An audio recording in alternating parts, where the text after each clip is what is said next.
Oh, why isn't it not showing up? There we go. I thought I wasn't going to stream today, but hey, short stream is fine, right? I'm too curious. We left in the middle of something, so I need answers now. We need to tell Mr. Natsume that we're going to take on the case. But yeah, I really thought I wasn't gonna do shit today, but I really feel like doing something today.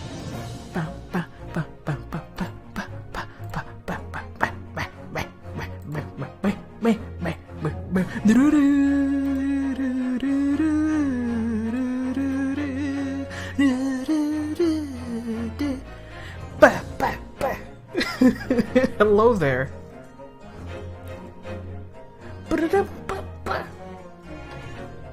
Oh man.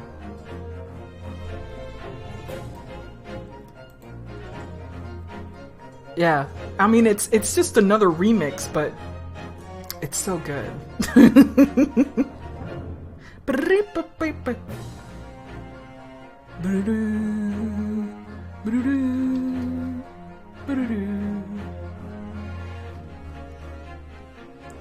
Oh man.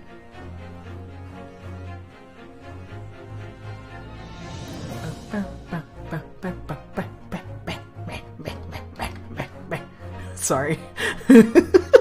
I can't help but do those sounds whenever I hear this music. It's too much fun.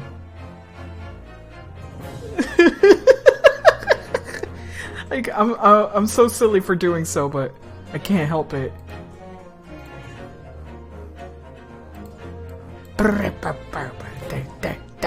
There it goes again every time it gets to that part.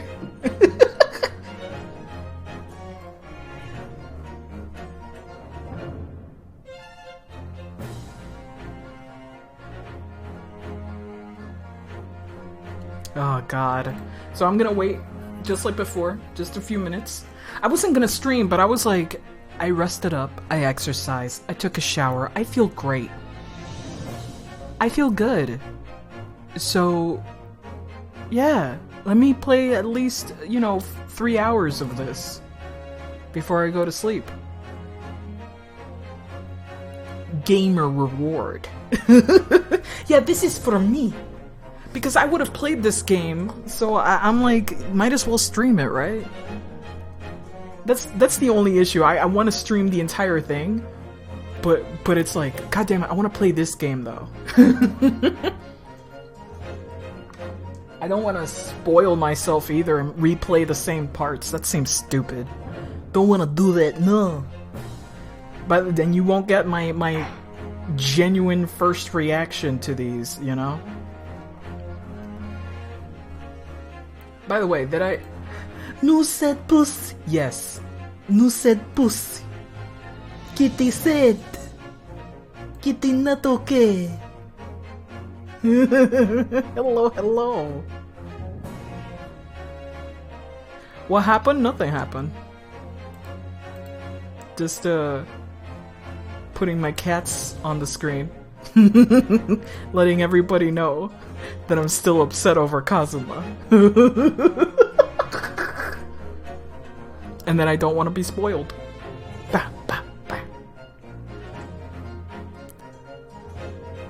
But so far we're going to talk back to Mr. Natsume. What do you mean? Kazuma is back in Japan. He's fine. Oh.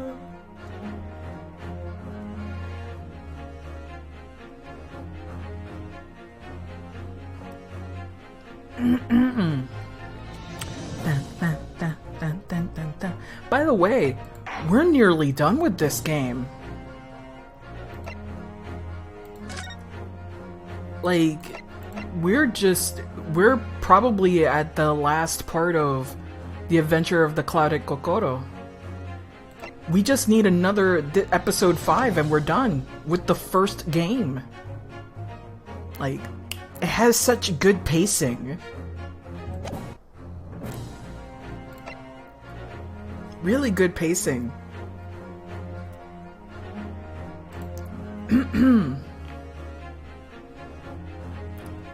You think it's shorter? I feel like it's just right.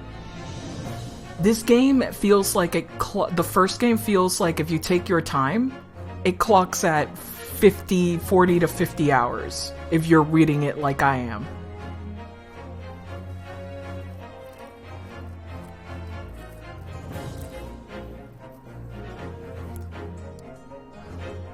Mm-hmm. And by the way, we still have the sequel of this game. From what I've read, people said that the first game is not as good as the second game for this series, so I'm excited. That's just, it's usually long, yeah. Yeah. Sequel! That's right, we have sequel! We got Adventures, and then we got Resolve. Which apparently is a direct continuation of the story. So that might be why people did not like Adventures, because there was too many unanswered questions and they had to wait, you know, they had to wait a few years to get the resolution. Or aka, the Resolve, eh? And even then, some people told me that there are mysteries that they still left open-ended. So, that's interesting. That's interesting. I want a sequel.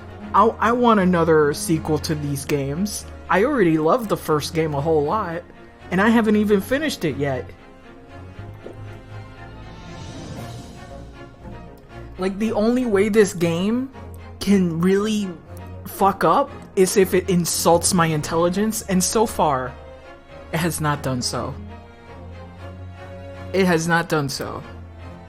So far, I made myself look stupid, not the game. The game is like, here you go. You got all the tools at your disposal. Figure it out. Oh shit, it's cringe. No! No! Why? Why do you always do this to me? I really feel this image. Fucked up that he had to live this way. Glad he died. I hate this so much. Family Guy. It seems today that all you see is violence in movies and sex on TV. But where are those good old... I hate it! Fashion values. Is he dead? Is Brian officially canonically dead? Thank God. Because Brian is just a mouthpiece for the creator.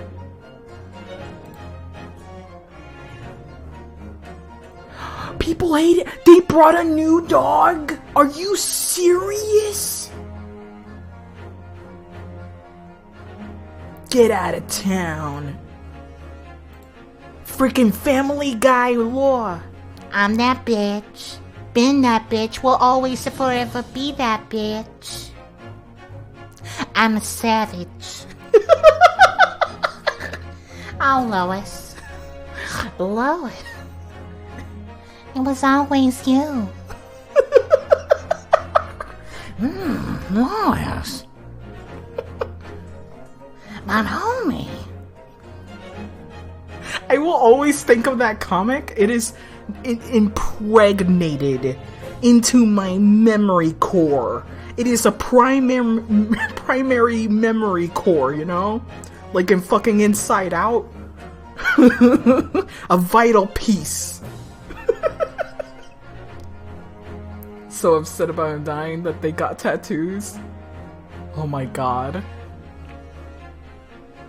But people do know that Brian from Family Guy is just a mouthpiece for freaking Seth, I forgot his fucking name.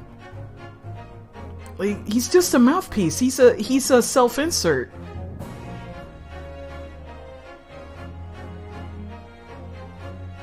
He makes me very angry.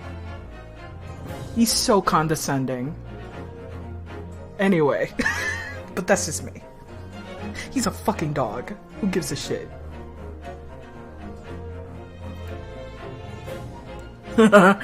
The real reason Family Guy killed Brian is that it's an unfortunate fact that dogs, as a rule, die.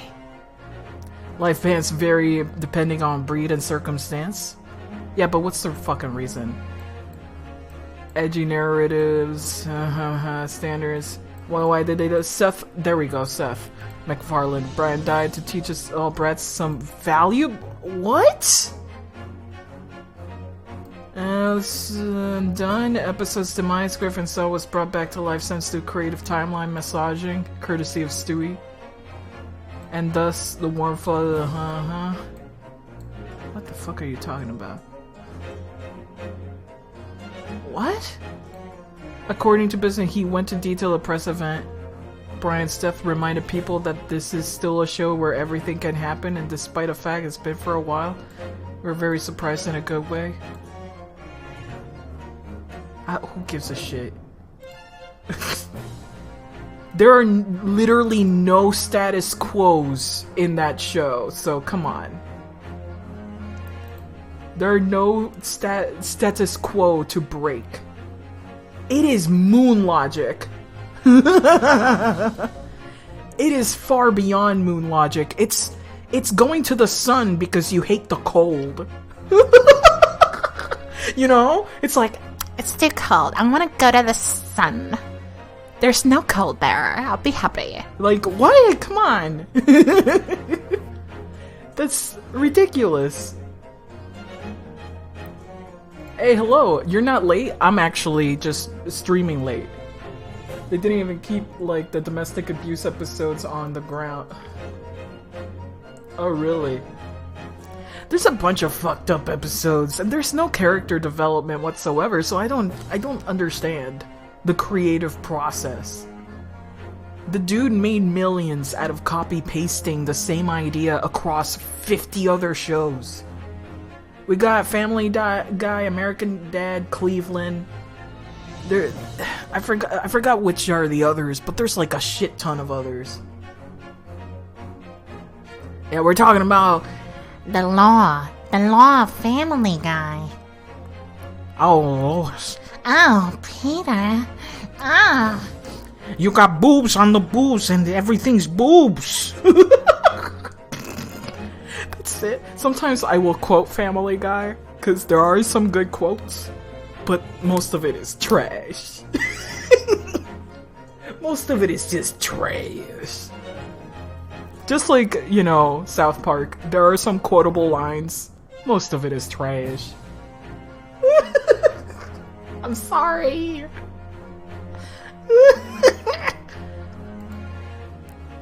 Oh, Marge, it was always you. I never loved Peter. God. That will never not make me laugh. Just Marge Lewis.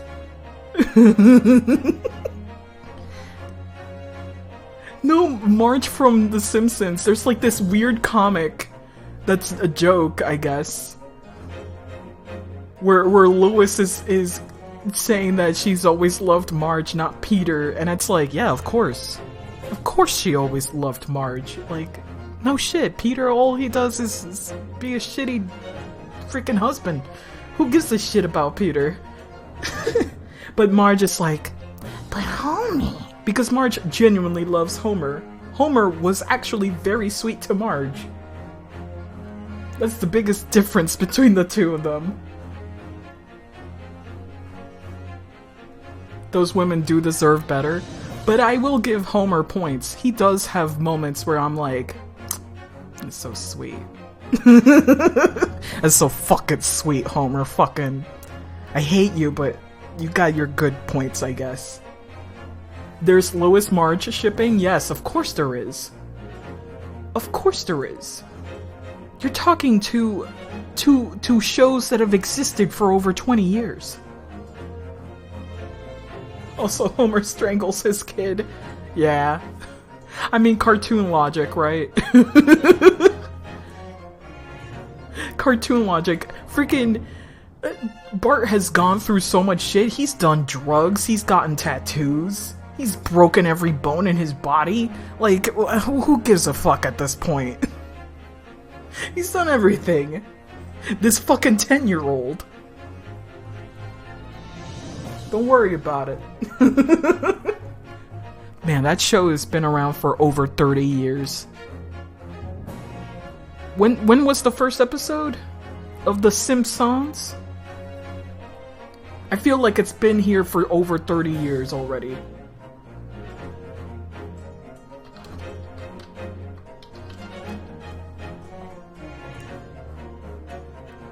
First episode, 1989.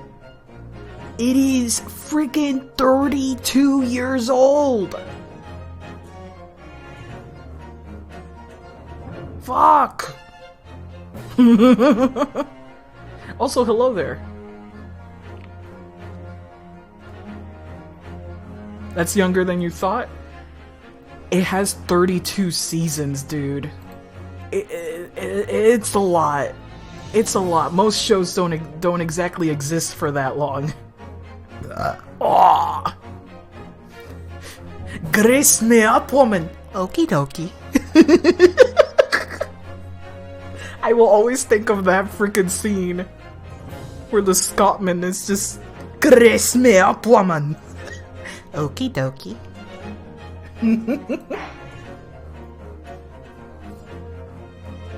Oh man.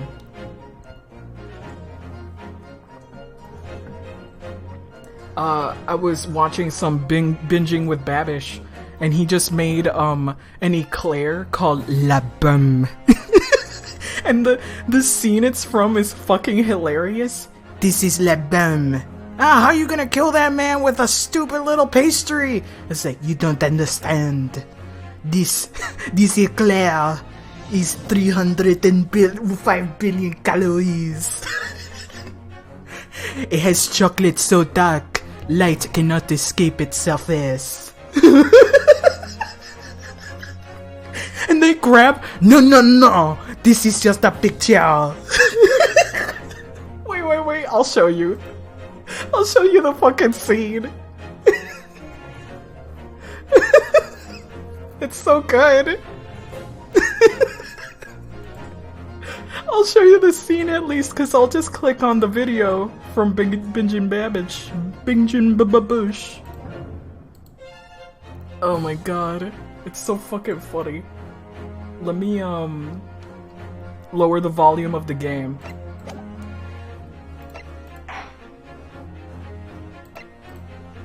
There we go. And I'll put the volume back in so you can hear the video.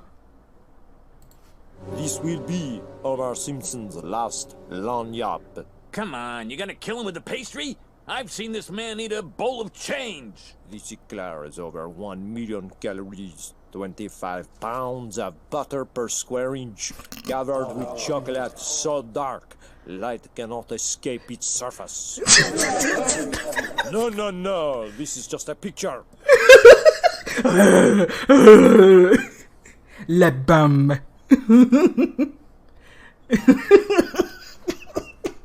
No. This is just a picture. It's a genuinely funny scene.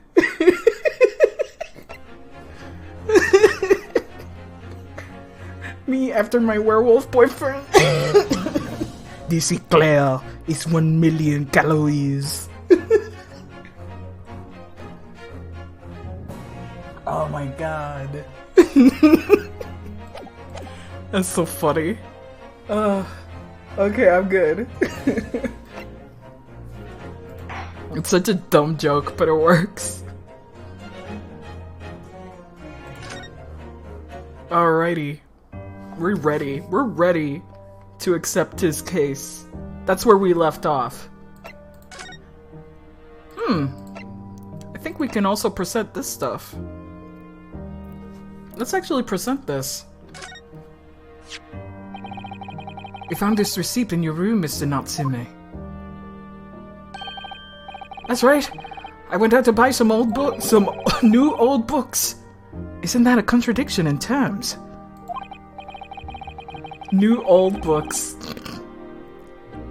Looks like a sketch. I said he looked like he was giving me like Edgar Allan Poe vibes, and guess what? He's an actual historical like figure. So Seki Natsume is a poet from the 1900s. So there we go. Those eyebrows, they just look very sketchy, yeah. You know what it looks like to me? It looks like someone took a palette knife and you know, with the paint, they just made that texture. Actually, no, he's been quoting his own works so far. He's been quoting his own poems and shit, so he has not he's not plagiarizing Allan Poe. They just read a history book and went yoink. Black Quill eye bags. I still think Black Quill is the king of eye bags. Cause they just go down his cheeks. They're so extreme. And it was on your way back to the room that you saw the woman being stabbed. She said, I thought to myself, she said. My mind went completely blank. Also, I made a revelation yesterday. There are certain emotions he makes that are literally Larry Butts. And I'm like, is Ace Attorney trying to say that Larry Butts is a distant relative? Because I'm going to choke Shu Takumi. Like, the one where he cringes is literally just Larry Butts. Harry Butts. He has pretty bad luck at the moment. You refuse! Before I knew it, I was back in my room, trembling like a leaf. The bookworm hoping to worm his way out of a bad situation. Soil a real person's name like that. New Larry Butts. Mr. Naruhodo, please do be careful not to think such disparaging thoughts. How could you possibly know? Everybody can read your face, Naruhodo. You don't have the bluff face. Mr. Natsume, will you take this and... Oh, the joy! The sheer spirit of a gift from my fellow countrymen! Complete kindness of the Keith and kin! I know, sorry. I just wanted to show you. The complete and cruelty of the Keith and kin! Look at his eyes! Look at his eyes! Oops.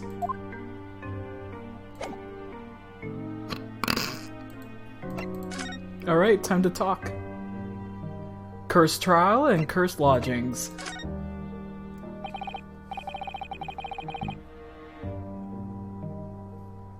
Guess who turned on the new animated movie on Netflix?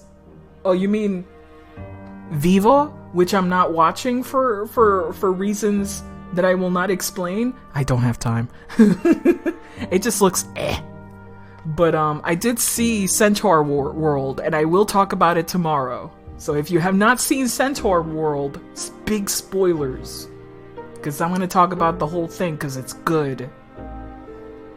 Centaur World.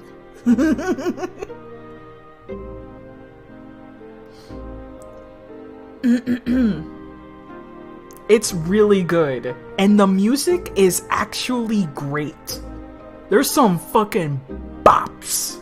I was like, oh, a musical that isn't crap?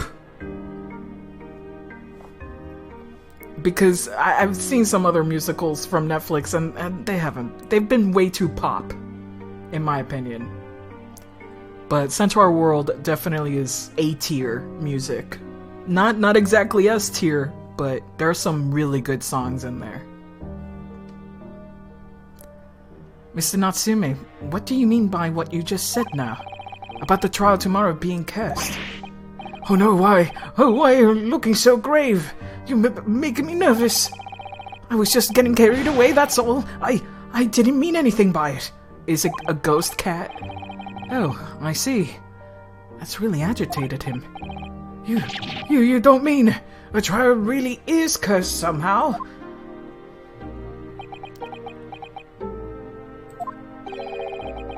Are you referring to the prosecutor, the Reaper of the Bailey? Oh my god. Lin should really just stick to writing music, because I am not a fan of his voice. I really just want to fucking, like, stop voice acting! A trigger warning for him! You mean the credits? Nap, that you're talking about credits. Lin-Manuel Miranda. Why I die? Why should I? Oh man. Gotta watch that now, eh? Oh, the Reaper! Oh no, what do you mean? Please tell me! Summarize it succinctly, in 16 salient words! No defendant has ever survived a trial in which the Reaper stands for the prosecution. Prosecution! Ever. That was more than 6 words. Oh my goodness! Can it really be true? That was 16. Really? Was it? 1, 2, 3, 4, 5, 6, 7, 8, 9, 10, 11, 12, 13, 14, 15. Fuck! It was 16! Haiku. Haiku. We got the haiku.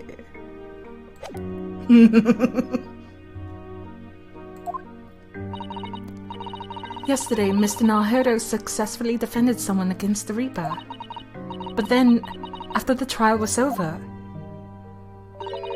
the defendant passed away in unusual circumstances. Mr. McGill did. What?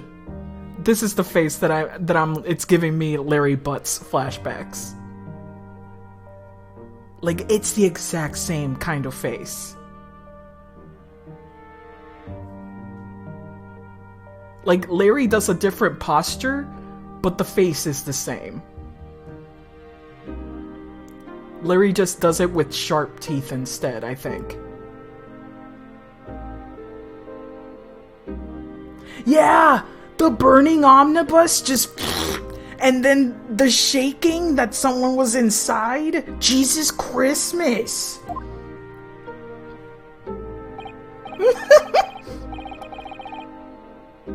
Yeah, he is doing the DX face.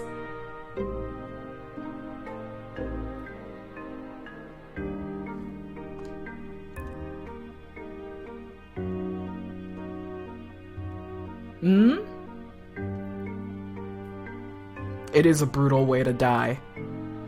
Ah, I'm impressed, Mr. Sato. You have an eye for detail. Actually, the Lord Chief Justice told us. Mr. Sholmes, surely it can't be that having failed to have the accused convicted, Lord Van Sykes killed the man himself. How? Oh no, he couldn't have, surely. Nah, man. You have all some wonderful notions. Sorry? Oh man, his theme song. The organ. You know what's missing? Some Phantom of the Opera bullshit. I swear to God, if some character just has a mask. Sing, my angel of music. We are complete. That's all we missing. That's it. That's all I want to see.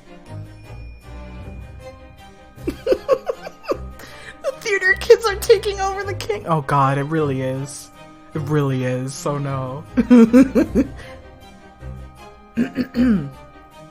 I also really like this theme. It's really good. This man isn't a mass murderer. He's a court prosecutor, my dear fellow. Oh, yes. Why, of course he is. Of course he is. Then why are you trying to scare me? It could be said, however, and the real truth about the man is even more terrifying than your hypothesis. What on earth do you mean by that? The Reaper. Van Sykes is quite an exceptional man. However, in London courts of law, exceptional does not equate to winning every case without exception. That's good! Every character has a gajillion poses, and honestly, they're pretty good. Sometimes I wish they made the poses a little snappier. You know, I wish they, you know, just tweaked the animation just a little bit. Because sometimes they're too fluid. But, it's good. It's good that they have so much animation. Soseki-san looks like he's going to cry tears of joy. As you're no doubt aware, in a British criminal trial, there is both a judge and a jury.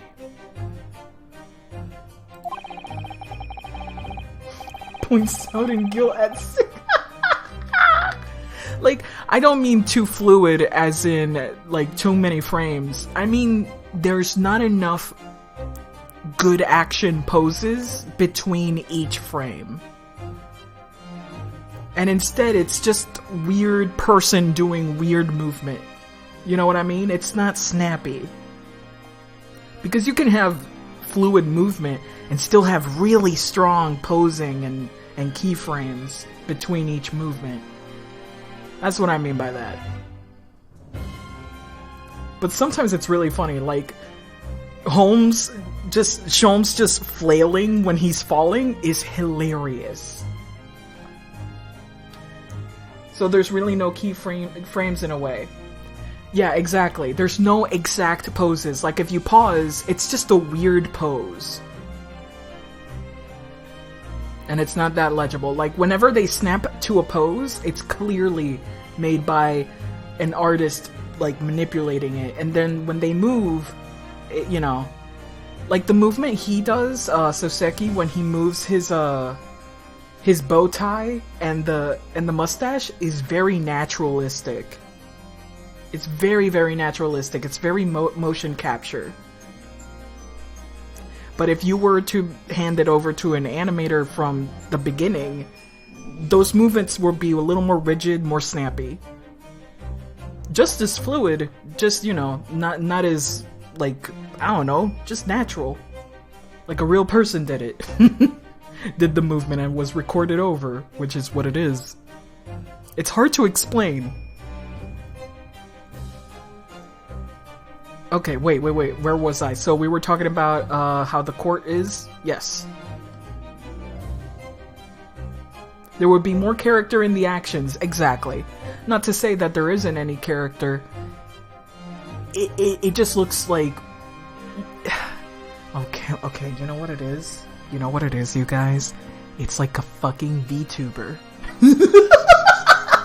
It's like a fucking VTuber. That's what I mean. That it's not animated. It's just a VTuber. That's what I mean by those movements.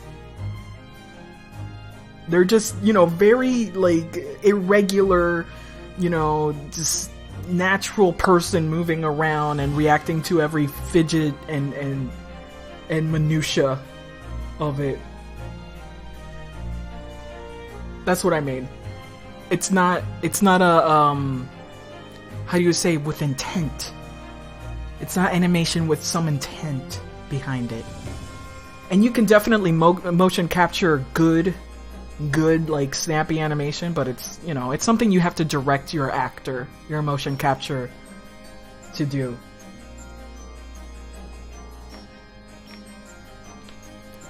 Yes, they do. I'm just talking about the fluid little movements that are too natural. I'm trying to let you know, like, what I mean, that they don't do, like, certain poses. They just move around, and they jitter around, and they can change their expressions and stuff, but the way they move is just weird on a 3D, 2D character like these. At least to me. This might be just subjective, but that's how I feel about it. I definitely like 2D VTubers a little more, just slightly more. I'm not a fan of 3D VTubers.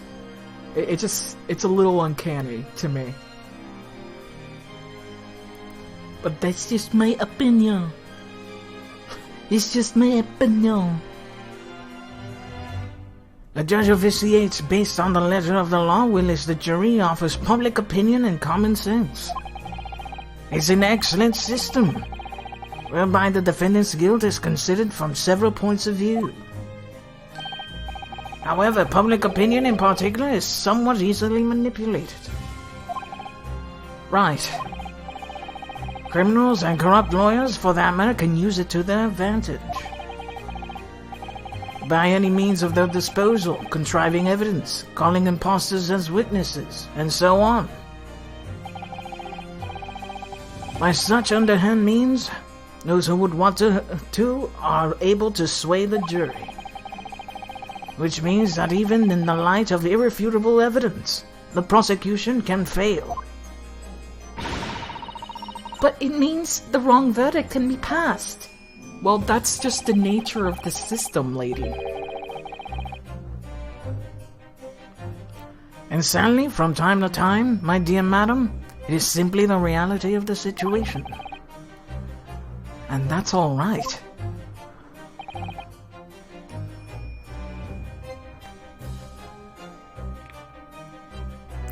What bugged me at first was how still they are when they're not posing. I'm so accustomed to new games making characters live a bit. Oh, like the breathing and all that. Yeah, at that point, it's personal tastes. At that point. However, those indicted by the Lord Van Sykes cannot escape justice. Their fate is sealed. To close the topic, just for a second here, it might be that we're spoiled. Bleach is getting restarted. I thought it was getting continued, not restarted. But if it's getting restarted, make it good. Make it good and don't rehash the same plot. It's getting continued, okay. Yeah, because the anime was never finished. Also, why are they making Ichigo so handsome in that poster? He's still underage. Stop it. What's his age at that point? He started when he was like 15.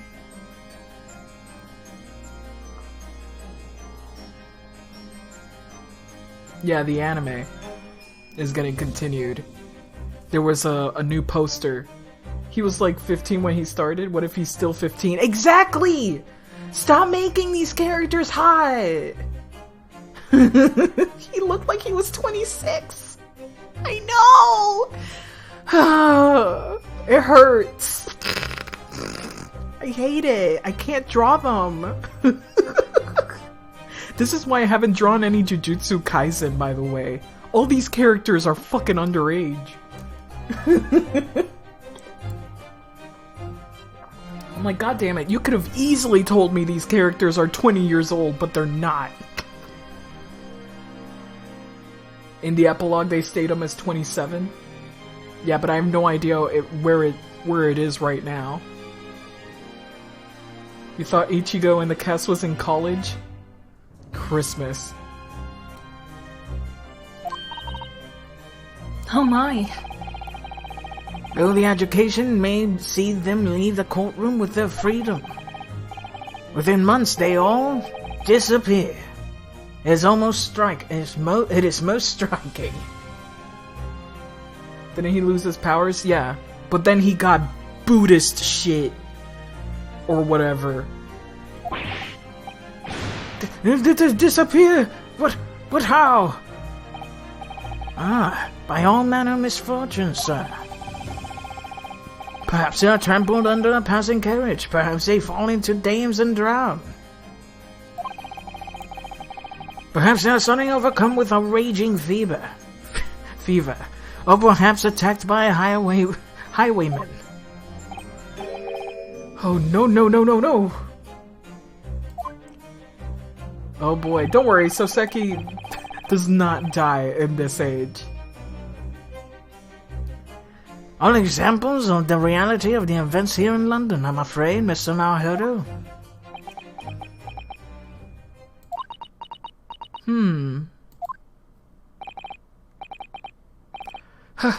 I knew it, I'm dead! No, done! For doomed!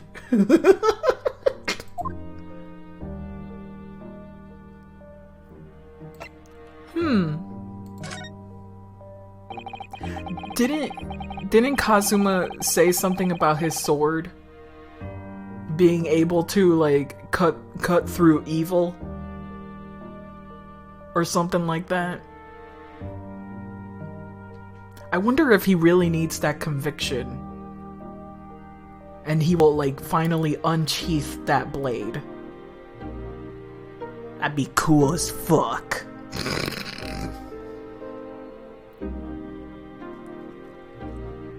When you said accursed lodgings before, were you referring to your room at Mr. Garadev's house, I assume? Do you mean to say that you believe the place is cursed? It's been a year now since I came to Great Britain, but I've only been in London for a week before I started noticing strange feelings in myself. That didn't take long then. Everywhere I looked, there were foreign faces staring at me, laughing behind my back. I was sure people would be talking about me. I started to become nervous about going outside. So this is what I mean about the motion capture. Like, this is definitely a person that did this. And it looks good. But it's not snappy enough, in my opinion.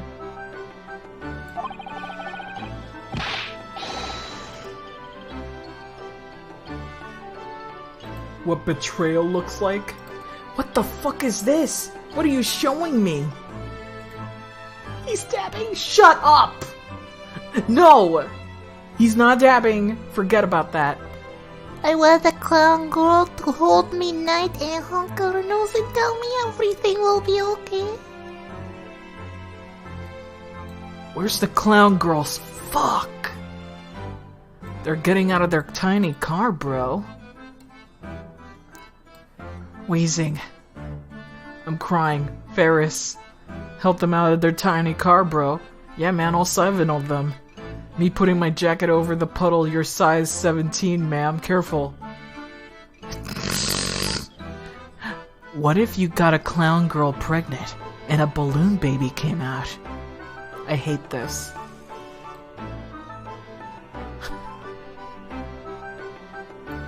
Chris just puts us away, puts us in display like a zoo.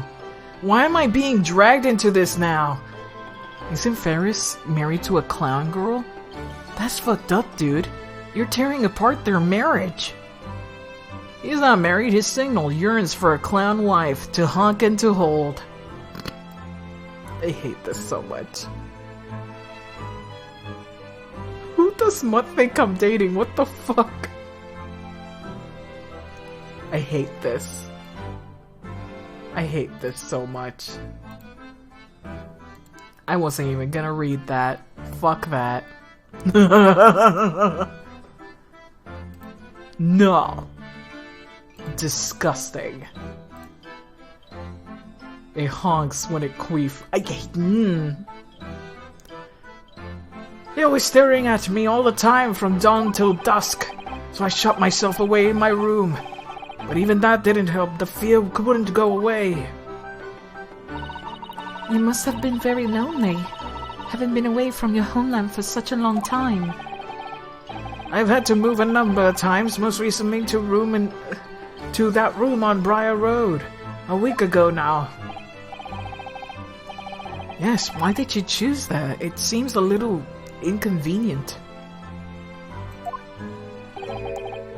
The rent is cheap. I have so little money. It appealed to me straight away. Of course, I asked why it was so affordable.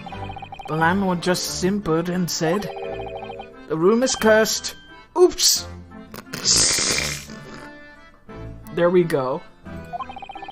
He quickly tried to cover his mistake, but it was too late, so I told him, "If you have something to say, then say it, but if not, don't mention it in the first place." Yes, well said. Simpered. But it was true. It was all true. You mean the room is actually cursed? Really is cursed then? Ever since I moved into that windowless hellhole. My sleep has been plagued with nightmares. I wake feeling as though I'm being choked to death. Could it be just a cat just stepping on you? Just going meow meow? And in my waking hours, people are stabbed in front of me as I walk down the street. I'm branded a killer, thrown in prison. Nobody wants to know me. I'm surrounded by scary, sinister spirits. Is this a JoJo reference? Is this a JoJo reference? I hope not. Bitch, is he doing poses and talking about ghosts in a prison cell? A freaking shout out to JoJo Part 3? Am I just seeing things? I think I'm just seeing things. It's not that deep. It can't be that deep. I know nothing about JoJo. You can tell me anything about it and I'll believe you. Well, all I want to say is that JoJo Part 3, yada yada this, freaking Jotaro is in a prison cell and he says that he's been cursed by spirits.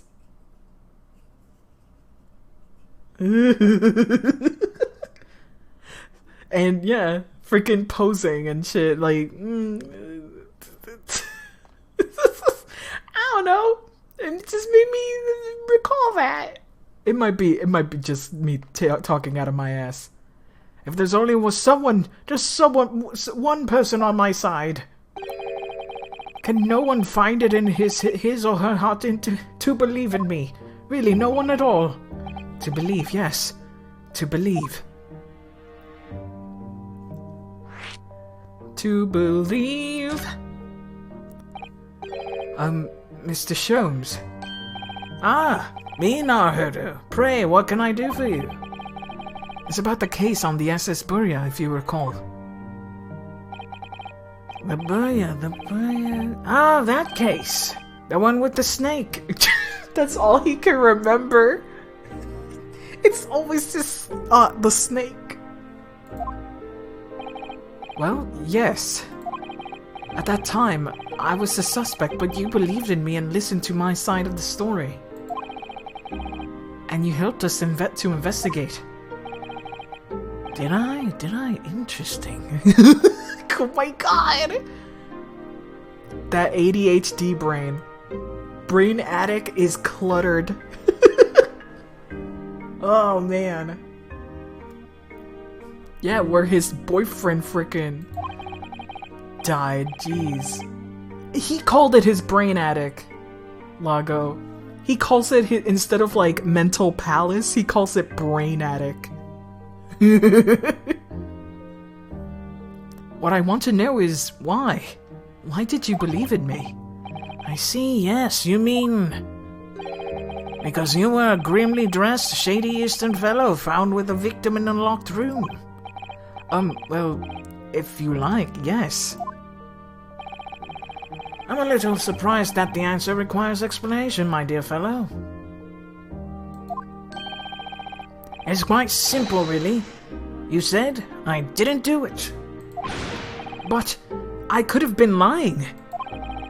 Surely you must have had your doubts. You must have suspected me a little. I think perhaps you've misunderstood. I neither recall believing in you, nor in which you were telling me, nor in that which you were telling me. What? You see, the only things I believe in are those I choose to believe in. I love him so much. He is a fucking... He is precious. He is a gift.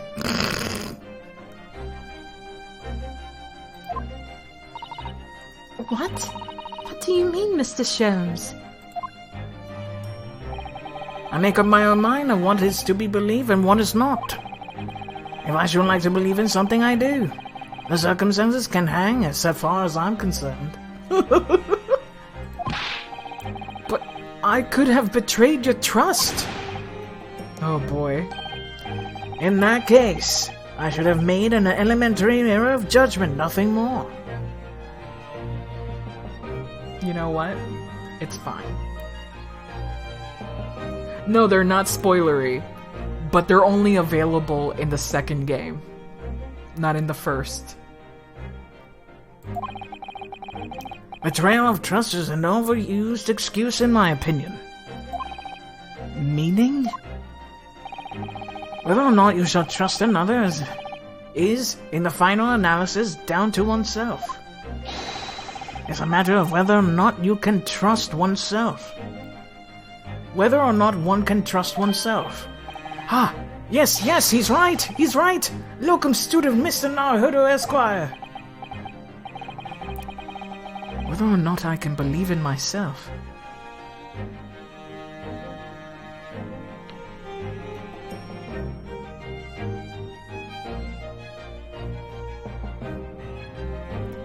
My goodness.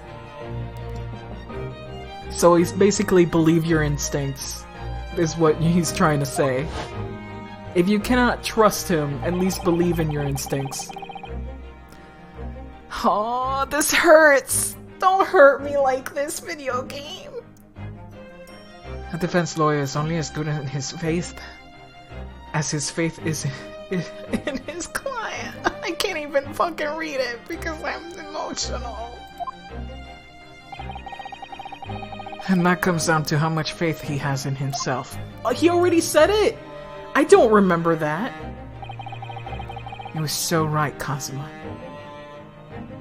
I don't remember him saying that. Hi. Want some pain? Want some heartache?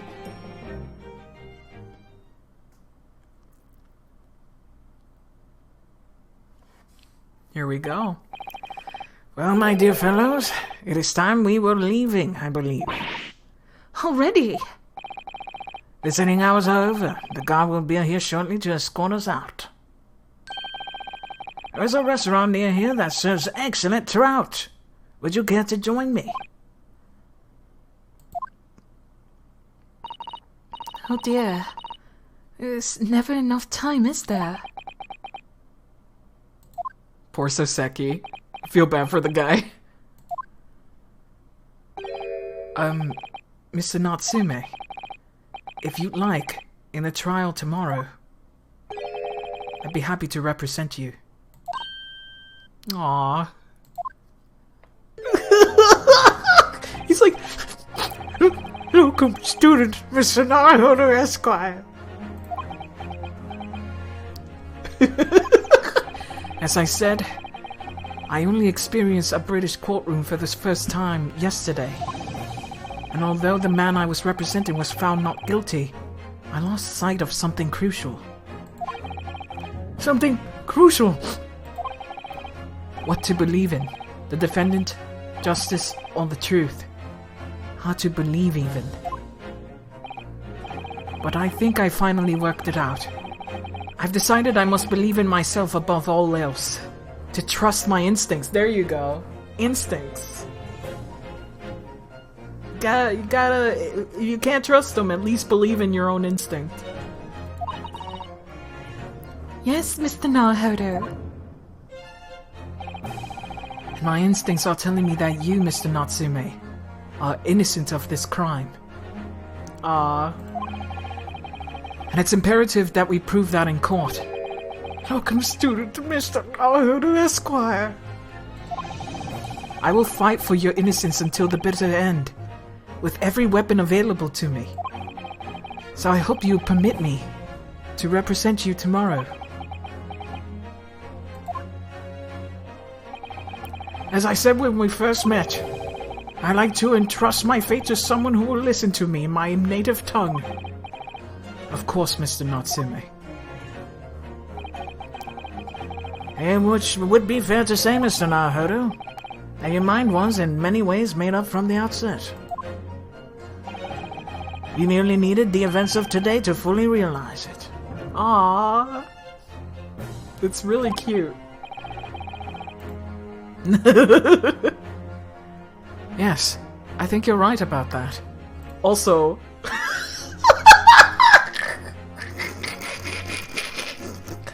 That's literally it, isn't it?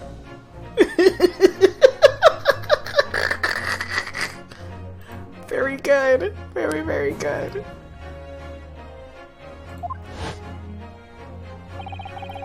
It's been a roundabout journey, but I got there in the end.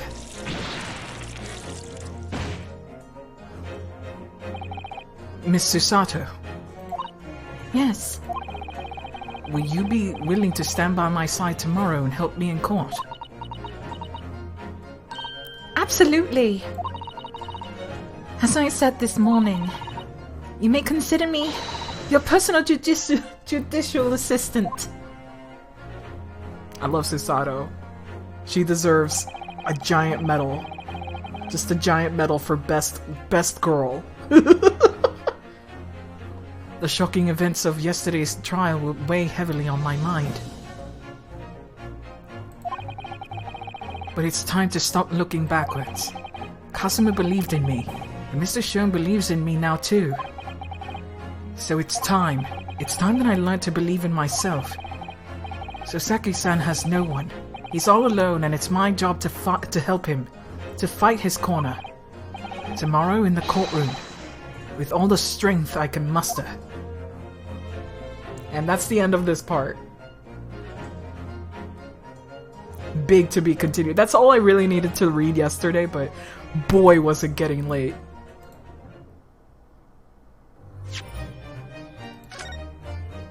She's super wholesome. By the way, she hasn't done a Susato takedown since then. So she really doesn't mean to do it if he doesn't really deserve it. So she's good. She's A-okay in my book. To be continued.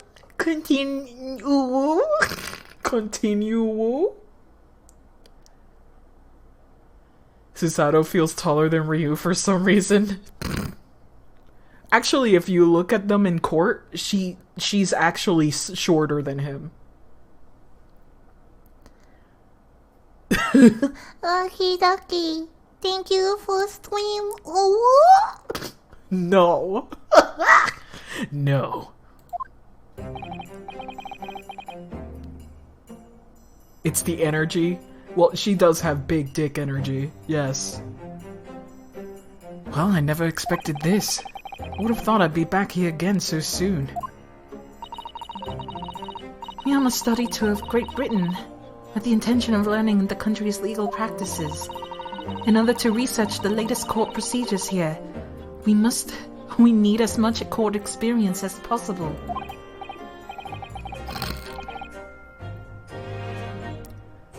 Well, yes, I suppose that's true, but... for the person in the dock, it may as well be his or her one and only time in court, and it could be life-changing. In which case, treating it as research may seem a little crass. Can I have my turn with the brain cell? I needed some time. Oh, when you put it like that, you're quite right. Oh. Ah. Mr. Natsume, good morning. He looks so short.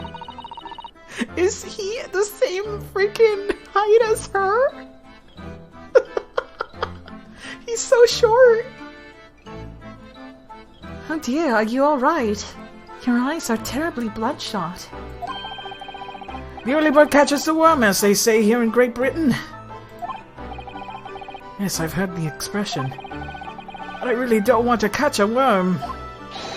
So I tried desperately to not to wake up early, but I was so worried that I couldn't catch a wink. Oh boy, that's me. And now I'm absolutely exhausted as a result. By the way, his eyes are actually bloodshot. They're pink. Nice detail. I didn't think they would actually do it, but yes, his eyes are bloodshot.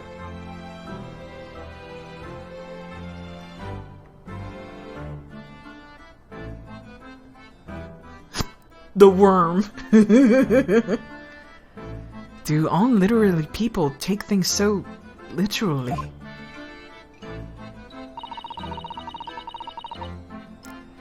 Thank you for putting your faith in us today, Mr. Natsume. Poor guy. He really needed sleep. I wish I had 9 lives, so my whole future hangs in the balance. My whole future hangs in the balance. I'm too terrified to tremble. Really? Because I can feel tremors in the floor. I can do this. I can take it. Hello, welcome student, Mr. Nahuda Esquire. Yes? I caught a glimpse of the public gallery as I walked by the courtroom. It looked like the opening night of the opera. There were so many people. I had no idea my case was such a notorious affair here in London. Oh, neither did I.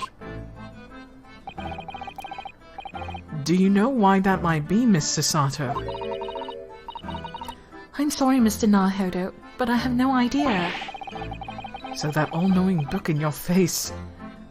on your face is just coincidence then, is it? Don't hide the truth from me! It's because of the Reaper, isn't it? Lord Van Sykes? Is that right, Miss Sasato?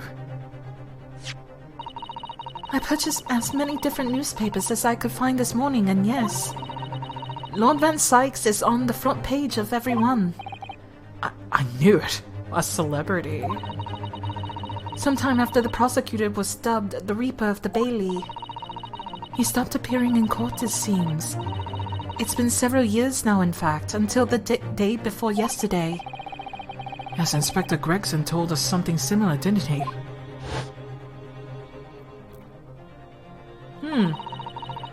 You know, what was Edgeworth called? Wasn't he also called something like that? Like the Devil Prosecutor or something like that? I think it's Demon Prosecutor. The Demon Prosecutor, yeah. They both have notoriety over the courtroom. Even though Edgeworth started failing every chance he got with Phoenix, right? Phoenix is like, no, lose. Like, apparently that's the reason they had to switch prosecutors, because they were like, it can't be that he loses every case. They also have anime bangs, yes they do. Though I'm pretty sure they might be going somewhere else with this. Let's see. The trial 2 days ago marked Lord Van Sykes' return to the courtroom after a very long hiatus. Hiatus?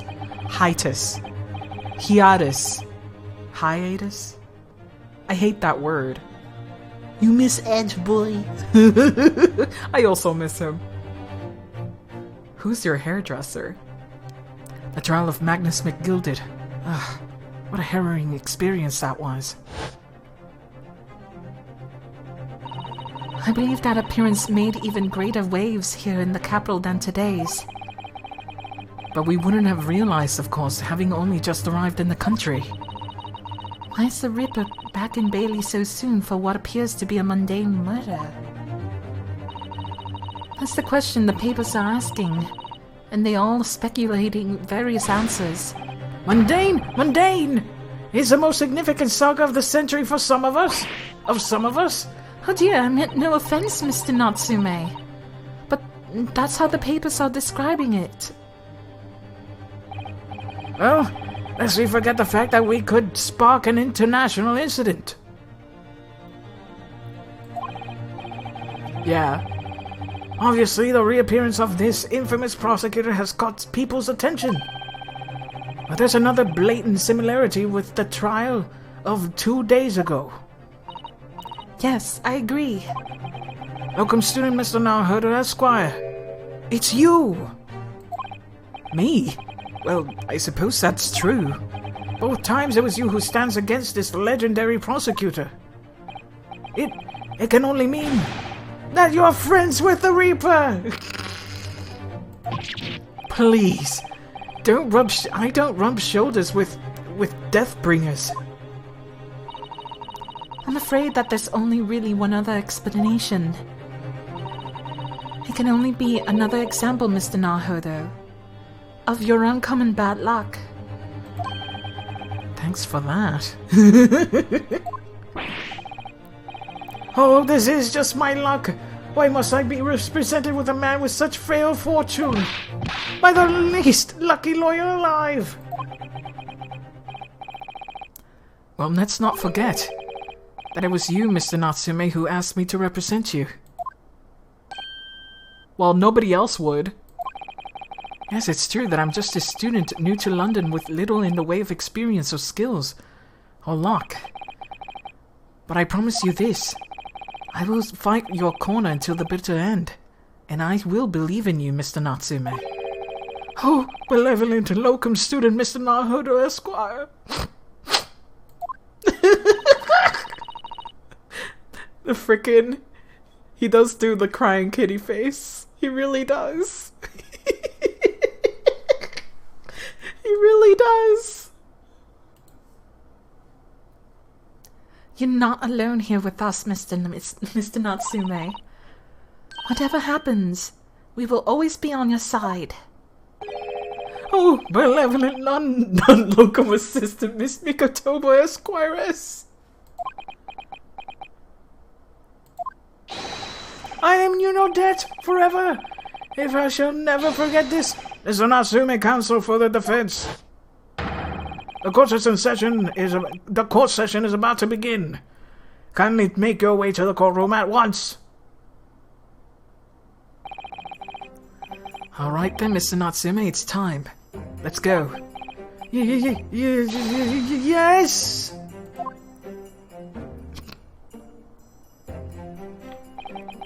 This is it.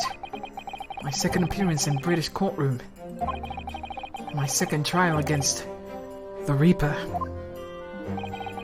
I hope you're watching over me, Kazuma. Because this time, I won't let my faith waver. I believe in my client to the last. Just like you believed in me. I believe I can do this now. I'm ready for this fight. Oh, it sucks so much. Stop it. Stop it. At least they keep reusing it. You know what I mean? You know what I'm saying? Alright, 20th of February, 10 a.m. Let me BRB real quick.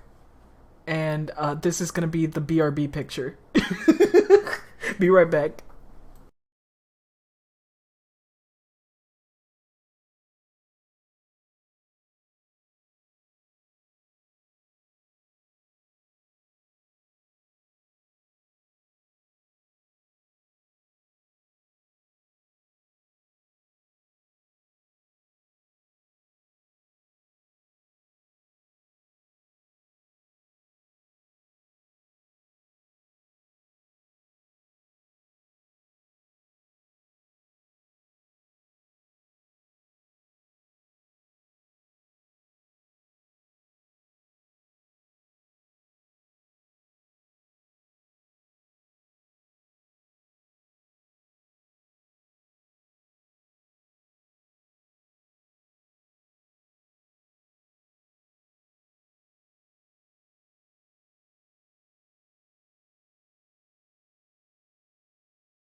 There we go. They're gonna get like 10 minutes of sun. What? What? I used to think London or Britain itself wasn't real. Oh wow, Cena.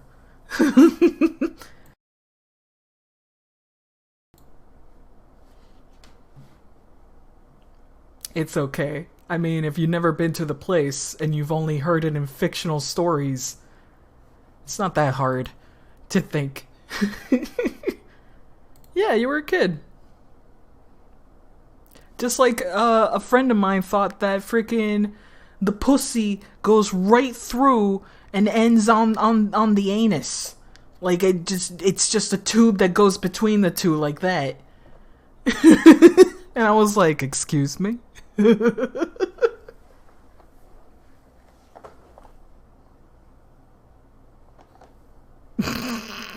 Yeah, he told me that and I was like, that's not how it works, my son.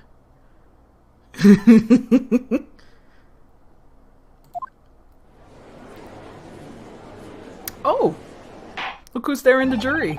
In the name of Her Majesty the Queen, I hereby declare this court to be in session. Now I call upon the counsels for the prosecution and defense to declare their willingness to proceed. It really just looks like the judge, but fluffier. Who is the queen? Well, whoever was the queen in the 1900s. He's very, very poofy. Victoria. I don't know. I have no idea, nor do I care. It means nothing. You missed a hot Japanese judge. I know, right? He's such a good-looking man. But hey, we got this judge now. You're going to have me and you're going to like it.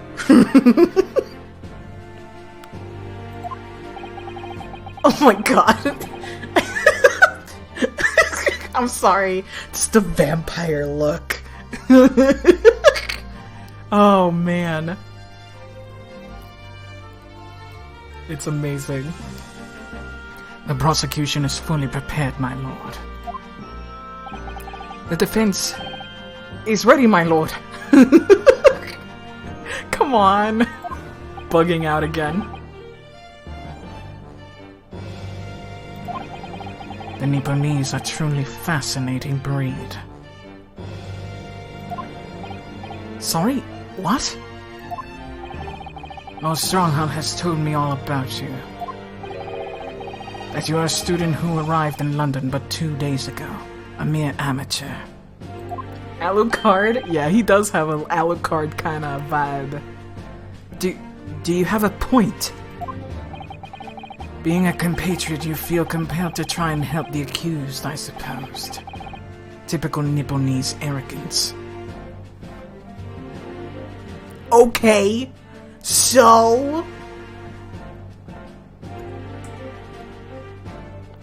He said the thing! He said the thing! Forgive me, but I do not believe arrogance is an appropriate description. Susato-san. After all, at our previous encounter, the defendant was found to be innocent.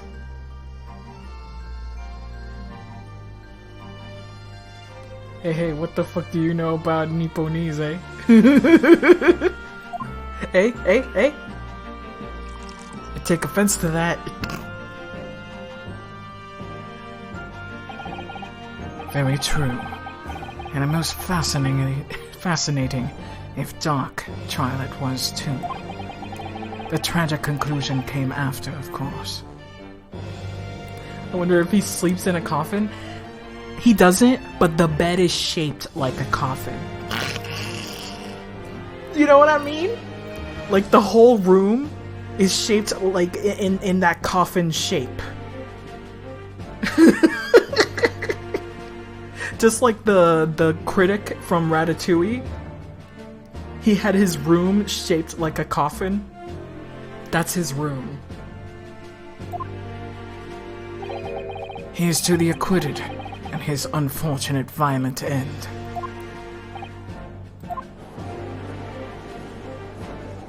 He's hunched over, but yeah, he's taller than Susato. Thank you, councils. I see both sides are in fine fettle. Very fine fettle. Fight! Fight to the death. Yeah, the maid wife is in the jury, yes. I noticed that. That's what I tried to point out. Hello. Now, ladies and gentlemen of the jury, are you ready to carry out your duties here in court as impartial members of the public? Oh shit! I never know why you might be down on your luck, but I believe in fair play for everyone. It's just Mr. Fairplay. It's him again. Listen, the game is not gonna make new characters all the time. So it's kind of cool that they're reusing some of these characters because I think they're cool.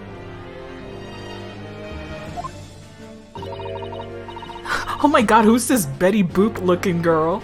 I like this character design, it's really cute. Well, I must warn you, I'm rather more ruthless than I appear. Oh my god. Oh no, Hetalia. It's just England. It's just England from Hetalia.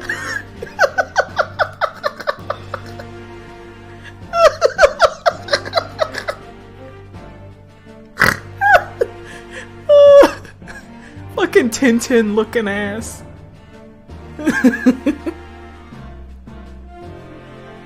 Oh my god.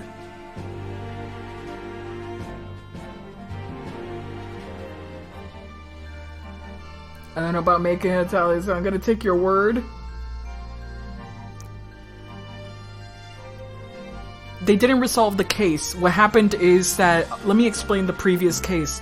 McGilded is obviously guilty because he made up new evidence. He fucked it up. So he's obviously guilty. And since the evidence did not fairly conclude all the way through, neither could continue the trial. The prosecutor couldn't continue. Naruhodo won by default. And Naruhodo did not find the truth. So he feels like he did something unjust. Which, it wasn't really his fault. But yes. We didn't really resolve the entire case and the reason why Mr. Mason was killed. Like, Mr. Mason owed money, but it feels like the killing was just out of nowhere. There's really no reason to have killed a man who was so poor. It was his blade, it has his letter M on it. Van Sykes holiday special occasion bed. Yep, that's his bed. Yeah, it's really not his fault. And it's implied that Naruhodo didn't even need to be in the case because McGilded was going to manipulate the evidence anyway. He was gonna fuck it up anyway, with his own power. But hey, McGilded is dead, so fuck him. Fuck that guy. He also used the little girl to his advantage. Like, yeah, he's the worst. The moment I realized McGilded might not have been innocent was when I saw the girl toy with the gold coin. Like, obviously bribery. Yeah! McGilded is dead, hypers. Yeah, he died after the case was over. McGilded, for some reason, wanted to look at his, inspect the evidence once again. So he was called to inspect the evidence again, and presumably, he got himself locked into the omnibus, and the omnibus caught fire. So it's a gruesome end to Mr. McGilded. And it's unclear who did it. Like a fucking cup? Yeah, he does. Oh, well, not me. What you see is what you get. I'm a peace-loving fellow. I'm afraid to say that I think it's quite possible that the mustache foreigner did the deed. Great, we got the racist. We got the racist here. Oh, come on, what are we waiting for? I thought he did it, and this is a New Yorker. He's gonna be a New Yorker, I do not care. He's a Mario. Look at this Mario-ass looking dude. Look at Mario. Listen, yes, a lot of people are suspicious of foreigners. We get it. But some of them are more mean than others. And those are the people I'm going to say are racist, okay? New Yorker in London. But look at him. Look at him. He's like a nosy from New York. Aww. Rotund. I love this design. Huh? Sorry? Didn't quite catch that. Very well. Let us proceed. Your opening statement, please, Lord Van Sykes. Very recently, Great Britain signed an allegiance with rising power in the Far East. No, that's not her husband. No. Her husband is shaped like a moon. Like a moon that's waning. Or waxing. I don't know. So, grandparent was juror number 6 in both this and the former case. A grandparent. Oh yeah. Oh, are you saying that this person is the husband of the previous old lady juror? The previous number 6 juror? Because that would be very cute.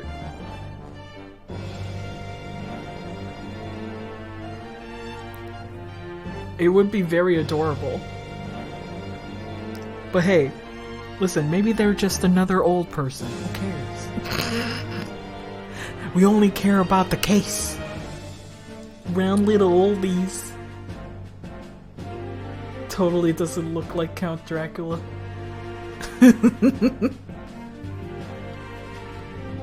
Very recently, Great Britain signed an alliance with a rising power in the Far East. The accused in the dock today is a student from that same land, a certain Mr. Soseki Natsume.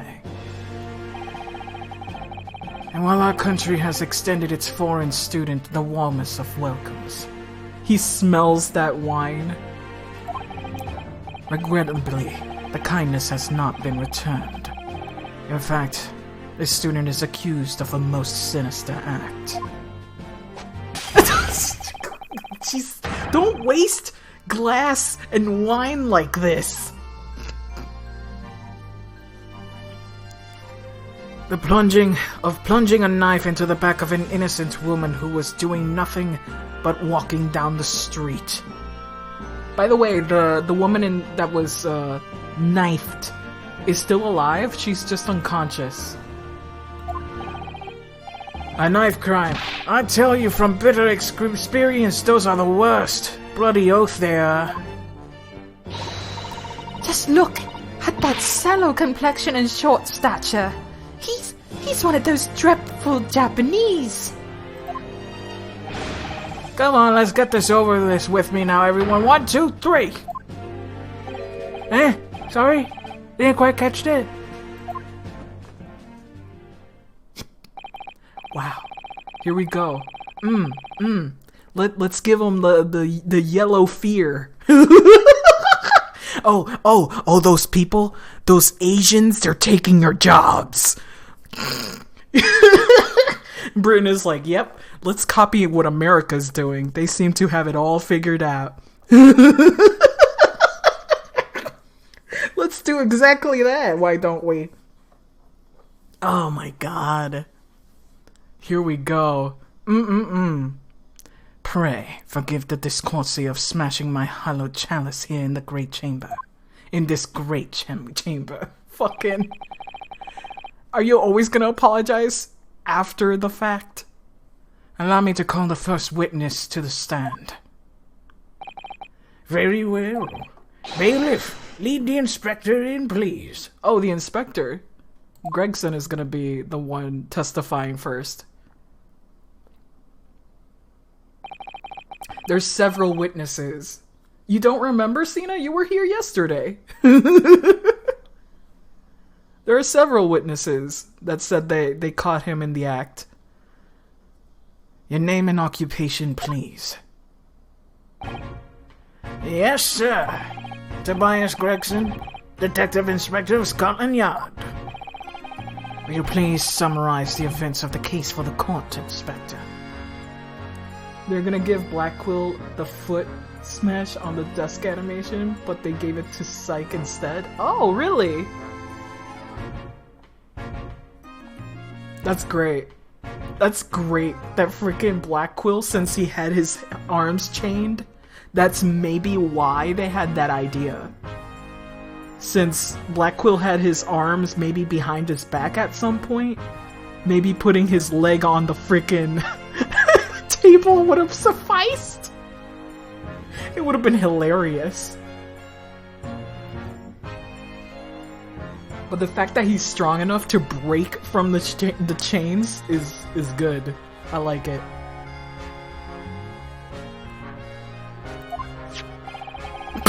I'm sorry?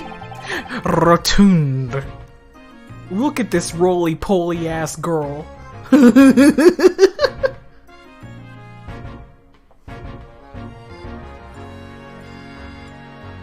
God. Not gonna lie, they had the jury system and Dual Destinies would have been Black Quill's manipulation much more interesting. You know what? He's kind of doing the same thing here. We're both trying to, you know, steer the audience in a way. The victim is thought to be a young woman in her 20s by the name of Olive Green.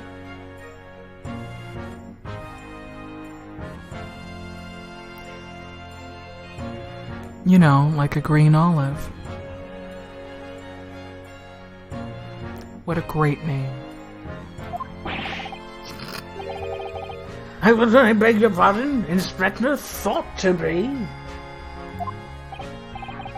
Yes, having been stabbed in the back by her attacker's knife, the victim fell unconscious. That was 3 days ago now, and it's been she's been comatose ever since. What? So they don't even know who she is for sure. Comatose, I see. I see. But her life is not in danger. The girl from Candy Crush. You know, her name is like a green olive. She wears green. And there's olive.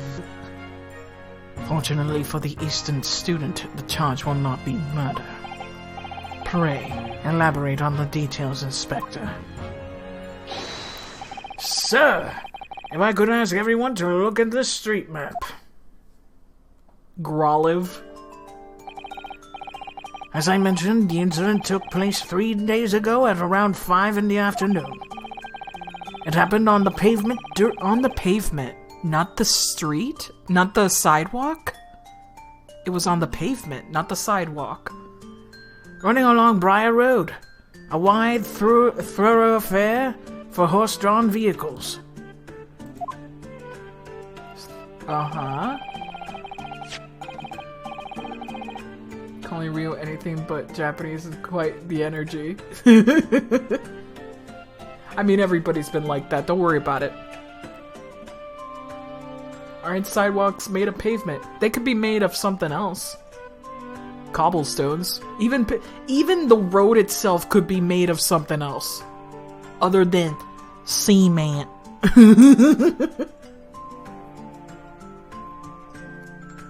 Who knows? That's a unique icon for a lady. Yeah, they're very ambiguous, right? Non-binary. Rotund. And not been long since it stopped snowing since as the victim, Miss Green, was walking down the street.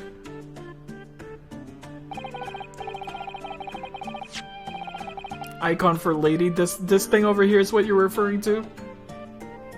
It looks like a megaphone indeed, yeah.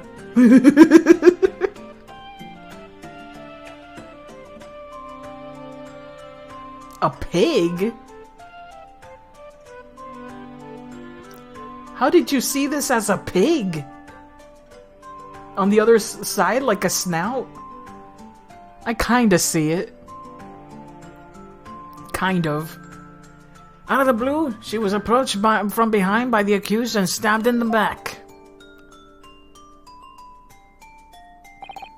Luckily, the young lady's life was spared and she's currently being treated in one of the city's hospitals. But being unconscious as she is, we've been unable to take a statement from her, of course. So it is a case file with everything we know about the victim so far. Thank you, Inspector. The court will accept the documents as evidence if you please.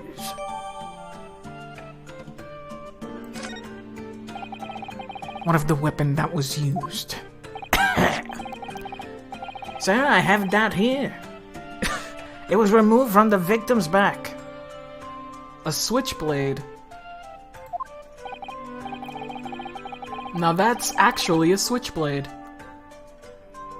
Ouch. That big thing is starting to make me scared to walk down the street now. Non-murder case? Sort of. We'll see about that. We'll see about that. You know how these cases can turn upsy-daisy. Upside down. Boy, you turned me. With a heavy blade like that, almost anyone would have been able to stab the poor woman. Even the scraggled-looking Saseki-san, I suppose. Non-murdy.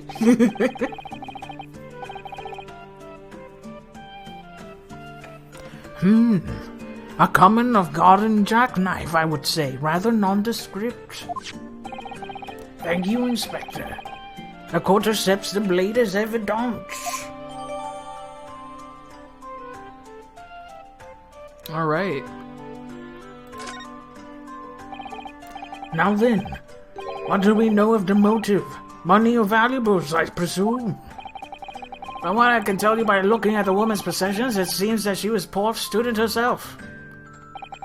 Pardon to imagine she had anything much worth pinching, my lord. I see.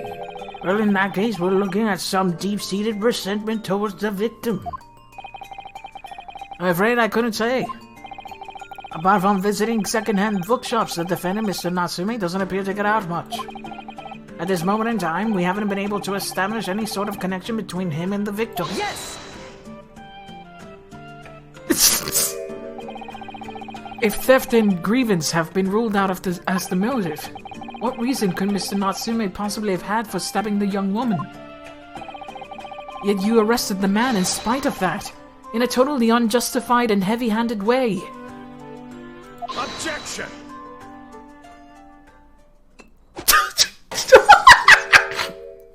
Fucking... He moved it out like it was fucking insulting him.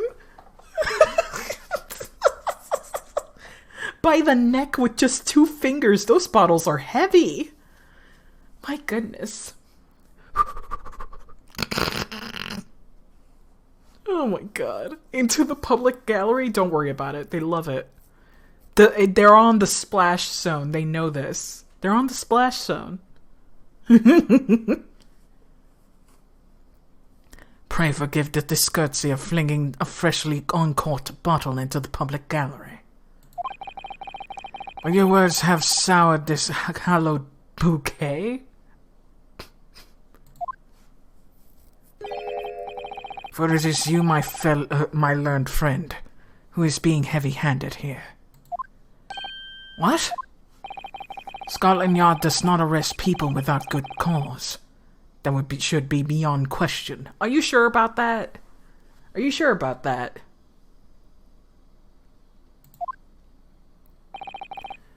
Inspector Gregson, the prosecution calls for your formal testimony. Explain to the court precisely why the constabulary came to arrest the Nipponese student. Constabulary? Constabulary? I don't know how to pronounce that. Constabulary. Too big of a word, brain small. Yes, sir.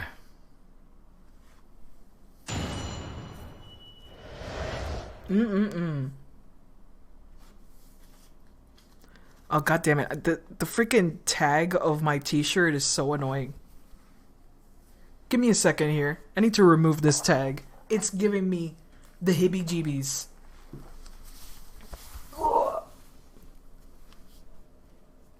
Give me a hot second.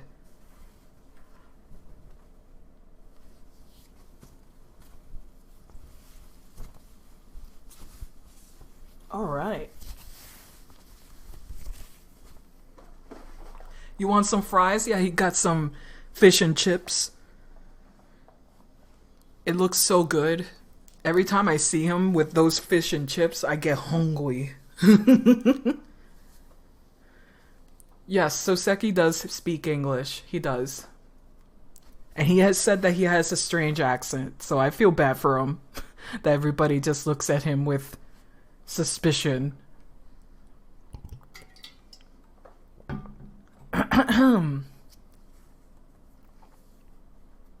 For low poly junk food. As I said, it was 5 o'clock in the afternoon when the incident occurred, and there was an unusually light fog. Visibility was reasonably good, and there was no one else about but the victim and the accused. But out of the blue, the victim was stabbed from behind and subsequently collapsed on the pavement. The accused ran off, scattering his belongings all over the floor. Those being a number of old books he just bought, and he was on his way home from a bookshop, it seems. It was just a matter of working out who the books belonged to, and we found the bloke to arrest him. Wait a minute. So he was holding a bunch of books. Don't you think it's a little weird? Don't you think it's a little weird that the victim was stabbed while he was holding a bunch of books? We gotta push for a bunch of pressing. We gotta push. Old books, you say? Yes, my lord. I have a photograph here of the scene of the crime, taken immediately after the incident.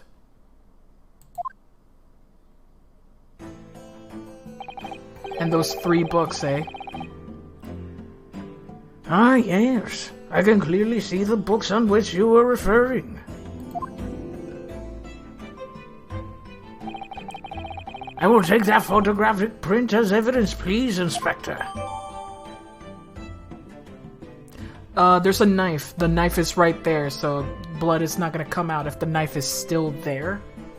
It would bleed out if you took out the knife, especially if you're freaking stabbed in the back. Like, there was a story of an old woman who was stabbed in the back. She never noticed until somebody was like, "Lady, you got a freaking blade on your back." And she wasn't bleeding or anything. So they didn't touch it until she went to the hospital to take it out. So, it's very possible. She looks like a fucking egg. I know, rotund.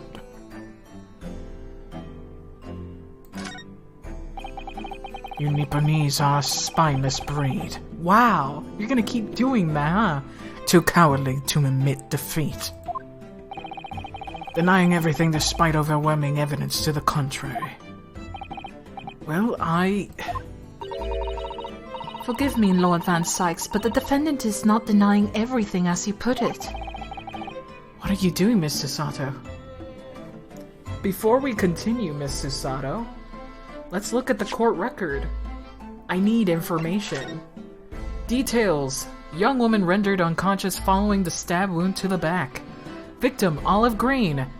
Female, stout build, early 20s. Location, pavement of Briar Road, east side.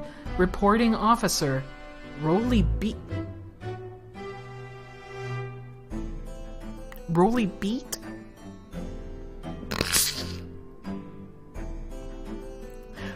What's the pun for that? I'm pretty sure I know the pun, but Roly Beat. Additional notes. The victim remains unconscious. Her name was gleaned from her personal effects. Other details are unknown. Apart from the single stab wound from a large knife, no other signs of injury were observed. The assailant has been running away by the reporting officer and was successfully arrested the following day.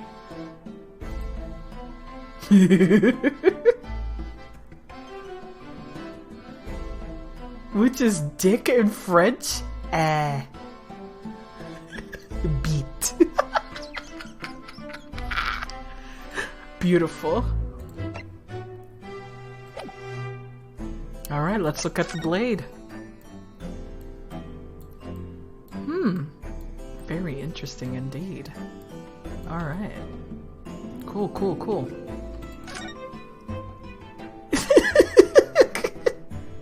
Huh, it's missing the point, though I think jackknives are like that, maybe? It's kind of strange that the little edge is off. Very interesting. It's a very dull blade. It could have been very hard to puncture this through. Weird. Thrusting this is really difficult with that. Look here, Mr. Narhodo. Just at the tip. A small piece of blade appears to be missing. Alright. Well spotted, Miss Susato. I wonder what could have happened to it. Yes, you don't think it could still be lodged in the victim, do you? Oh dear! I do hope not. That sounds terribly painful. Yeah, that would suck. That would suck. Looks like we can't glean anything else from it.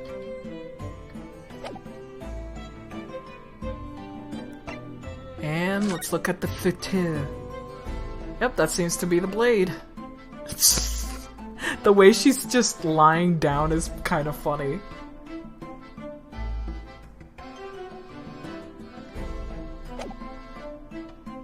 And let's switch to this. God, he's still there. 52! Sweet Jesus. 52! He really does come off as like when Overwatch goes, oh yeah, she's 37 and she looks like she's 24. It's literally that. Also, here's John Garadeb and his wife, who possesses the household name merely to keep up appearances in the neighborhood. She is the attendance today as a member of the jury.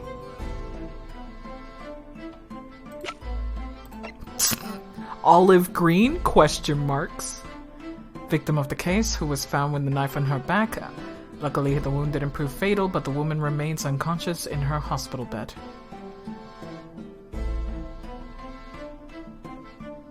Yeah! Yeah! Freaking male strong, like male. Freaking Maelstrom. Maelstrom.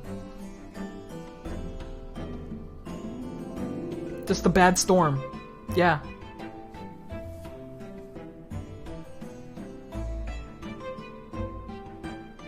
Male. He's obviously evil. I didn't even have to look at the name. He was just designed to be the villain. Like, he's more obviously designed to be evil, but he obviously has something going on. Ah, you didn't need puns for that. He's just obviously evil. Yeah, he just looks fucking evil. And hot. What are you doing, Mr. Sato? Do go on. Mr. Natsume has admitted to playing some part in the incident. Isn't that right, Mr. Naruhodo? Well, now you mention it. When we visited him in prison yesterday, he did tell us what had all happened. Mm-hmm.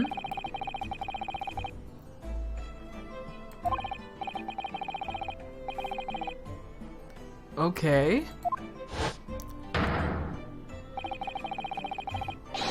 A little scream and collapse. Ah! Just went ah. Oh man.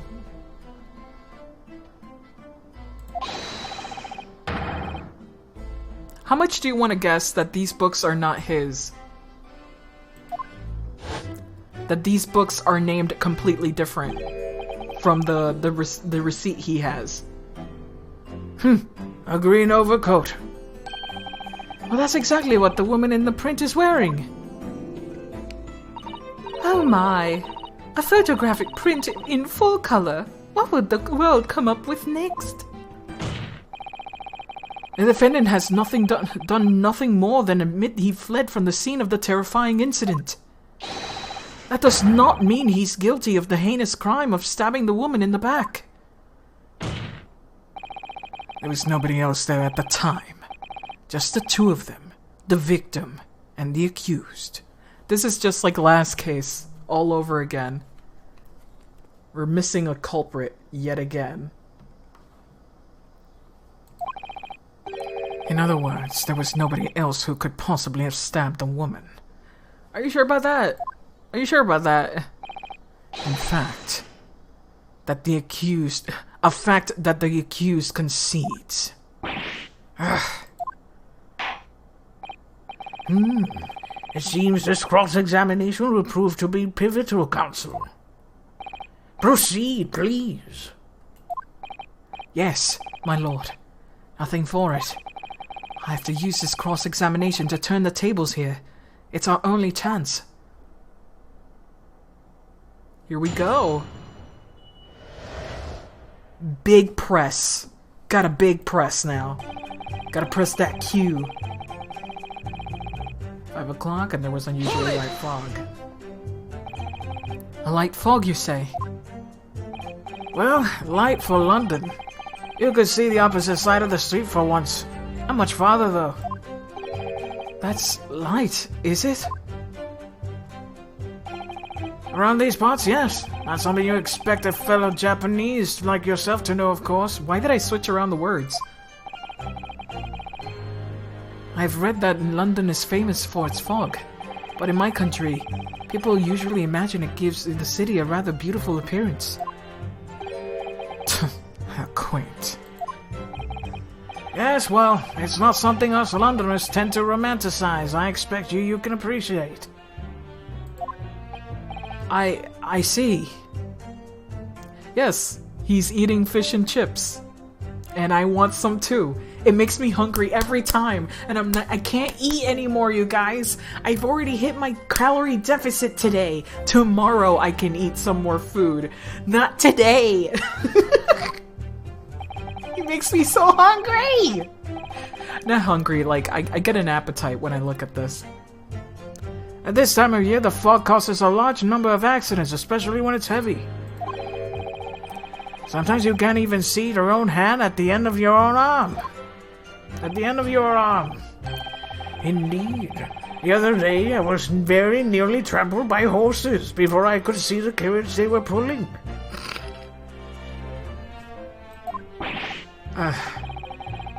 Susato-san and I should definitely remember to stop and look and listen. It's tough, I know how you feel, Pippi. Hey, I've been losing weight. So, fucking, it's working. This whole exercise diet shit.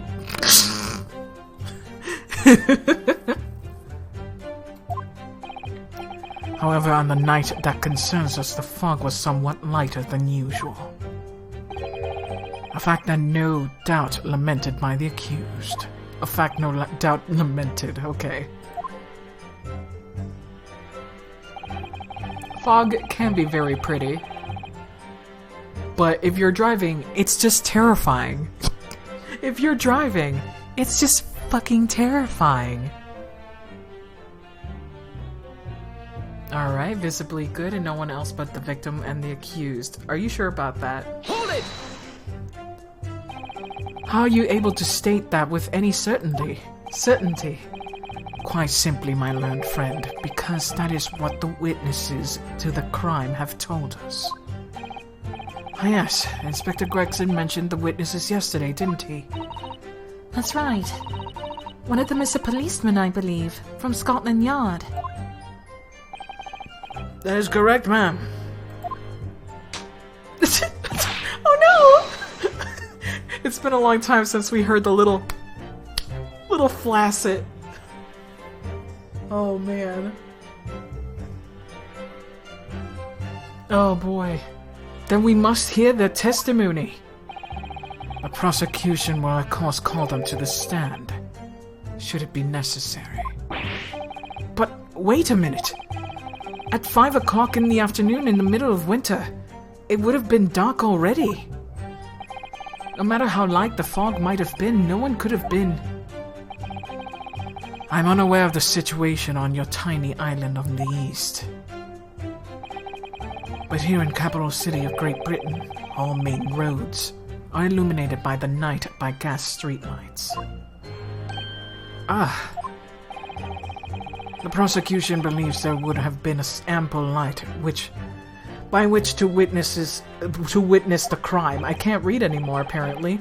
Quite here in London, for the first time in history, mankind has completely conquered the darkness. The darkness. Which means we really need to hear those witnesses' statements. If I could just get through the fog of this cross-examination, maybe we'll be able to. It seems the counsel for the defense is taking stock. Continue with your testimony, Inspector. Can you imagine I gave Van Sykes a fucking Transylvanian accent instead?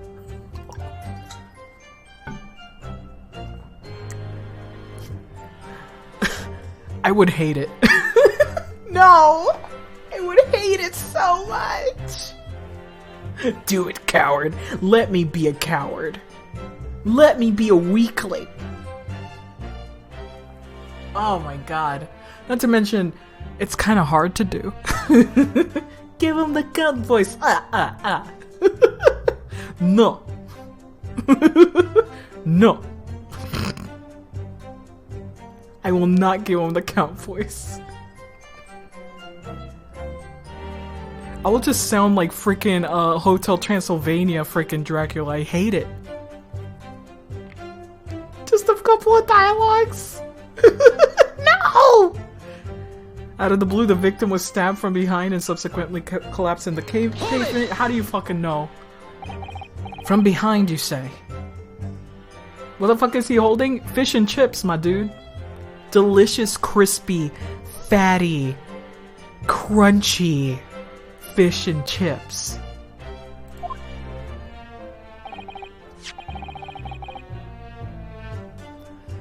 That's right, as you can see from this print. Ah, yes, quite so, Inspector. The handle of the weapon is clearly protruding from the victim's back. And you say this poor woman, Miss Green, remains in critical condition, comatose no less.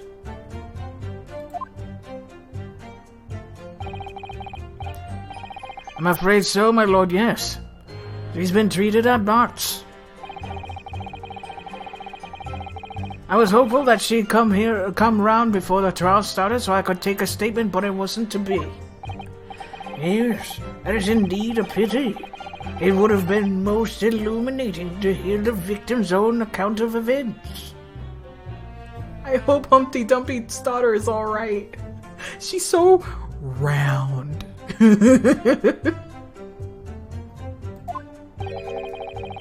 Luck is on your side.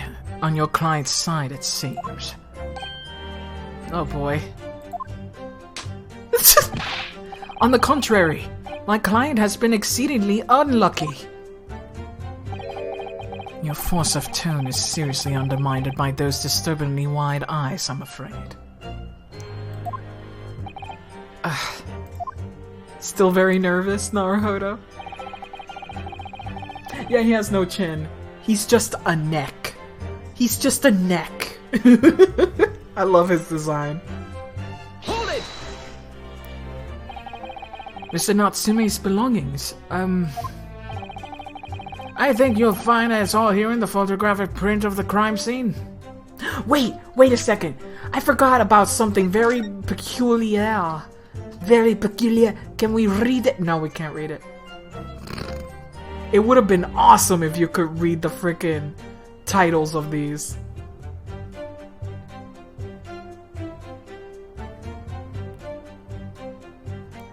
No, but nothing that we can discern.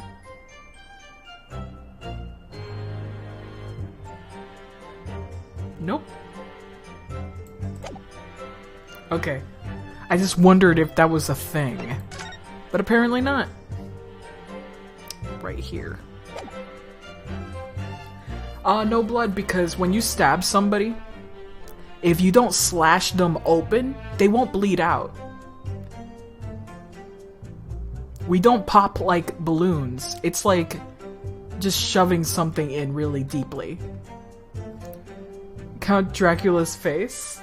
No, I can't zoom in on it. Unfortunately.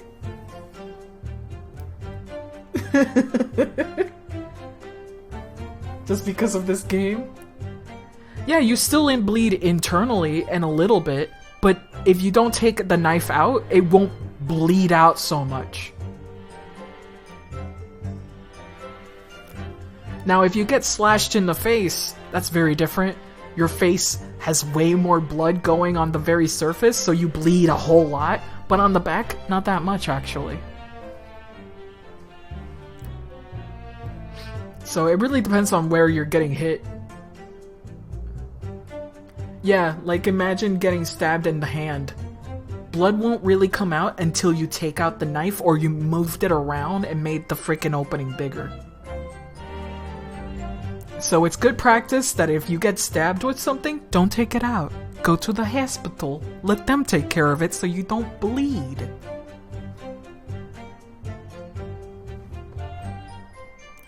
As someone who's been stabbed, I know this! Actually, I've been slashed, not stabbed. I was slashed by a big glass on my leg. And it was bleeding like cojones. I was bleeding so much. You know those glass, counters? We were kids. I was like 9 at the time, or 10. And, yeah, we put too much weight on it. A piece of it broke, and I got the big chunk slashed my freaking leg. And I didn't notice until I saw the big puddles of blood. And I was like, okay, time to scream. It was very traumatizing because I was still in a swimsuit, and I went to the hospital in a swimsuit. I was shivering and shit. Baby backseat slash for fucking counter. Unless you want to bleed to death faster. Yeah, not great. Not a great feeling. At least it wasn't that painful. Weirdly enough, the most painful thing was getting the stitches. I don't know why. It was just not great. Yeah, I also didn't cry until I saw the blood, man. I did not cry until I saw the fucking blood. I was just walking in puddles of blood. And then I looked down and I was like, you know. Woo! Yeah, that definitely hurts more. I would say that hurts a little more. Like, the slash stung, but it was far worse to get stitches. Oh my god! Mari, what the fuck? I ran through a glass cabinet door before and lived. We're fucking nuts. You burned your hand yesterday by grabbing a hot cast iron pan handle? And it was the first time in years I cried from pain. Oh no!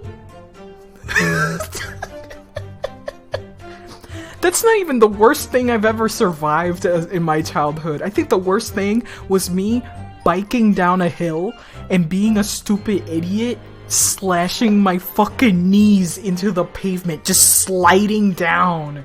Fucking getting grated like fucking cheese. I think that's the worst thing I've ever experienced.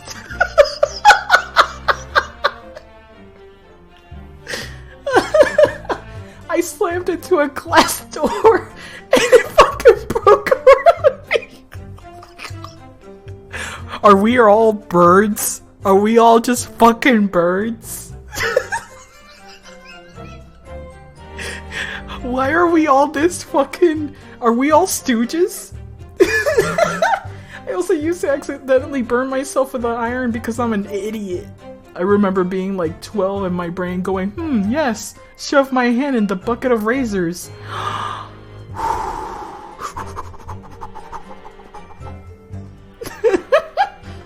It didn't happen to be me, but my friend was riding down a hill, lost control, and the metal spiky part of the chain...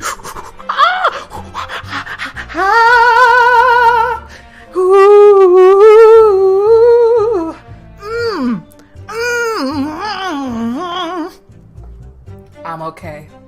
I'm fine.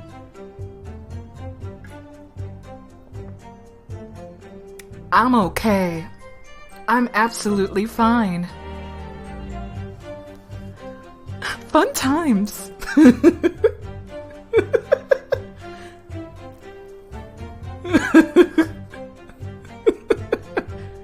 Bleed stream. Everybody shares their fucking traumatic injuries.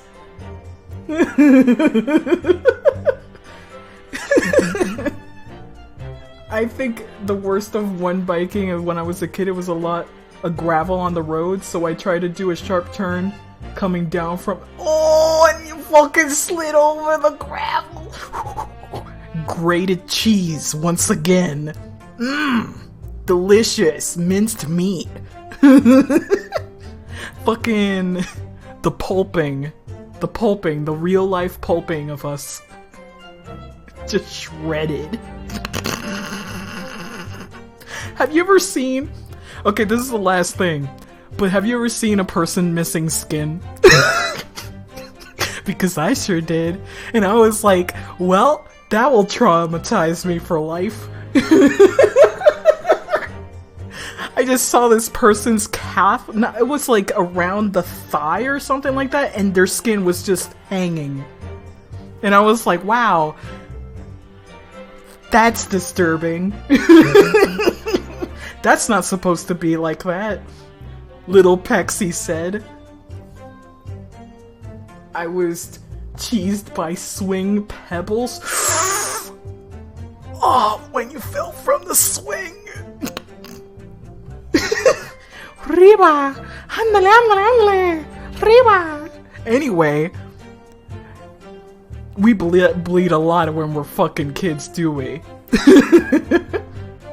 I guess lessons learned, eh? Okay, I think you'll find its own place here in the photographic print of the crime scene! It's just 3 books on the floor. That's right, my lord. Second-hand books they were, and irreparably damaged after falling in the snow, of course.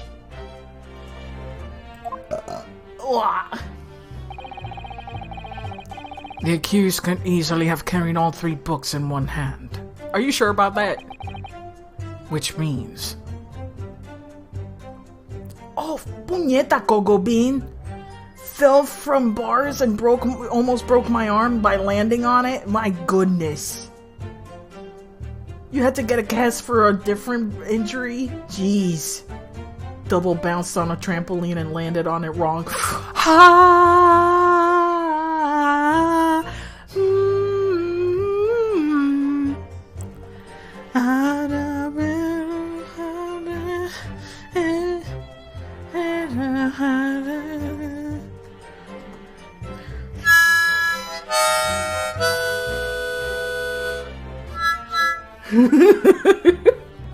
Boy. just hyperventilating into my harmonica. Which means... His other hand would have been free to wield a knife, for example. He's very clever, isn't he? What do you mean? He's made it extremely hard for you to assert that Mr. Natsume had his hands full with his books. Just put Benny Hill music all over it. We're all good. We're all okay. Just...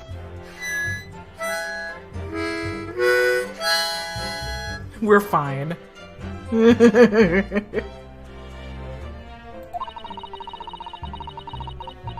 He's managed to close the one avenue of escape that we might have had before we even knew it was there. You mean to say that the defendant was holding his belongings as he thrust his knife into the woman's back? That must be what happened, my lord, yes?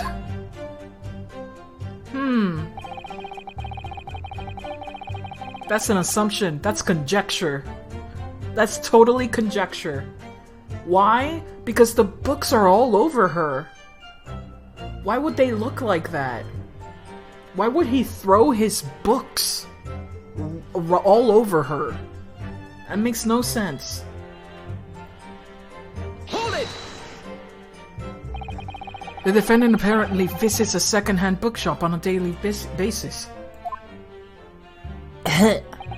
Yes, so I understand. A shop full of old English literature. I commend the accused on the lofty subject matter of his scholarly attention.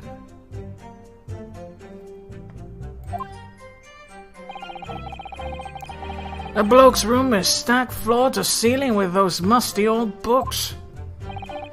Can you tell us more of the bookshop in question, please, Inspector?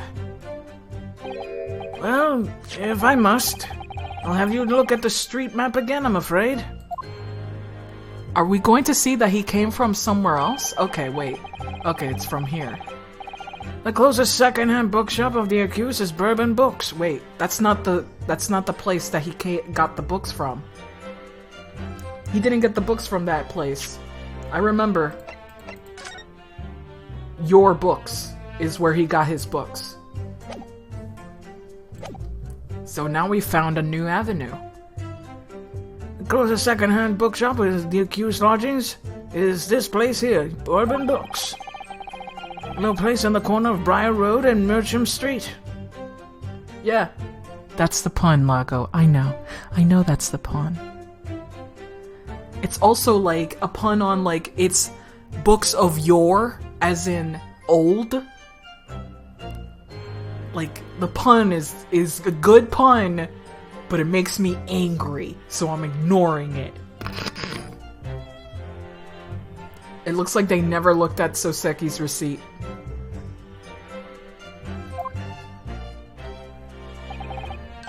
As it happens, the accused is currently living in lodgings on the other side of Briar Road at the opposite end.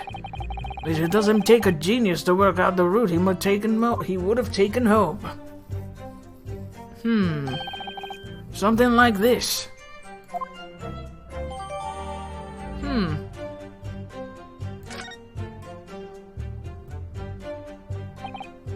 Yes, I concur with your conclusion, Inspector. The defendant would certainly have passed the scene of the crime on his way home from that particular shop.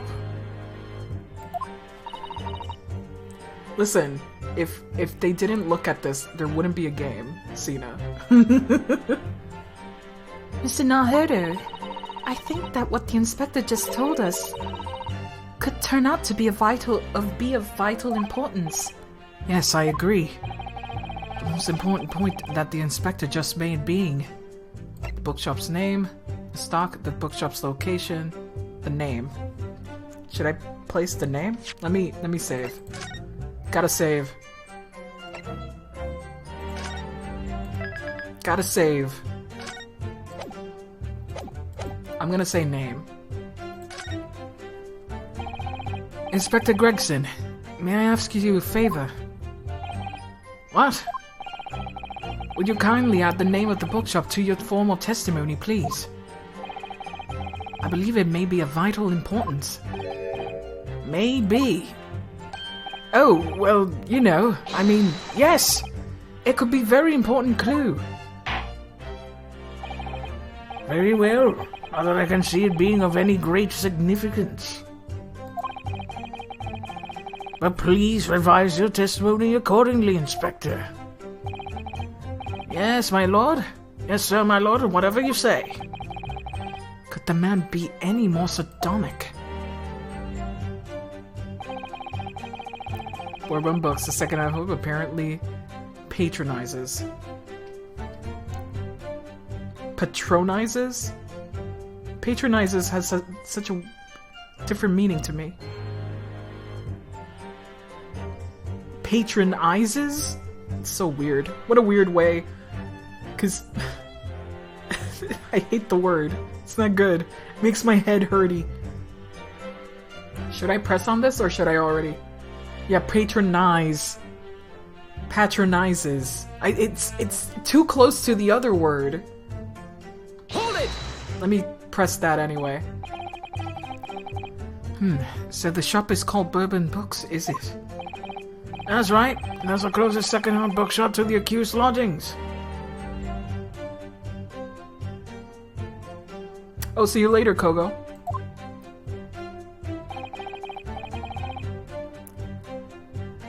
And to get from here to this room, he would have gone right past the very spot where the incident took place. If I could just confirm one point, can we be sure that the defendant really did visit Bourbon Books on the day in question? Well, we haven't actually confirmed it, no.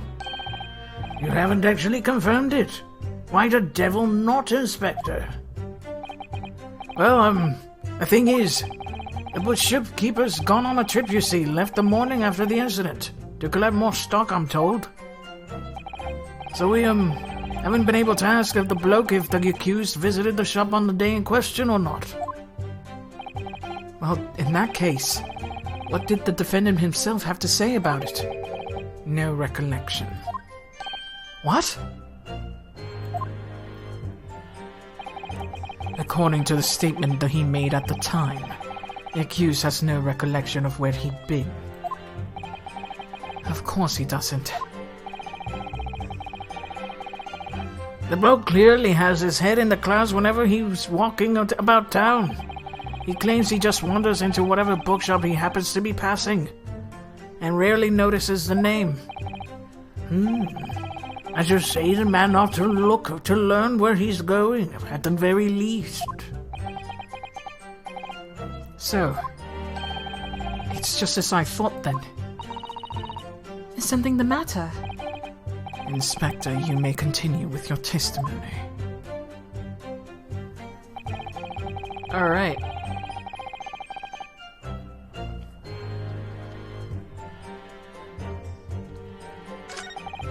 Good night. Now let's press E and present the thing. I already saved, so it should be okay. It should be alright. Wait, let me save again. Just in case? What's the circles in the corner?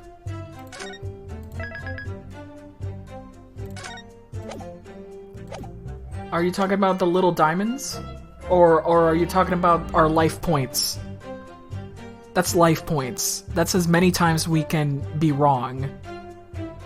We have 5 chances to be wrong. If we present the wrong clue, we lose 1. How many times you can fuck up and find out? Alright, let's show this. Yes! Objection! Oh, it's objection this time. Alright. If I could stop you then, Inspector Gregson. What is it, Sunshine? I'm a busy man, you know. This is a receipt that we found in Mr. Natsume's room. It was issued on the day of the incident and the details of the purchase of 3 second-hand books. And you found that in the accuser's room, did you? Yes. But the point is not where the receipt was found, but the name of the shop printed on it. Go on. This receipt was issued from a bookshop called your books. Your books? Y-O-R-E, I presume? Because it's very punny.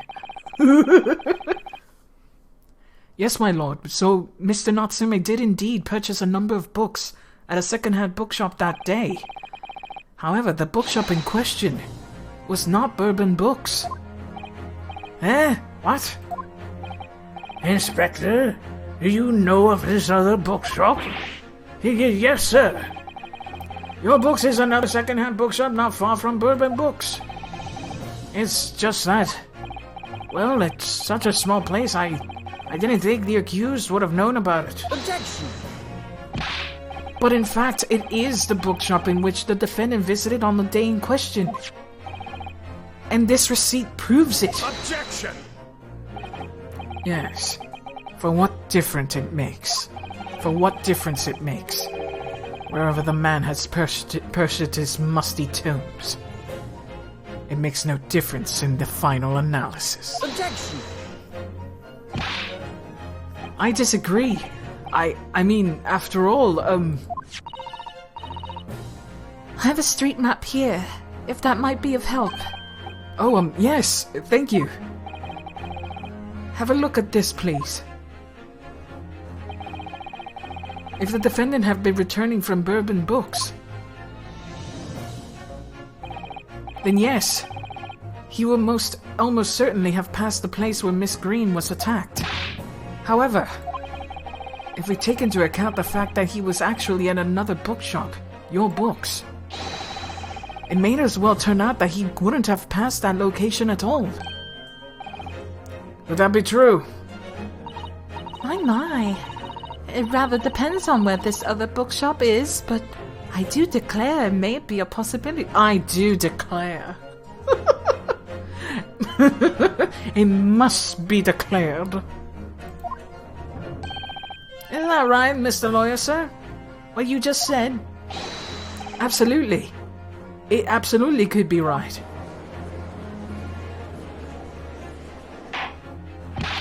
Inspector Gregson, where's this Your Books establishment? Is it worse? Is it actually worse? Did we fuck this up even harder?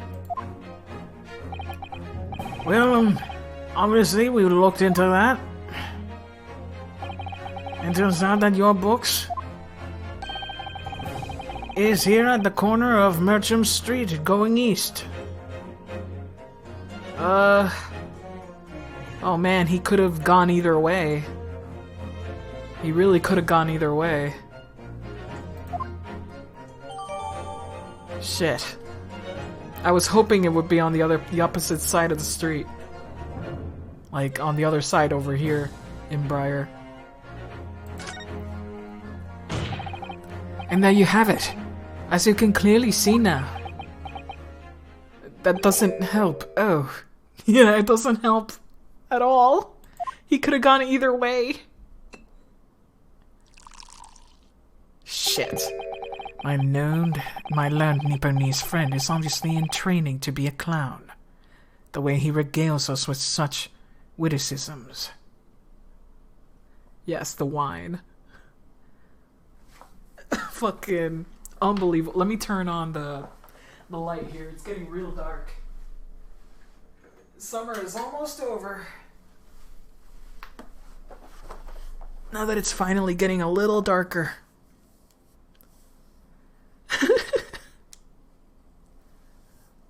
Hold me like that wine.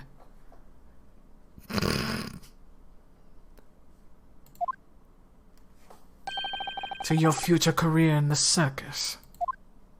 Wow. You put that glass down now. I'll put it down for you. Didn't think I needed to spell it out, but here we go. If the accused was coming from Your Books instead of Bourbon Books, there's no doubt he would have passed the place where the victim was stabbed.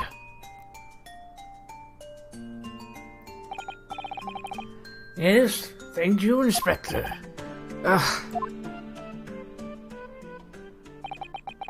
Allow me to reiterate from my learned, if somewhat slow, Nipponese friend. So dramatic. Wherever the man purchases musty tomes, it makes no difference in the final analysis. I love your hair. I love your hair. It's really good. This poor boy. As I suspected, you can't fool me, and I don't suggest you try. What do you say, eh? I've had enough of this show. Beg your pardon? Terribly sorry. But would you mind repeating that? Mr. Naruto, we mustn't give up. What do you mean? If the prosecution's assertion is correct, the members of the jury may very well decide Mr. Natsume is guilty. She's absolutely right. We must think. We must consider the assertion we just put forward by the prosecution very, very carefully. They claim Soseki-san must have passed the location of the incident on his way home from your books, but... Should I raise an objection? I don't know if I should raise an objection. I kind of want to raise an objection. It seems to be the right thing to do, eh? Right? Maybe? I don't know. I don't know. Oh, man.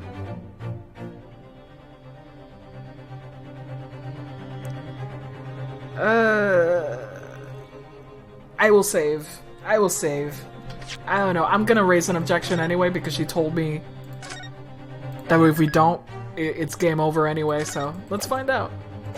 We saved. We're good. Raise an objection. The assertion just made by the prosecution is fundamentally flawed. Explain yourself, counsel. Yes, my lord. You can see what I mean on this map. When returning to your books to his lodgings, Mr. Natsume could have followed the route suggested by the prosecution. However, that isn't the only conceivable route to take between two places. Okay. If the defendant used these streets, look what happens. He arrives back to his lodgings without passing the location where the victim was attacked. Fuck. Talking back to a clown is a fool's errand, of course. However, I feel compelled to point out that that route is what is commonly referred to as the long way around.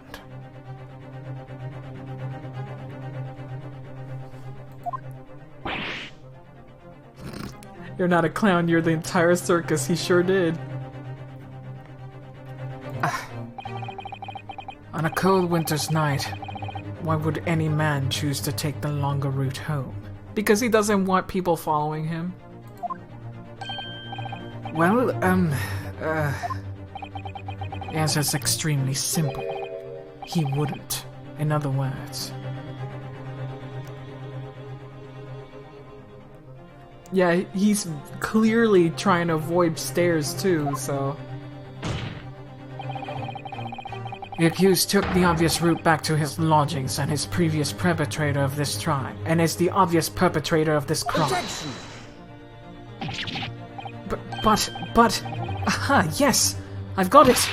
Obviously, we must ask the man himself, Mr. Natsume, which route he took home. He doesn't know. I've already informed the court of the accused's response to such questioning. He claims he has no recollection.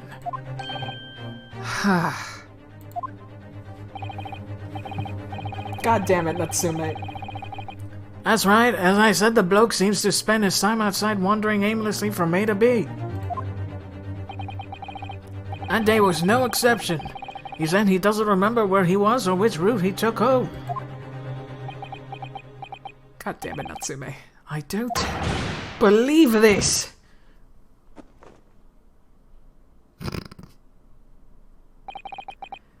I thank you, my learned friend. And I suggest that we do not waste any more of the court's time by wandering aimlessly around this subject. Pray, what say you insightful jurors? But even if that's the case, the defense still... Here we go. I agree with Lord Van Sykes, wholeheartedly and in every way. What? I don't believe it. Does this mean... We members of the jury are completely convinced now. Oh shit. Very well. On that case, I hereby call upon all members of the jury to present your findings to the court. Guilty! Oh shit. Guilty. Oh, they're voiced. Guilty. Guilty. Guilty. Guilty. They're voiced? They weren't voiced before. Were they? Were they voiced before? I don't remember.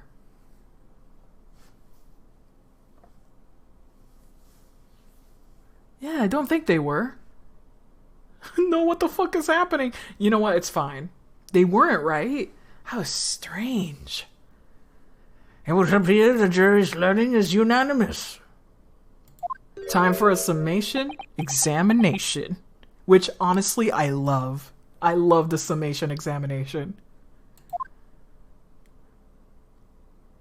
What a big proclamation.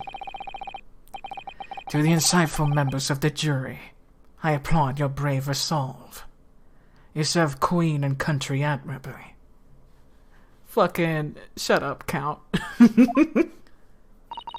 Mr. Nahodo. Summation examination right now. Crush me like that glass. No, not yet. This isn't over yet. I still have one last chance to sway the opinion of the jury. I have to tip the balance of those scales to the other way. I have to turn this around. Hey. Turnabout. Somehow. Those are the eyes of Query, not yet willing to give up and die.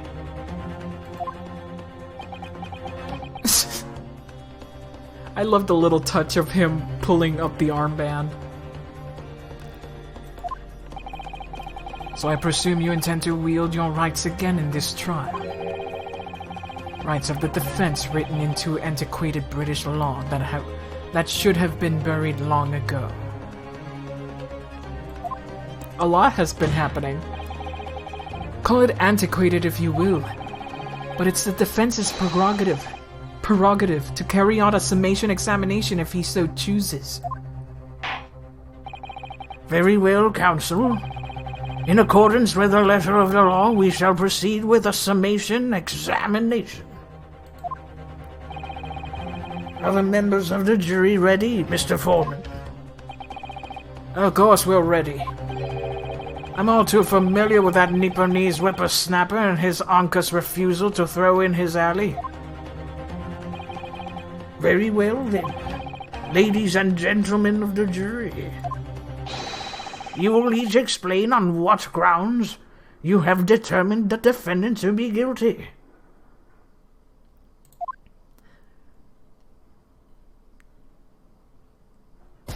He just needs a right pegging. Nap cringe. He may be racist, but a pegging will write that out. I can fix him.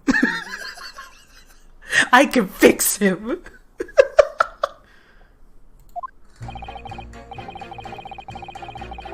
He did not get more racist. He's just being the same kind of racist. For pity's sake, that little Nipponese oddity already admitted it himself, didn't he? He said that woman in green collapsed before his eyes. Why, it can only have been the victim. The man wouldn't have gone around the houses on his way back from the bookshop, not in winter. So the poor woman was attacked from behind, was she? How dreadful. I really don't care. Can we just wrap this up now? I've got work to be doing. Your books, yes. Nice shop, that. Bourbon books? Oh, not worth a visit.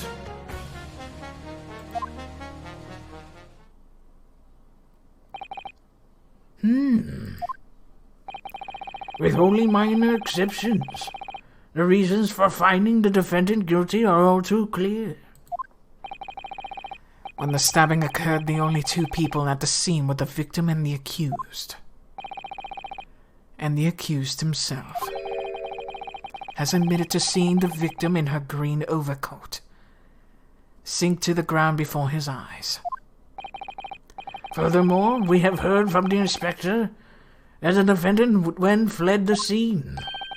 I must say, I would have ample grounds to convict the man already. Oh dear. Even the judge appears convinced of Mr. Natsume's guilt now.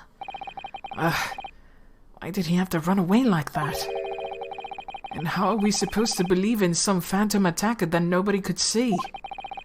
This is impossible. How could I possibly make a case for the defense? Well, we're doing it.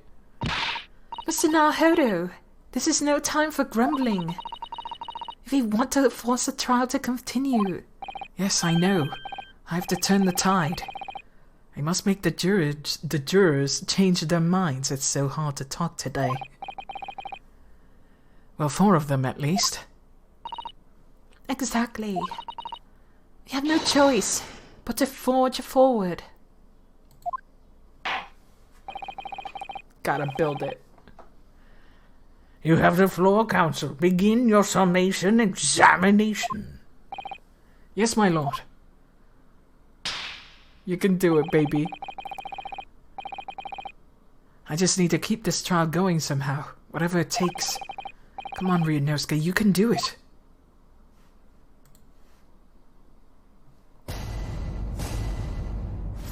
Jury examination. Alright, time to press on everybody. Hold it! Excuse me, but aren't you... Yes, that's right. I was a witness stand myself 2 days ago. Yes, I had a feeling I knew your face. Or the side of it, anyway. If I remember correctly, you're a banker, aren't you? That's right. After the gold rush down under, I came back to London to work. It was all going swimmingly until you started fossicking around. Bruce Fairplay was a man of repute. Sorry? Don't think I've forgotten how you treated me the other day. You had me and the young hatter pegged as criminals.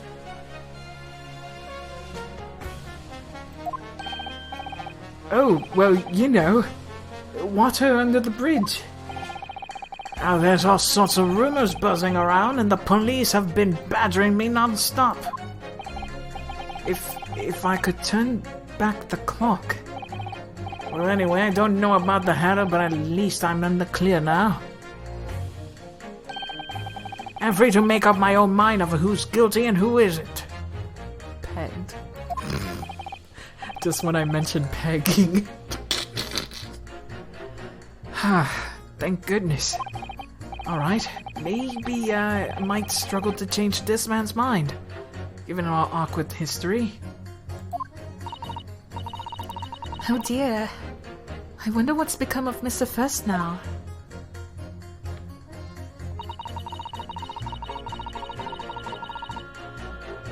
Hold it! You're right that at the time of the incident, the defendant admits to have seen someone wearing a green overcoat walking ahead of him. Well, quite. That's precisely my point. Clearly, that someone wearing green was the victim. And clearly, that funny little Nipponese man with the disturbing mustache is the culprit. But let us not forget, madam, the defendant vehemently denies attacking the woman. Why, of course he does. If he admits to stabbing her, his life is over. The man is obviously a liver-faced coward, honestly, claiming the woman simply collapsed before his eyes. But if that's a lie as you're suggesting, do you not think he could have concocted something more credible? Oh, really? I really couldn't say. After all, you are foreign. Who's to say what goes through your funny little minds? Wow. Why Nipponese? Because Nippon is the name of the country.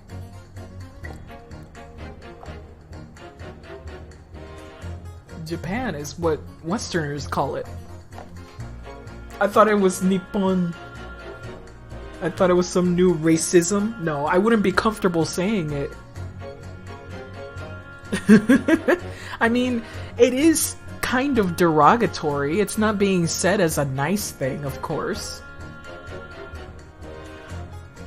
It is being used as like, you know, oh, those people, you know? Very similarly to just putting anybody like that is very offensive, but not necessarily racist. Just harsh. Like, damn.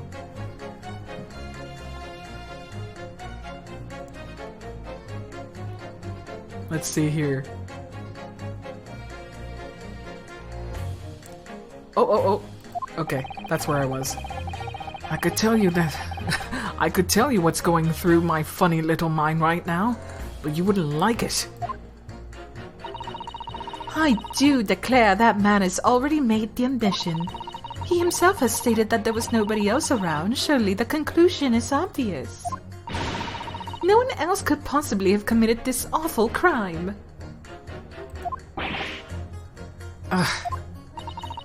If no one else could have done it, the accused must be the man. Really, it couldn't be more simple. Your argument is compelling in its simplicity, I must admit. Oh my! You are too kind, my lord. That went well for her.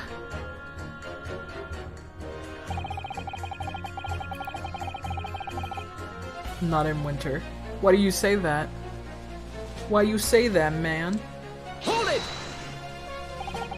But you can't deny that there are other routes that Mr. Natsume could have taken back from your books.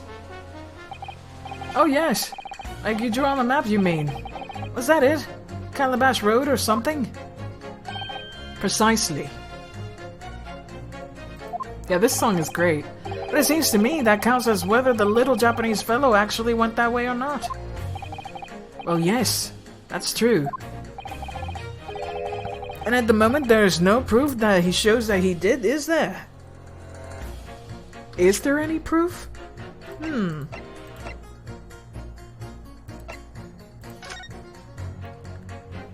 Doesn't seem to be, does it? 2 shillings tendered in receipt of.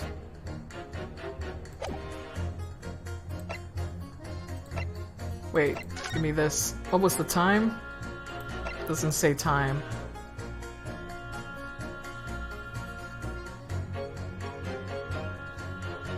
Apart from the stamina large for 9 months, a silent has been running away. Seen running away, blah blah blah.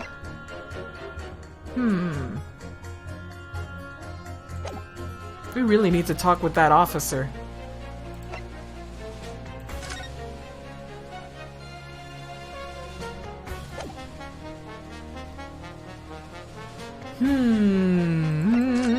And there's nothing we can glean from in this.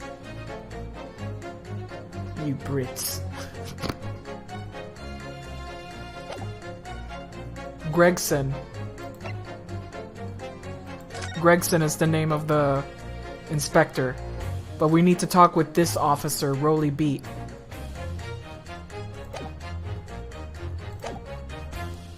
He's the witness, not Gregson. Well, yes, that's true as well.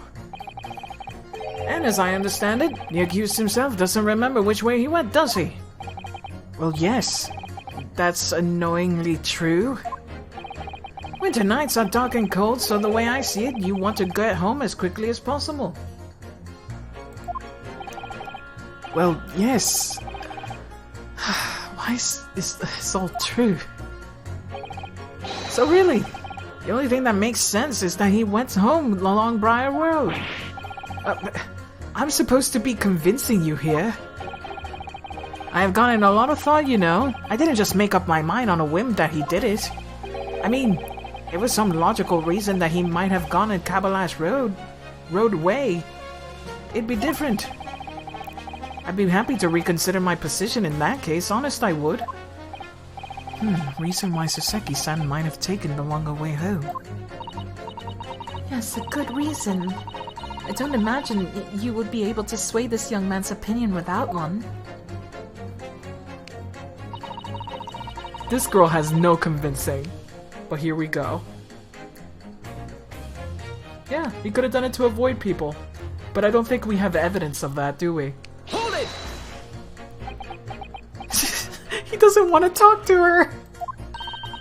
Whatever is the matter, young man? You're the wife of Mr. Geridib, aren't you? The landlord who rents Mr. Natsume's room. The master's wife? Where do you get your ideas, sir? I'm the maid. The maid, you understand. She's keeping up that charade. This is going to be awkward. Why didn't you mention this yesterday? That you've been selected for the jury in this trial I made. Well, I was told not to mention it to anyone until the day of the trial, you see. It was the letter I received. The instructions were very clear. So I'm afraid I had no choice. That's right, you're not supposed to tell other people that you're visiting for jury duty. You're really not supposed to. I see. Anyway, Mr. Natsume, the defendant, takes lodging in your master's house, doesn't he? Yes, that's right. Although he's only been there a little over a week now. And in that time, surely you must have taken stock of his character. Does Mr. Natsume look like the kind of man who would commit a crime such as this? Oh my goodness me, yes, he's just the sort. What? Spending all his time in that dark and dingy room sporting that unscrupulous mustache. The man never speaks. And don't get me started on those shifty eyes. All the neighbors are talking about him. I've heard them, you know. People think he must be building a bomb in there or something. Oh dear. Poor Mr. Natsume. How could people say such things about him? He's just a harmless bookworm. Nothing more. He has an awesome mustache. They're just jealous. Well, you just called him a worm, so...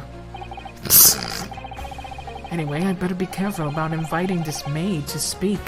She's said enough damning things already.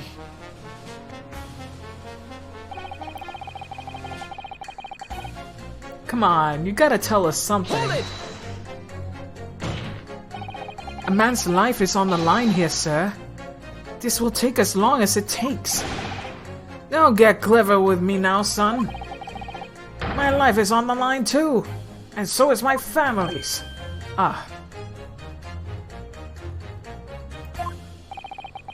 The likes of you wouldn't understand, but a laborer like me can't afford to take time off.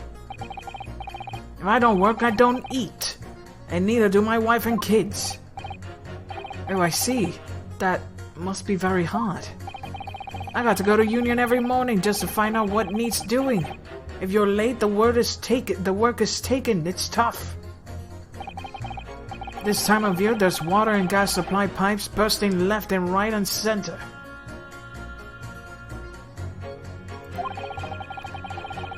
After cheap labor to let the roads dug up to fix it. It's hard slog from the dawn till dusk it is. Which road is being worked on? Which road is being worked on? That's a big, big, big, big opening. So you were out digging up the roads from the day of the incident as well, were you? That's right. In fact, if I remember rightly, it was just around the corner from where it all happened. By the old boot shop it was. Which one? Which one? Merkensham? Mersham? Miku. Natsune Miku Road. Mersham. This road was being worked on, so you can only go through Calabash. Nice, nice. We have an opening, boys. We have an opening, boys. What? Another coincidence. That's right. Mersham Street it was. Hatsune Miku? Hatsune Miku Road. I would definitely want to live by that street. Mr. President, we got him. Mersham Street. On the map, Master Naruto, there are only 3 named streets. Juror number 5, I need you to add that information into a formal statement, please. What's the point in that? Can we just get this business over with now? Please, sir, it's important. Just fine, I'll do it then.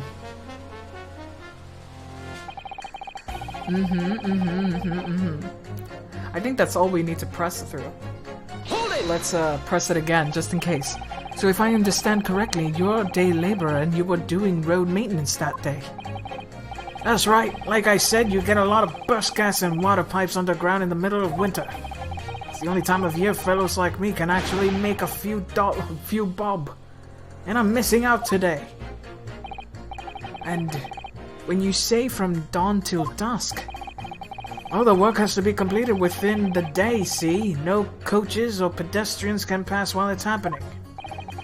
I wonder if it would trouble you, sir, to mark this street map on the exact location of the works you were carrying out. Give it here, then. Let me take a look. Right, let's see then. Here we are, Merchant Street. Yes, it was just here like. It was a tidy dig, I can tell you. It'd get through all the drifts of snow that was frozen solid. And what sort of time did you finish the work? Well, we started in the morning and we can't have finished before gone 6, I'd say. The snow has stopped coming down, but it was long past dark for sure. That means the road work was still going on when Miss Green was attacked around 5 o'clock. Road works on Mersham Street, huh? Here we go. Last one. Not worth a visit. Why? Sorry? Fold it, you say? Fold what? Oh, no. What I said was hold it. I wanted to ask... What I wanted to ask was, did you visit your books often? I like the old books that they have in there, yes. I enjoy reading them over a nice cup of old tea. Old tea? That's my daily routine, you see. Same thing every day, including the day you're talking about. And at what time did you visit your books on the day in question? Well, it was picking out books all there all afternoon. And it would have been just before 5 that I left. It's my daily routine, you see. Same thing every day, including the day you're talking about. He has a green coat. You're right. Fuck, how come I didn't notice that? And he's roly-poly. Has the same hat, too. But not the same hair. He's very roly-poly.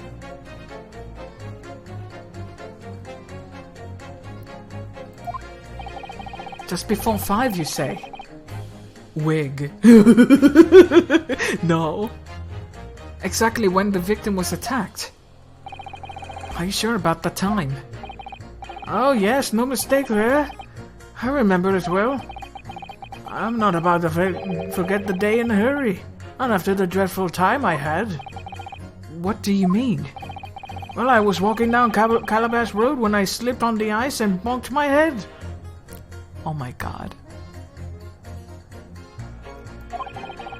It's always worse after the snow stopped falling. That's when it's most slippery.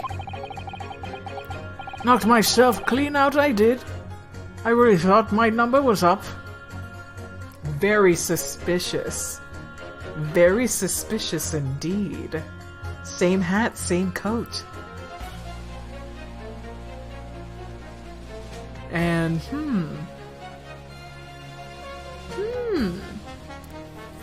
could it be that the incident happened elsewhere and he just ran off to his house, not knowing?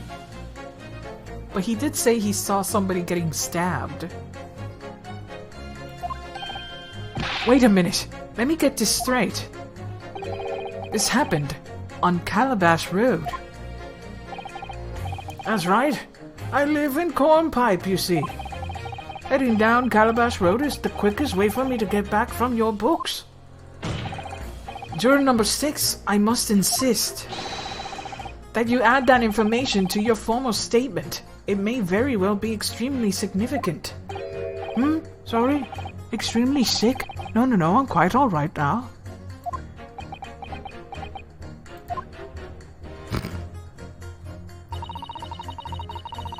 It sends a shiver down my spine to hear the members of the jury so convinced of Mr. Natsume's guilt.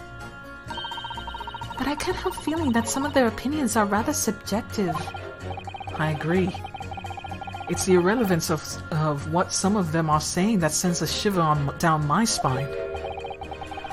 At least some of their assertions don't actually incriminate Mr. Natsume of anything.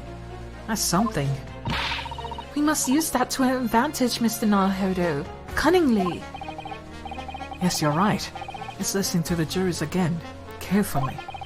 And if any other assertions are at odds, I'll pit them mercilessly against each other. Okay. Alrighty then.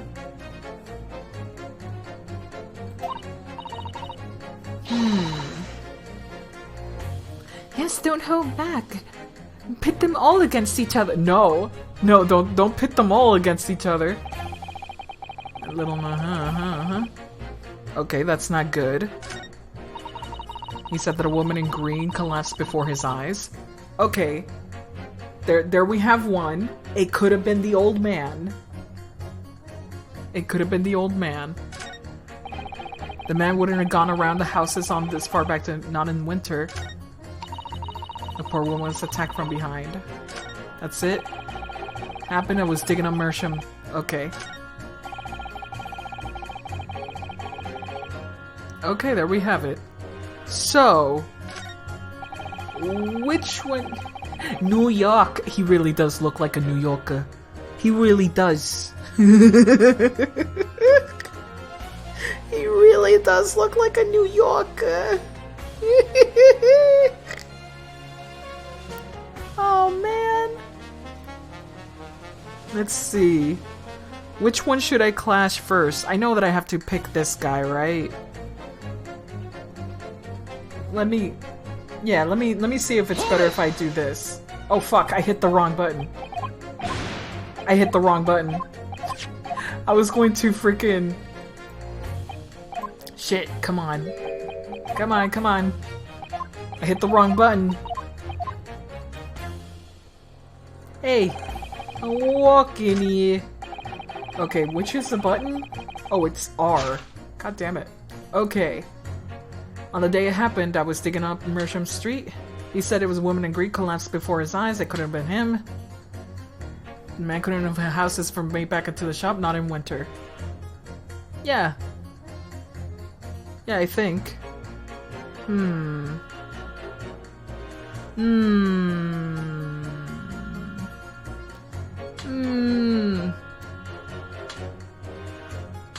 Wait, this is a little weird. On the day it happened, I was digging up Mersham Street from dawn till dusk. If he said the woman in green collapsed before his eyes, it couldn't have been only the victim. Huh.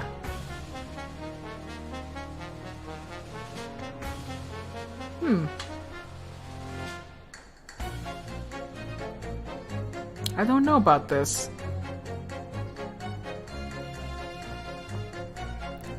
Okay, let me go back. Because there's a more obvious one that I want to pit.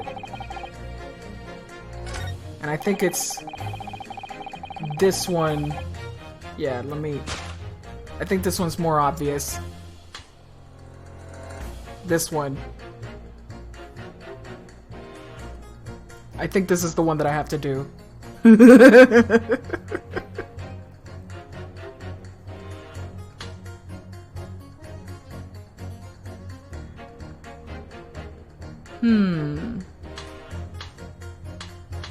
This one's hard. This one's actually hard.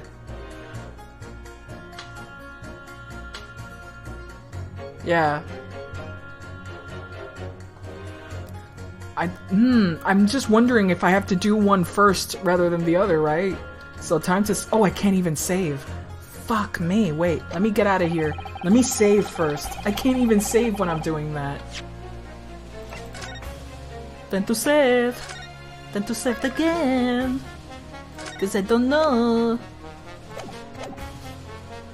I'm not super sure.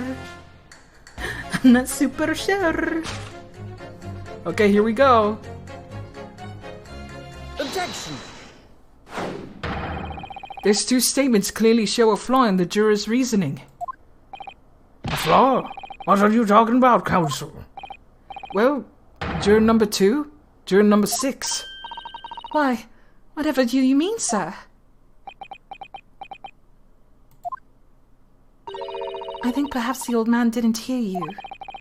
Unbelievable, it's not like I was loud or anything. There's at least one fact in which you can be sure here.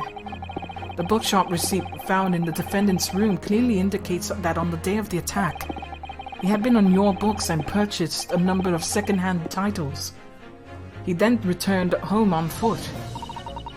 But the man says he has no recollection of his return journey. That's correct. But what he does remember is seeing someone appear in front of him on the way. Someone in green overcoat who suddenly collapsed on the pavement before his eyes. Yes, we're all aware of this. The poor young woman who was stabbed, obviously. Objection! Okay, I think I got the right one. Can we really be sure of that, madam? My, whatever do you mean? I'm sure you heard juror number 6's account of what happened to him that day. That same afternoon, there was somebody else apart from the victim, who was wearing a green overcoat, and who fell over the icy sheets in the neighborhood. Oh my. My goodness, you mean? That's right. I'm referring, of course, to the hard of hearing juror number 6. Are you really suggesting that the person in green overcoat from whom the defendant saw collapse in front of his eyes was the jolly old good gentleman on the end of the bench here with me today? That is entirely possible, yes. After all, the old man has a somewhat similar build to the victim. Well, look at that. My goodness me. Sorry? You need a pee. You need a pee.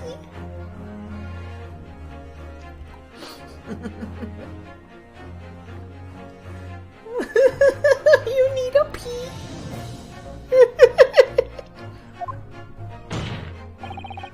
And crucially, we know precisely where the old man in green overcoat fell. On Calabash Road. Therefore, if the person who Mr. Natsume saw collapsing in front of him was in fact juror number 6, it means the defendant must have taken the long route back to his lodgings. And if that's true, then clearly the crime scene on Briar Road where this woman was stabbed was not on his way home. Oh my! You idiot, old man! If you haven't seen it so daft as to be roaming out about there, we would have boxed this off hours ago. And really, what would you think in wearing such a befuddling coat? What did you say to me? Is it a crime for the elderly to walk the streets these days? Is it a crime to slip over the ice? On the ice? Is it a crime to keep up with the latest styles and wear a beautiful green overcoat, isn't it? Oh my god.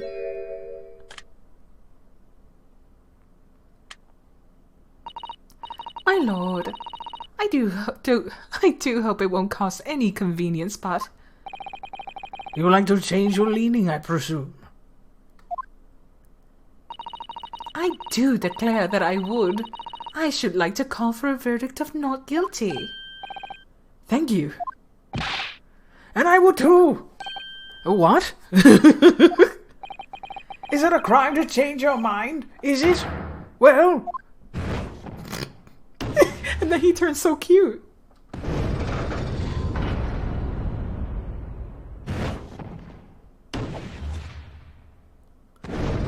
Adorable. Well done, Mr. Naruto. That was wonderful. Well, we've managed to change a couple of minds at least. It's strengthened.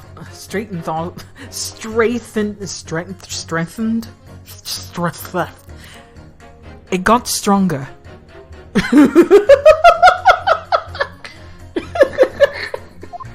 I'll just ignore what he said. Now for the street work.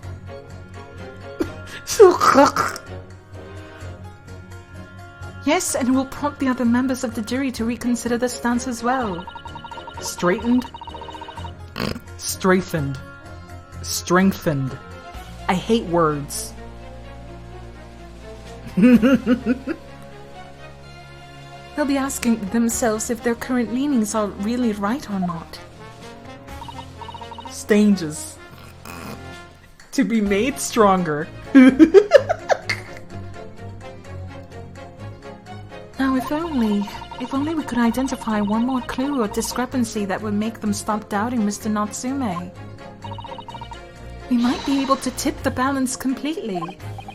Yes, that's exactly what we've got to do. Van Sanks is looking to bring this trial to an early conclusion. That's what we have to prevent, by whatever means we have at our disposal.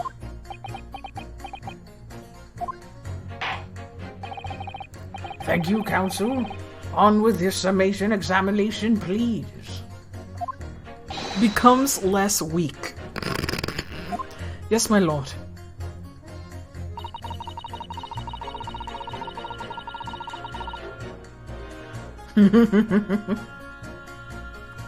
All right.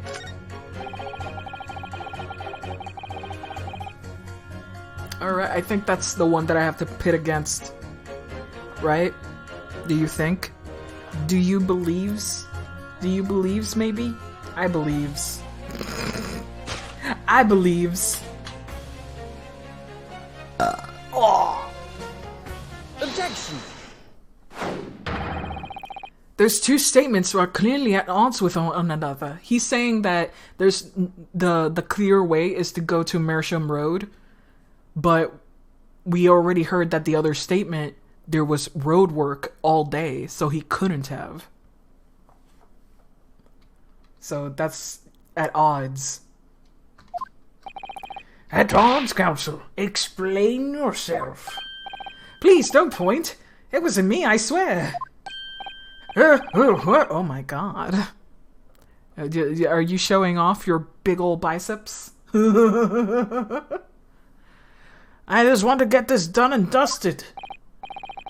Well, juror number 3. Oh, me, sir. What do you mean? Juror number 5's words just now are extremely significant. Let's take a moment to consider the implications of what's being said on our map of this local area. I can't talk today, and that's okay. On the day in question, Mr. Natsume visited this bookshop to purchase a number of second-hand books. And on the same day, we know now that there were works being carried out on Mersham Street, making it impassable. Yes, he does have a sword. That was Kazuma's sword. It's his soul.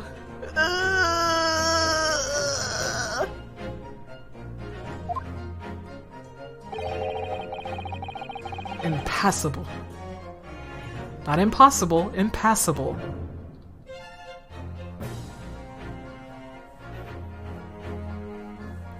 DW about it? What's DW?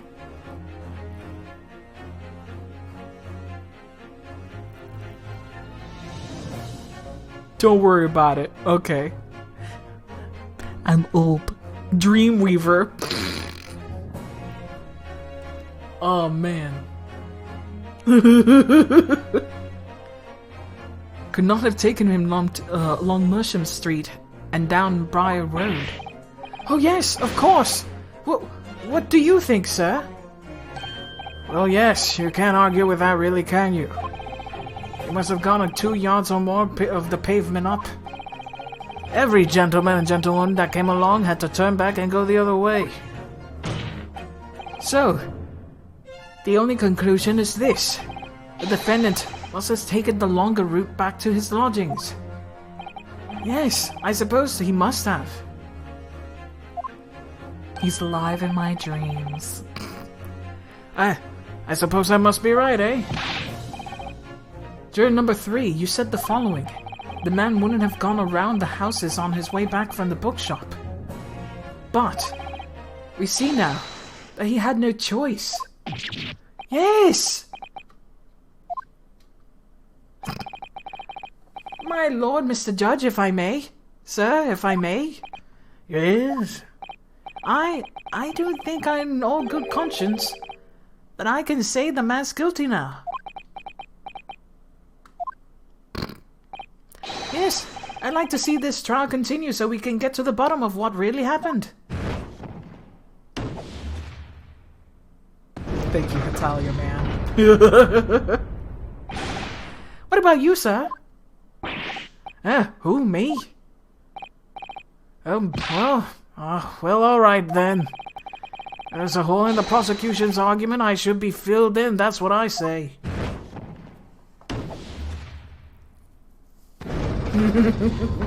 We dits it.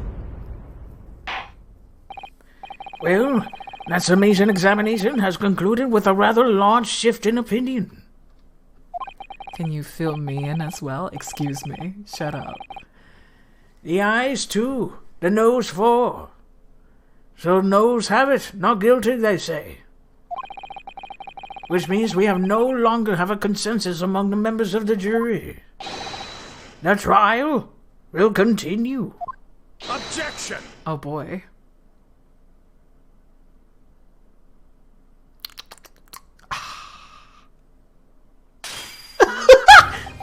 Could it seem churlish of me to drink from my hallowed chalice moments after raising an objection?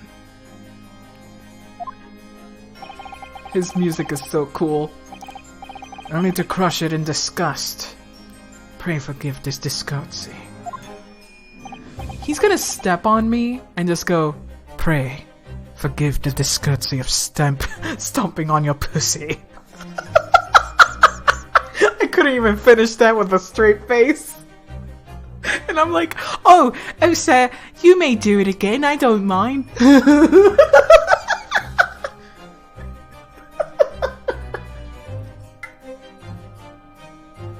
Oh man. Lord Van Sykes. It seems I must retract my earlier remark. God. Forgive for I crushed thine pussy. Continues to step.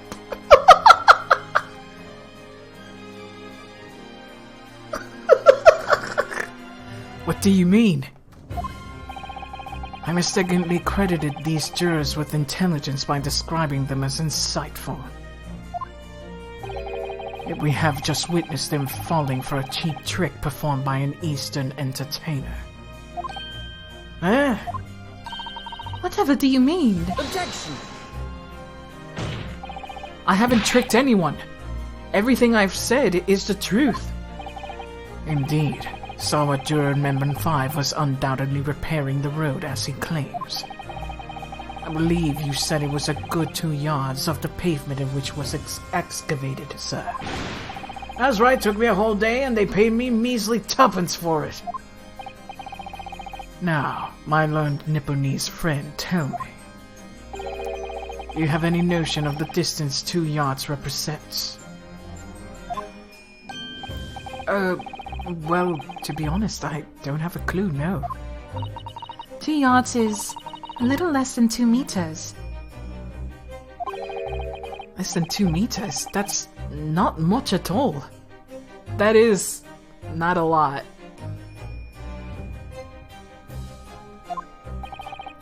In other words, how can this cam clip through the roads?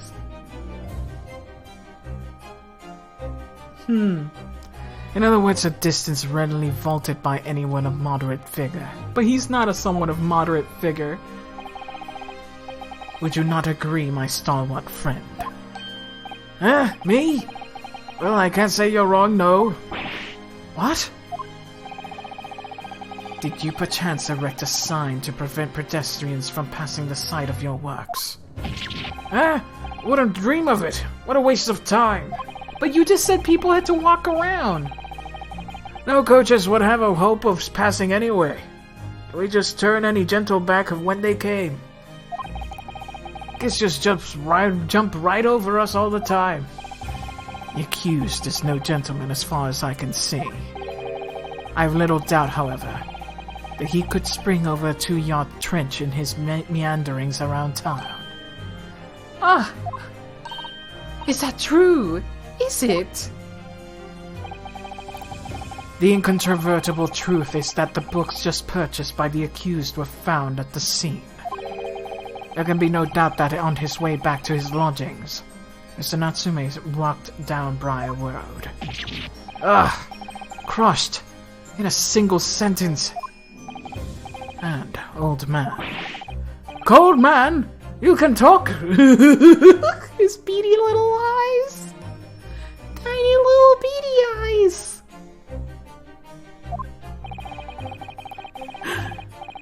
You say that at around 5 o'clock, on the day in question, you slipped and fell on Calabash Road. Pray, was there a suspicious-looking Nipponese behind you at the time? Oh, I can't say I remember. You don't remember? How about a wager, my learned friend? You say it was this old man that the accused saw. But I would lay 1,000 to 1 against you being able to prove it. There we go. Shit. We can't prove that, that's for sure. That's why I was confused. We couldn't prove that. Order! Order! Lord Van Sykes, explain yourself. My lord, if you have such a trenchant argument up your sleeve, why in the world did you not proffer it during the summation examination? I wanted to give this young foreign student the sightseeing experience he no doubt came for.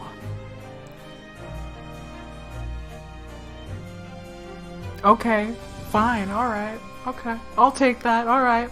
That seems like bullshit, but okay.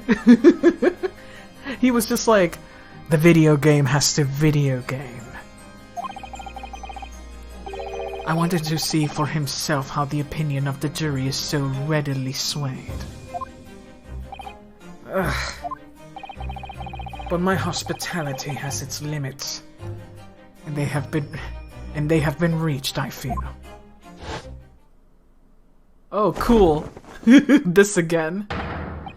So, my learned friend, today's sightseeing tour of London is now over. What? What are you talking about? My lord, look at my pauldrons. Look at how they protrude from my shoulders. They're deadly.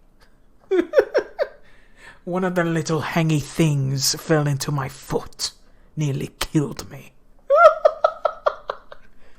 Listen, Van Sykes, You're so over the top. I love you. Barak. Barak? Barak. It's Barak von Sykes. They are some mighty pauldrons. So pretty.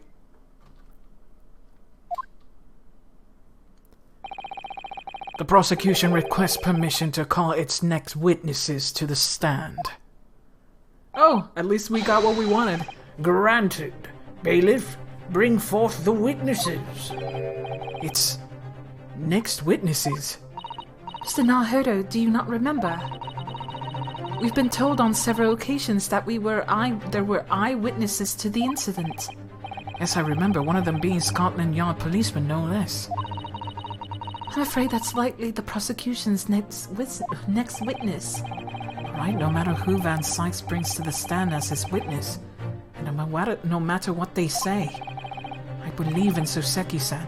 I know he's innocent. And I'll keep believing to the very end, until this battle is over. Oh. Witnesses, please state your names and occupations for the court.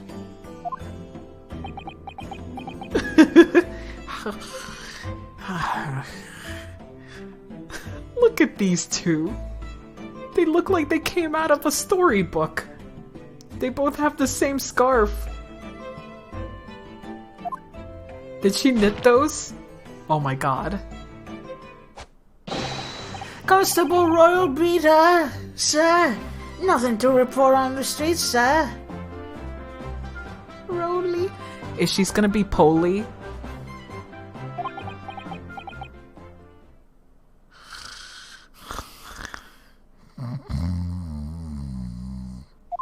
Hansel and Gretel?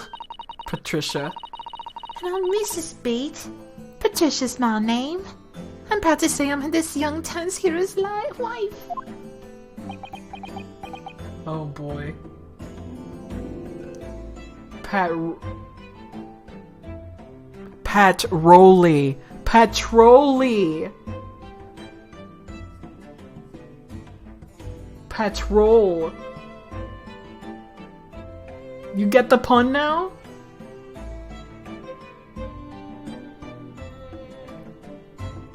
They're a combined pun. It's Patrol all over again. Mr. Pat Roll. But instead she's Patricia and he's Roll. Patrolly Beat. I'm not sure what beat's supposed to be though. Or beady. Not sure if that's how you pronounce it. What's the story here? Well, in truth, we've not been married long. In fact, we celebrated our first anniversary only the other day. Petroleum jelly? No. No, it was your husband I was talking about. He seems tired. Hardly surprising. With this being an honorable occupation, patrolling the beat. There it is. There it is. Thank you, Van Sykes. The beat. It's just the beat. Patrolling the beat is the most demanding work in the world. They got the beat, they got the beat. Yeah, they got the beat. Oh, really? I'm sure I've heard of that before, actually. It's Britney Beat. Feeling the beat. Indeed. Apart from rare days off, our gallant officers trudge some 20 miles a day, you know. Dance to the beat. They patrol boarding houses and pubs, collect taxes, survey the streets, check that meters are running true. And they're responsible for keeping the streets clean and lighting and extinguishing our street lights. That's too much. That's too much. There are a number of items in that list that don't sound much like policing duties at all. I wouldn't just be falling asleep on my feet. I collapsed long ago. Beating the meters. The meats. But it goes without saying that the policeman's primary duty is apprehension of criminals. I guess he's beat. Fuck off. Fuck off. Shut up. That's actually a good pun. Shut up. Stop it. God, he's tuckered up.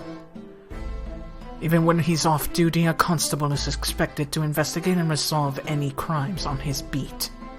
I guess beat would be his time. For the London Bobby is a man of honor. He has big eyelashes. And a man of slumber. On the day in question, this man and his wife were walking down Briar Road on the opposite direction, and they witnessed the incident as it occurred. Is that not correct, Mr. and Mrs. Beat? That's right, sir. Isn't it, Rowley? Constable Rolly Beat, sir. Nothing to report the streets, sir. What great witness he's going to be. He really does have sleepy whore eyes. Not really. Does he? Let me see. Very good.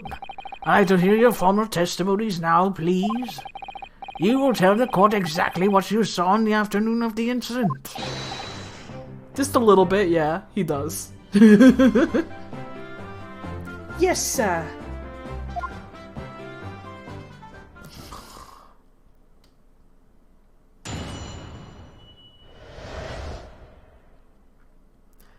His freaking helmet is so crushed. What the witnesses saw.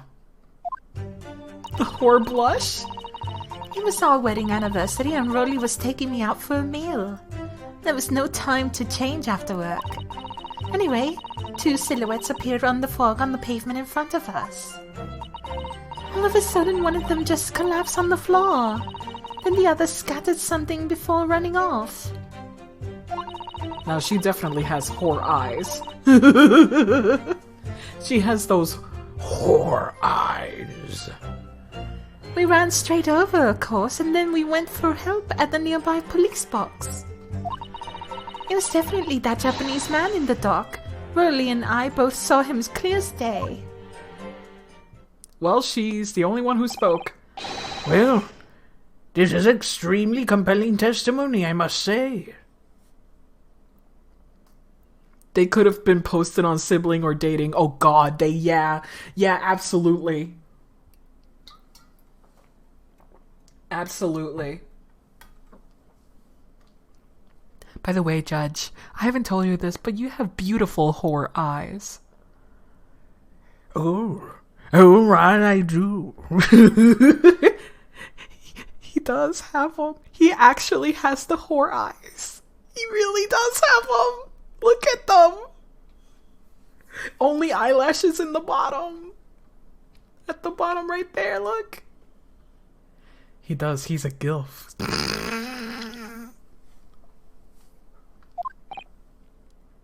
Good for him. Oh dear. This policeman and his wife are claiming to have positively identified Mr. Natsume at the scene. No, stop it. If the testimony is true, the alternative course of events that you established in the summation examination will be squashed. It's a death knell, in fact. Because that alternative was never viable in the first place. What an unfortunate rechancing. And on your wedding anniversary, too. Oh, I know. but I'm still managed to go out for the evening with my man. Thank the Lord for that. Gosh, the line of a London bobby sounds really hard indeed.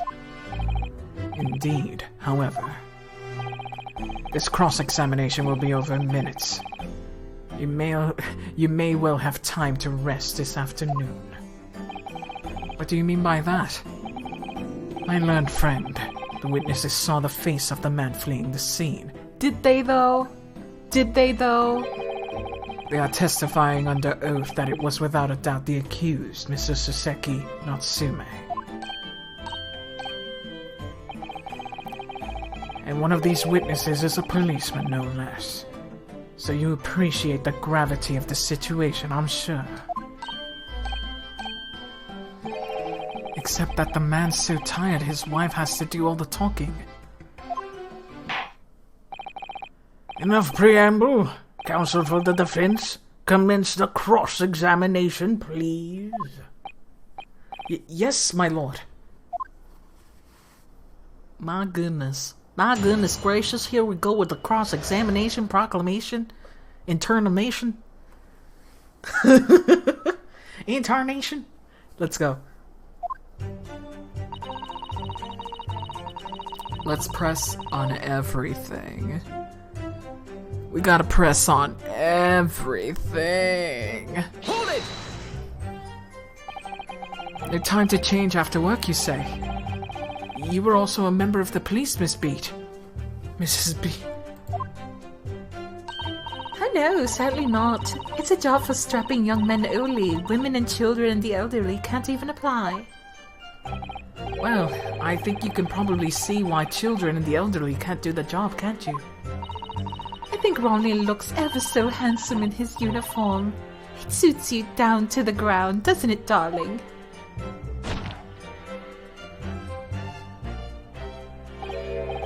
What? I just finished my beat. Pet and I were heading back to the station, and I was actually planning on getting changed there. Is he talking in his sleep? This is creepy. Oh no, Rolly. I much prefer you in uniform. Sometimes, I don't recognize you when I see you in plain clothes. Oh dear. That doesn't seem healthy. Kindly adhere to the point. You were going for a meal after you had finished your beat for the day, correct? That's right, sir, yes. Although I was fit to drop, to be honest. And after spending the whole day on my feet. But policing is my life, sir. As long as I am the proud owner of this, I serve my city and my queen to the end. What's that now? My warrant card, sir, prove that I'm a London copper. Has the noble founding principles to force written on it, as a reminder to us all policemen to our sworn duty. To patrol the streets of London town and uphold the peace of the common man. Sir, and for such noble cause, I cover 20 miles every single day without fail and without grumble. Because I know that the plodding of my boots is all Londoners need to hear to feel safe and secure. That's kind of cute. It's kind of cute. So, fighting crime doesn't appear to come into it then.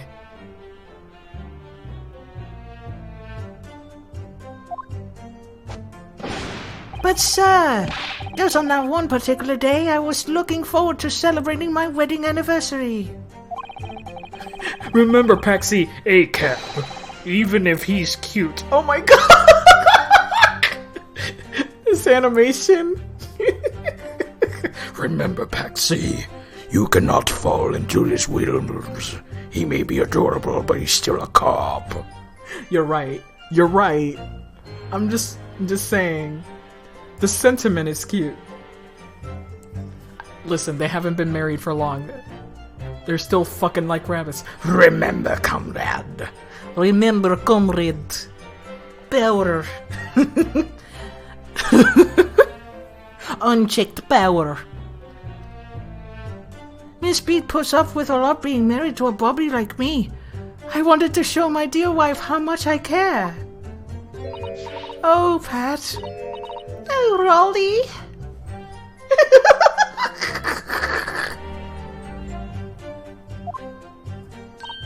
Oh, what a charming couple. Their young love is such a joy to behold. If a little over the top, perhaps? I'm gay. What are these heterosexuals? No. Naruhodo, in my opinion, mega bi. Just very bisexual. Maybe even demisexual. Maybe he just can't get his dick up unless there's a deep emotional connection. Like, he has to really care about that person. Ryu Demi King. As for Kazuma, he's straight up gay. I'm gonna say it right now, he's just mega gay. Mega gay. Oh my god. The freaking pink ass unicorn shat that boy out. It is law. He is court sexual. Just with the way he looked at freaking Ryunosuke is just... They placed so much food. They put so much food on our plates. And then kindly describe what happened next.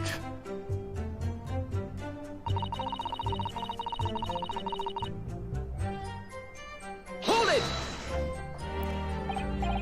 Two silhouettes. That's right. They were coming towards us, walking up Briar Road on the opposite direction. It's soggy food. Yeah, unfortunately. Wait, he's in front of him, not behind him. He's on front. Oh wait. Oh wait, they're opposite side. Okay, fuck. I'm stupid. I'm so dumb. Okay.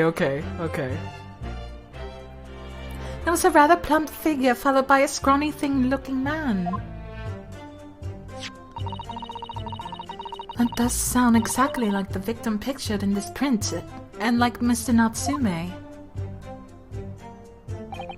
Yes, unfortunately it does. And you're certain that at the time there was nobody else nearby? Yes, quite certain. It was dark, but there were streetlights on Briar Road, you see. There was nobody else around at all. Isn't that right, my darling?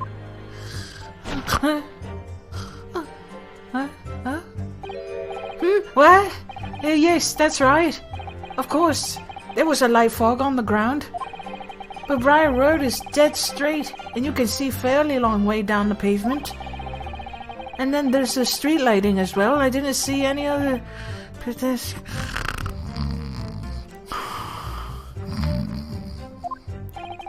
Before Sneak takes firm hold, your answer please, Mr. Beat. I just got here! These models are so cute!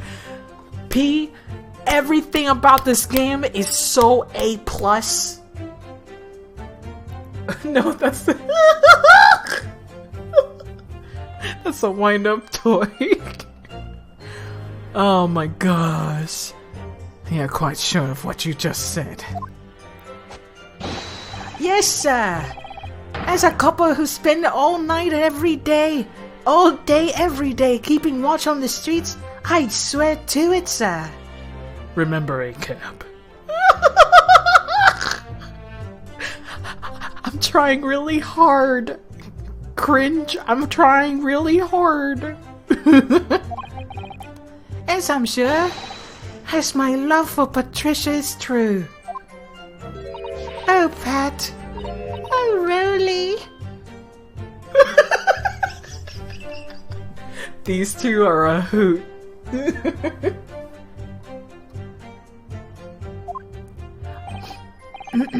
That's how you hold on to your helmet, don't you know? Still maintaining there was no one else around other than the victim and the attacker. starting to seem that it must be how it really happened. It's beginning to seem like there's no one to run. Well, that didn't stop Mr. Natsume, didn't it? Did it? Fuck! He fled the scene all too convincingly. Thank you. I believe we have a reasonably clear idea of the situation just before the incident now. Look at how fluffy Judge is. He's so fluffy. Look at Beard. Magnificent. Like Cloud. What happened in the crucial moments that followed?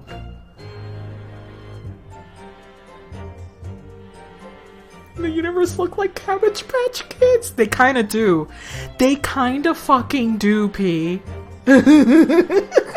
Except if it's in the main cast. If it's the main cast, they're either hot.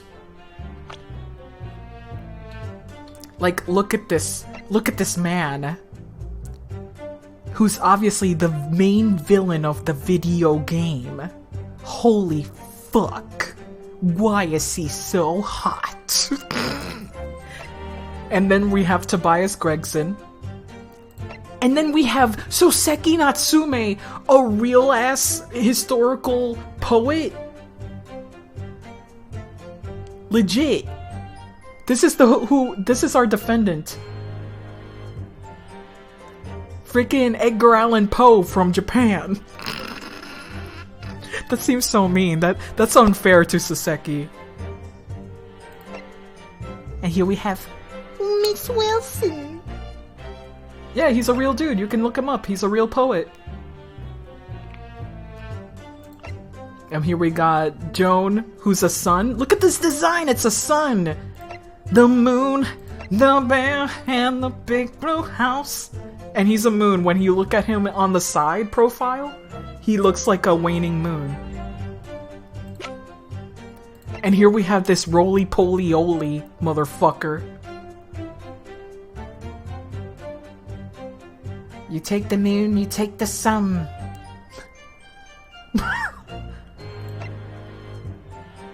Roly Beat 23, devoted London Bobby, who witnessed the incident. We list with his wife of a year, Patricia. Also, Pat Roll Beat. Fucking unbelievable. Patrol. Again.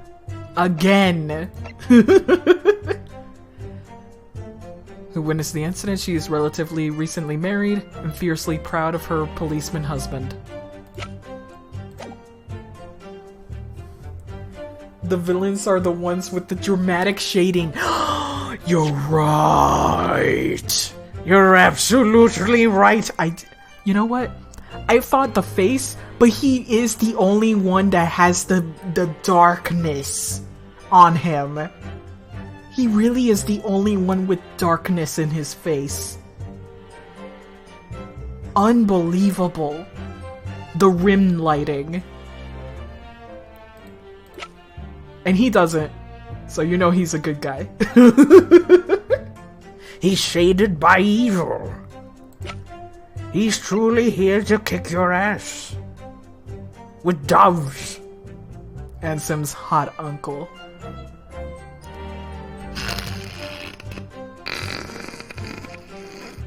I can see it. The heart of darkness. I know, 'cause Kingdom Hearts is light. No, it can't be the darkness. I'm like, Ansem, shut the fuck up. How did you not know that Kingdom Hearts was light this whole time?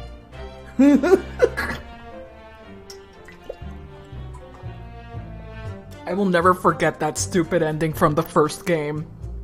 I know, 'cause Kingdom Hearts is light. He opens the fucking door and Ansem dies, and I'm like, what is this shit? At least he isn't turned POC by evil. That would suck ass.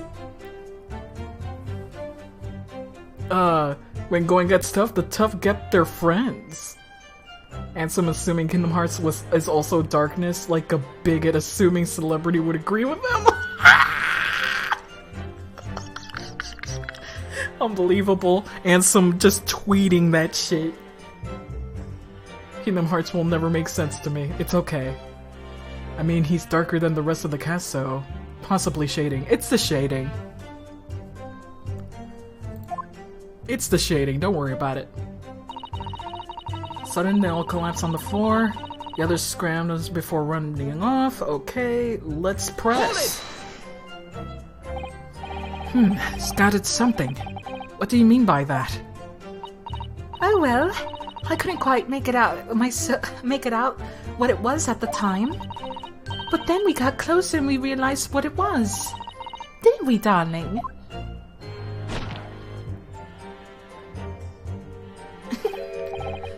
What? Yes, that's right. It was some old books. I see. Old books. Yes, sir. The culprit had dropped a number of them all around where the victim lay on the pavement. Indeed. It's clearly pictured on this photographic print. That rotten Japanese man did what he did. Did that when he did the deed. Wait. You're jumping into conclusions. Let's not forget that it remains to be established that the defendant was indeed the attacker. But we saw him! It was a man on the dock without question, sir.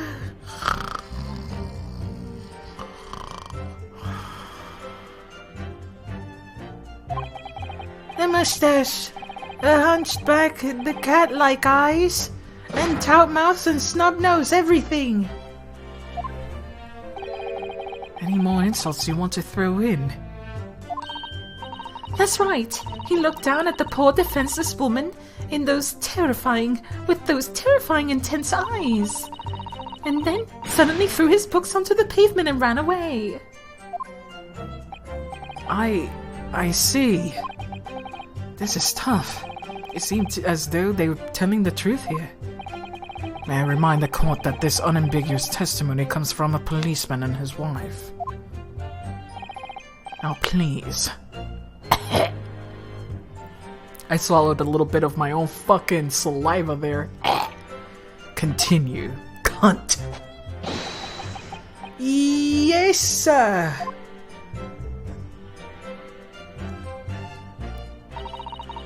Alright, just 2 more things to press onto.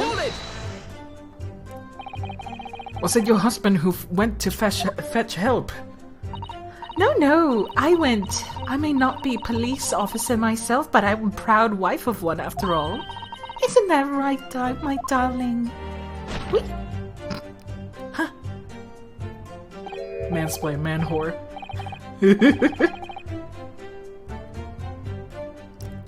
What? Yes, that's right. I asked Miss B to go. I was off of duty by that point. But a Bobby's never truly off duty, of course, so I felt obliged to stay and guard the scene. Yeah, Male wife, manipulate, mansplain. Male wife, man whore. Wait. No. There was one in particular that I need to find.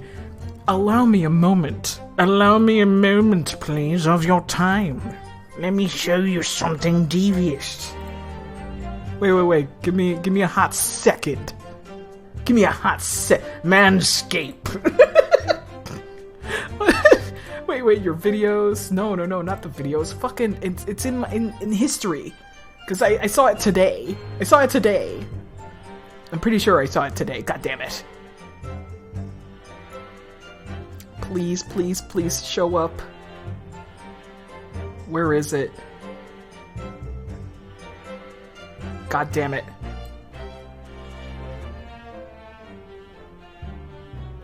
Oh no, where is it? Oh, I saw it. It just made me laugh a whole lot.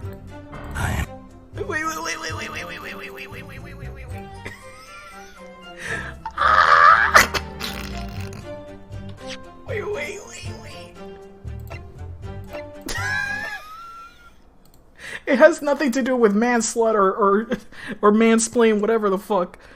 But it's similar in the flavor of the meme, you know? I'm a slut son, core moon, and bitch rising.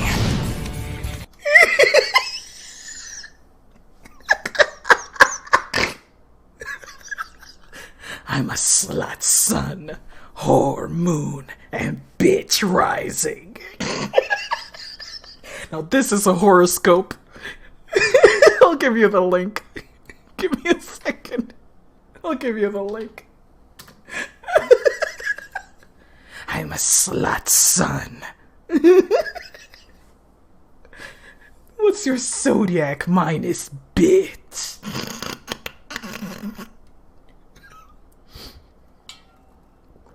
Oh my god. I lost my fucking mind with this.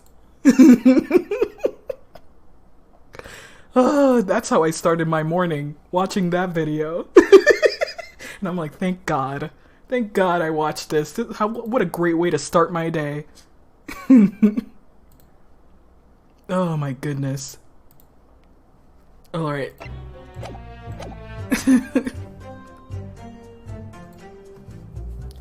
Very laudable, Mr. Beat. Preserving the scene of a crime is a task of most considerable importance. That's why I sent Patricia, you see. I told her where to find the right police box. Has a super deep voice ordering the first son to be Mighty Mouse. Oh man. Forgive my ignorance, but what do you mean exactly by the right police box? Depends on crime's location, you see, as to who deals with it.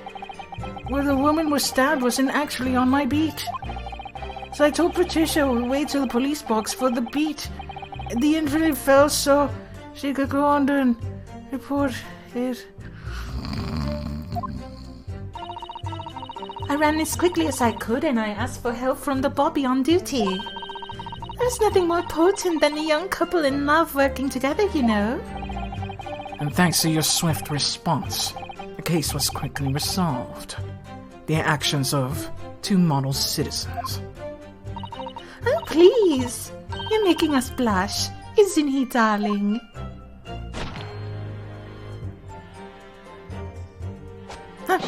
Yes, sir. What Patricia said, sir. Let's move on, shall we? Oh my god. Here we go. Nothing has been giving us anything. Jeez. This is the last thing. But surely you wouldn't have been able to see his face by the light of the gas street lamps, would you? We absolutely could. Us Londoners have exceptional eyesight, I'll have you know. Right. The light of the street lamps was more than enough. And my husband already told you that the fog was only light, didn't he? Yes. And what of the fog? We're famous for it across the globe, I believe. But it's an absolute menace to those of us who have to live with it, of course. Oh, it is, it is. When it's thick, you can't even see the hand in front and the end of your own arm. Yes, alright, I take your point. Now, could you stop shaking your husband about? The constant fog makes our eyes very sharp, you see. No, that's not how it works. That's actually very not how it works, ma'am. That's why you can tell for sure and certain that it was a little Japanese man we saw. Can we, darling?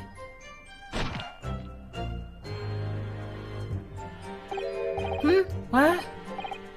Oh, yes. It was the accused, and no mistake. The mustache, the hunchback, the cat-like eyes, the taut mouth, the snub nose. Unmistakable, sir. Snub? Naz? Snub? Is it snub? He's being super detailed. Does it look that way to you? I don't think it looks that way, but okay.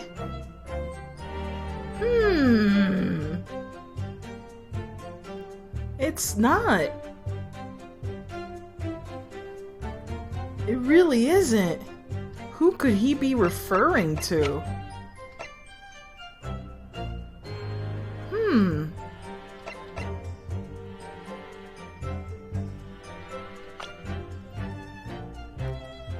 And we won't really have anything else here that can help us out. Snub snot, Naz. Tout mouth. You can't even see his mouth that much. He does have cat-like eyes, because they're always crying. Like the cats I have on the screen.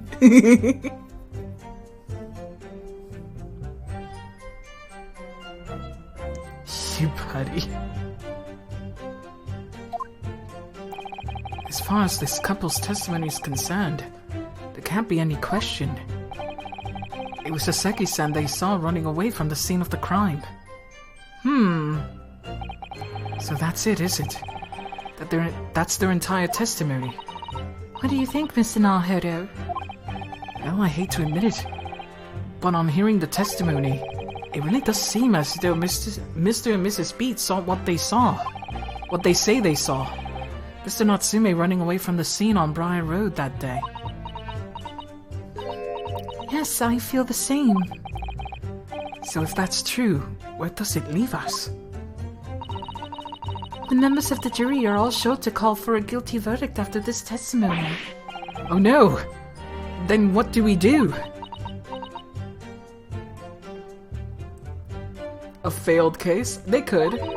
I mean, the whole point of these games is to solve a mystery. I mean, sorta, maybe, not really, but mostly yes. If Kasuma-sama were here... What are you trying to say? I think he would try to find a contradiction somewhere else within the testimony. What do you mean, somewhere else? The statement about seeing Mr. Natsume is unequivocal. Calling that into question won't help. But if you could identify some other part of that testimony which appears to contradict the facts, you might be able to discredit them. To make the jury doubt if the pair's memories of the day is accurate. Oh, right. Put simply, we must focus on finding a discrepancy in these statements somewhere. If we don't, I'm afraid the trial may reach an early and unfavorable conclusion. Why do I always seem to be so up against it? Mr. Lawyer, sir, can I ask you something? Oh, yes, of course. What is it? Well, you keep asking us all these questions about everything we've told you, so... It seems like you don't believe our testimony. Is that right? Is it? Well, out with it. Just puppeteering him. What? No. Oh no, it's really not that at all. My husband's a policeman, remember? And I know what I saw. Oh my god. I remember every last detail, everything like... Oh, I know. What about the books the man dropped? I could tell you the names of every single one I could, every single one. And you dare question how reliable my testimony is? That will do, Miss Beach. No, it won't do at all. That Japanese lawyer has no idea what I'm capable of. If I decide to forgive him for insulting us, I don't think for a minute that Rolly will. I really don't mean to cause offense. Please put your husband's fist down. Perhaps you would like this opportunity to supplement your testimony, Miss Beach? Because you're a mad woman. Jeez, might that appease you? Oh, thank you, my lord. That will settle things nicely. Wouldn't it, darling?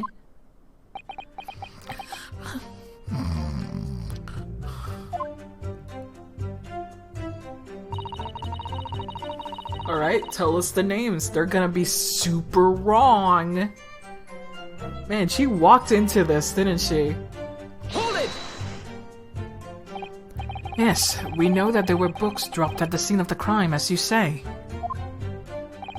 Those purchased by the accused at the nearby second-hand bookshop on the day in question. After I'd been to the police box for help, I decided to go look over for an area for a good measure. I'm a proud policeman's wife, after all. I did it for Rolly. And what was your husband doing at the time? Oh, he was lying face down in the snow, getting some well-deserved rest. Oh my god. He was just sleeping on the pavement. He works ever so hard, you know. Ever so hard. Don't you, my darling? Interesting way of guarding the scene of the crime. Well, Miss Beat, seeing as you regaled the court with the tales of your powers of recollection, would you be so kind as to recount the titles of books you've observed at the scene? I'd be happy to. Now, are you all listening? There was the picture of Monsieur Somebody or other, and what's it, yearnings? And there was a meal for someone, and the last one was definitely the Thingummy something. Wait, there's only 3 books. That's 4. That's 4 books.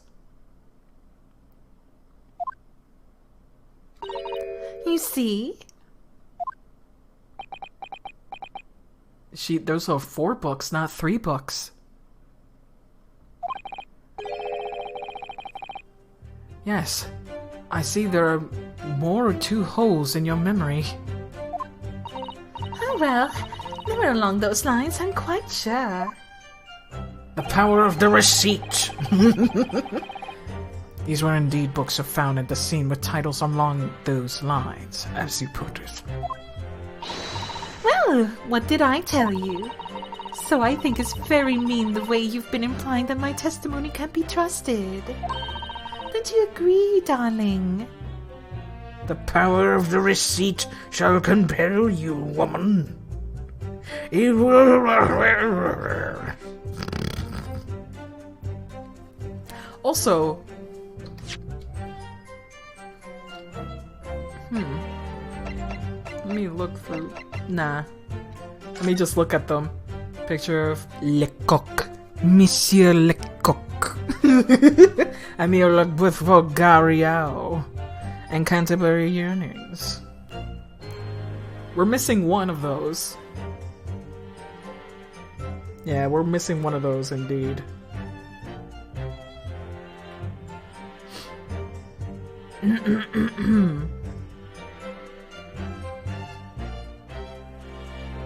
Weird.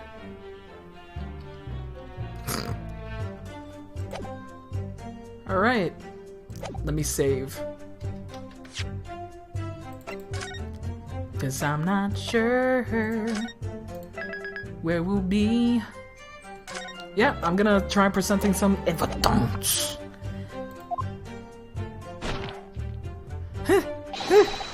Anyone who accepts my petition will have to answer to me. Wow. ACAB, he's no longer cute. No longer cute. That is poor freaking handling of a gun. Holy shit. Yeah, no longer cute. Trash. To the trash. I mean, he was already in the trash. Now he's in a fucking trash pile. Huge dung shit. Everywhere. Big trash. No longer like... I told you to remember! Thank you for reminding me. Jesus Christ. This man should not hold a gun. Terrifying. I agree, Van Sykes. Holy shit. At least Van Sykes and all of us can agree on one thing.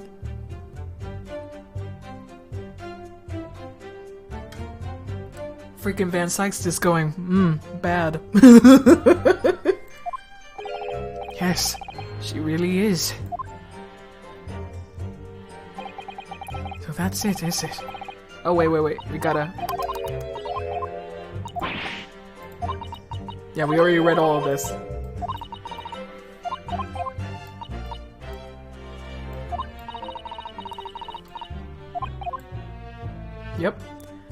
Okay.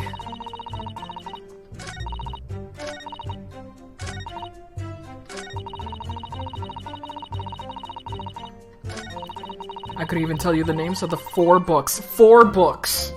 There was only 3, my lord. Hold it! Oh fuck, why did I hit that again? I always hit the wrong button! No! Now we have to suffer all through this and see the most disgusting display of gun control. God damn it. There's no way to skip all of this, eh? Wait.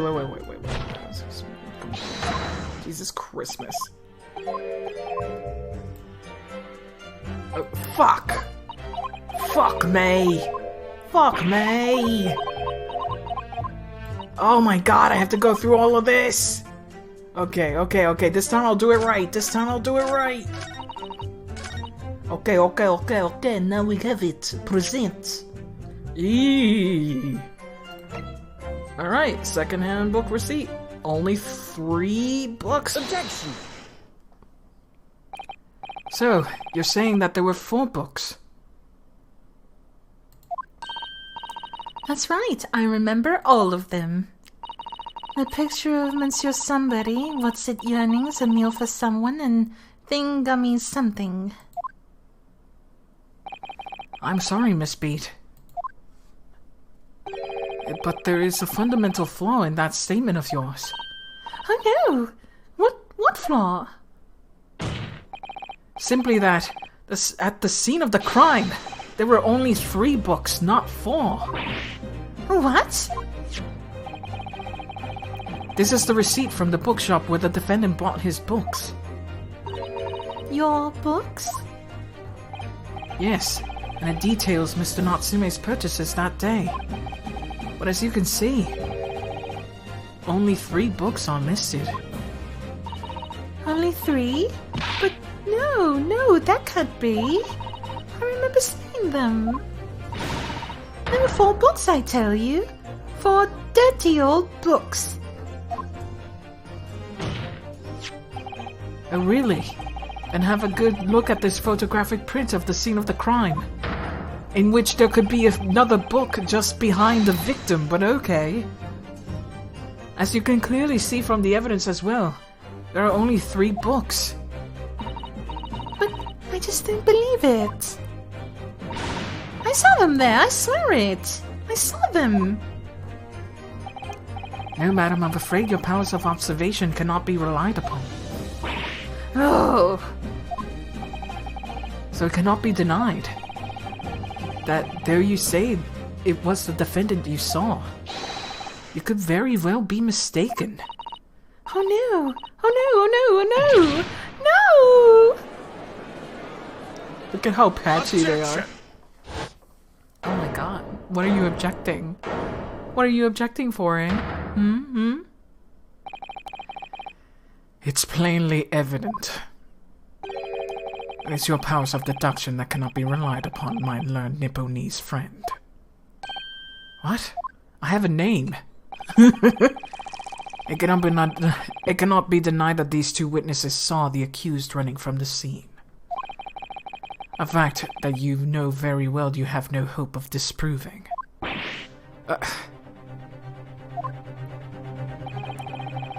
So you've striven to avert the attention from that dint of some inconsequential discrepancies. He has like 20 cups hidden under that desk. It's like Godot. He can just summon a cup of anything, you know? Godot can sup a cup of Joe. He can sup a cup of fucking... a chalice for his delicious death wine. Would that be fair? He seems right through me. But your plan was somewhat recoiled against you. What are you talking about? It's quite simple. Let me explain with a toast. To the policeman's wife and her entirely accurate testimony in every aspect. Oh! You see, it's a matter of... the matter is not up for debate. At the scene of Briar Road, a total of 4 books were most definitely found. Objection! But what about the photographic print? It only shows 3 books. Quite right. Only 3 can be seen in that print. Exactly what I deduced. There could be a 4th book behind the victim. God damn it. That print, you mean to say... Fucking... Allow me to present another. One that shows the victim's hand. The lion's... Oh my god. And it's singed! It's singed! Holy shit, it's connected! Hey, that wasn't a waste of time. That wasn't a waste of time. She stole the book. Hey! That's the book of the Mr. Garadeb. I don't believe it. It's the 4th book. As you will observe, the 4th book was hidden from view in the original print by the victim's torso. No! No! Don't worry, just take a look at it, Naruhodo. Order! Order! There! You see? Look at that! Look! Yes. It's just like I said, isn't it, my darling? Yes, sir. Patricia's always right, sir. Let us study the receipt from the books purchased from the accused on the day in question. Miss Beat, the titles once again, if you please. Oh yes, of course. The picture of Monsieur somebody or other. The picture of Monsieur Lecoq. Coq. Ah, les tétés, les coques, les bottes, les booty. What's it, yearnings? Canterbury yearnings. A meal for someone. A meal for Rio, in fact. As the court has just heard, the witnesses remembers the book titles flawlessly. You didn't finish! You didn't finish! You bastard! You omitted the last book on purpose! You omitted the last book on purpose, you bastard! Oh man! As the court just heard, the witness remembers the book's titles flawlessly, save for a few minor details. The Beat's powers of recollection can only be described as exceptional. Did you hear that, Rarely? The gentleman paid me a compliment. Yes, sir. Flawless, sir. Patricia's flawless. But there are only 3 books on the receipt, and Miss Beat mentioned 4. There's nothing surprising about that. Clearly the 4th book is that is shown in this photographic print.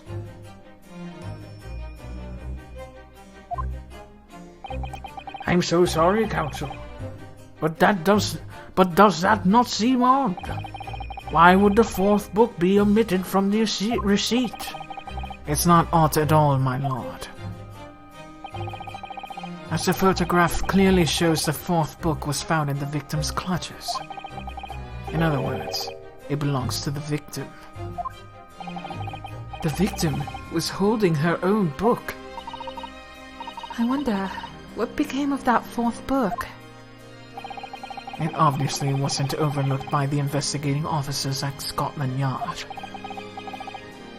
I have it here as evidence. You will submit that and the aforementioned photographic print to the court, please, Counsel. My pleasure, my lord. It is scorched as fuck.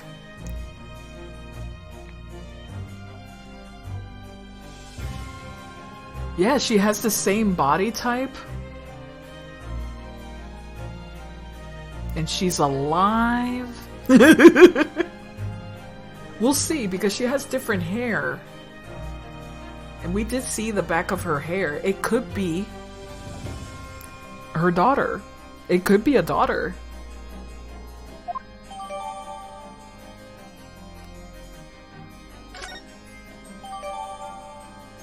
Lion's Pride discovered at the victim's hand at the scene.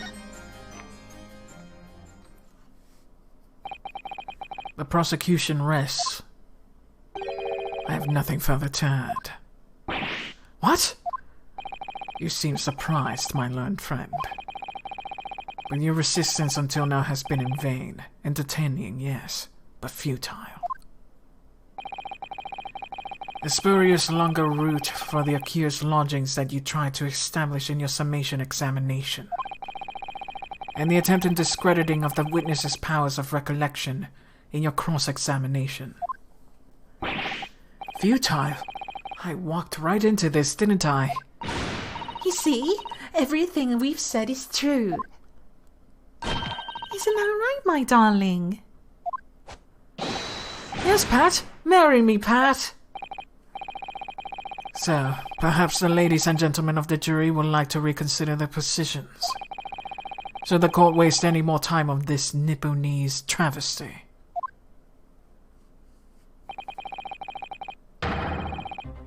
Or is the decision you have to make all too apparent already? No, hold on a bit. Hold it. Hold it. You have all heard the witnesses and seen all of the evidence. This trial has run its course. I think not. I don't think so, handsome man. For as we see here, it's been scorched. And for some reason we don't... Oh, it's on the back. Oh, I see. That's a pretty...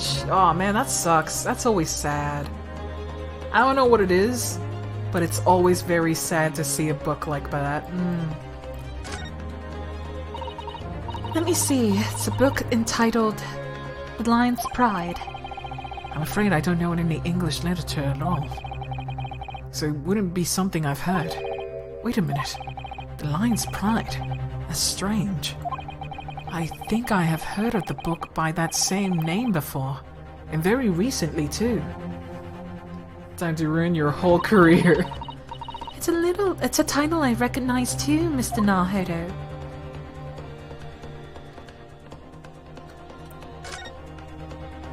Oh, look at this. The book has been badly burnt. You're right. You've never been able to read it in this state.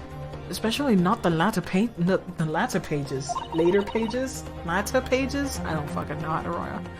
What a terrible waste. Judging from the scorched edges of the paper, I think the damage must have occurred very recently. A book. Recently damaged by fire. Why does that seem to raise a red flag with me? I can't tell the video gamer that this is obviously a clue.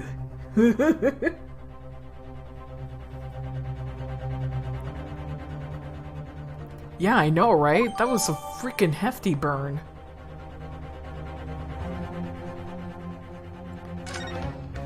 Also, I'm glad that the image actually matches this, because I was gonna get pissed. But woohoo! The victim's hand in the scene, the back cover is badly burnt. And that's it. That's the only two thingies that we got.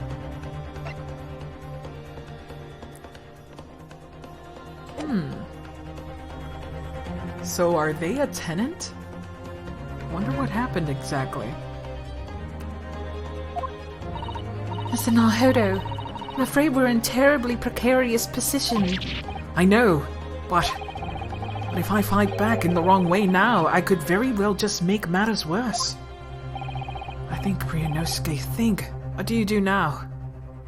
Oh no, you gotta save the game. That's what you gotta do now. Let me save here. Yeah. Yeah, let me save there.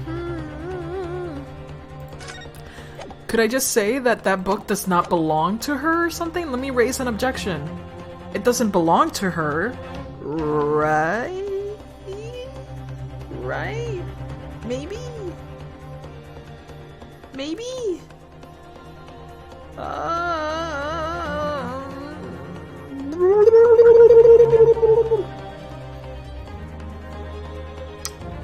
Damn. Don't know if it would affect the trial. Oh, really? Okay. Ow, ow, ow.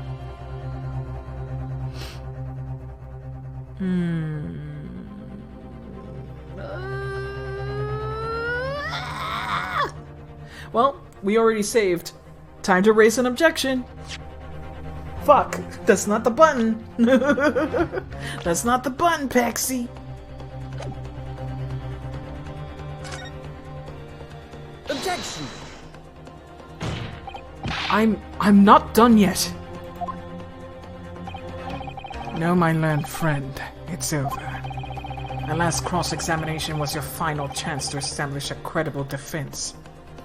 And you failed. The die has been cast. There's no more room for debate. Well, it might be over as far as you're concerned, but... I can't think of what to say.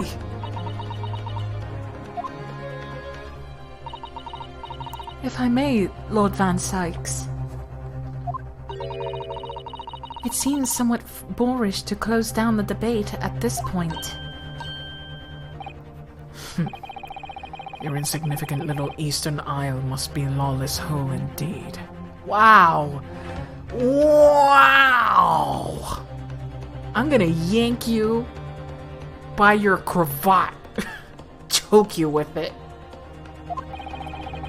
For a lowly judicial assistant to have the audacity to intervene at a moment like this. Oh, Don't insult her, she's great. I am, to my shame, still a very inexperienced lawyer.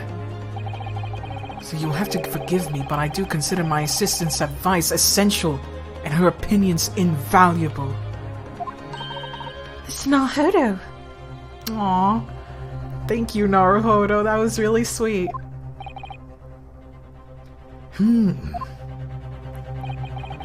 One of this land's great guiding principles is tolerance. So, the court will hear you, madam. Oh, okay. Okay. Alright, Judge. He's trying. He's trying. Alright, that's a good step forward. Go ahead, Mrs. Sato, please. Very well. Pray, what insight can you give us? Well, we have all overlooked in this matter that you see fit to pursue further. Well, the court has been presented with new evidence, but only after that last cross-examination finished. I see. And you believe that this new evidence warrants further examination, do you? Mr. Naruto, what do you think? Thank you, Sato. You're the best. Is it possible that this new evidence might be the decisive proof we've been waiting for? The judge is sure to ask the members of the jury to announce their learnings in the moment. Wait, was that Ryunosuke who said that? I don't know. And of course, he's sure to ask you to explain the crucial piece of evidence is and why. So we have to take this opportunity to examine the newly presented evidence as thoroughly as possible. Yes, I understand, and thank you, Mr. Sato. This is it. Sato-san has managed to win us one last chance here. I can't let it go to waste. The defense wishes to present evidence, my lord. He's like, fuck. Oh shit, did he see the evidence? Motherfucker. He knows. That's why he didn't mention the other book. He fucking knows. You guys gotta remember, prosecutors get the chance to look at all the evidence before prosecuting. Are like cowboy boots. You're right. It's the stitching that makes it look that way. Very well. The defense may present one further piece of evidence. Evidence that apparently offers profound insight to the case. And has hitherto... Hitherto? That's a new word. I never seen that word before. Alexa, what does hitherto mean?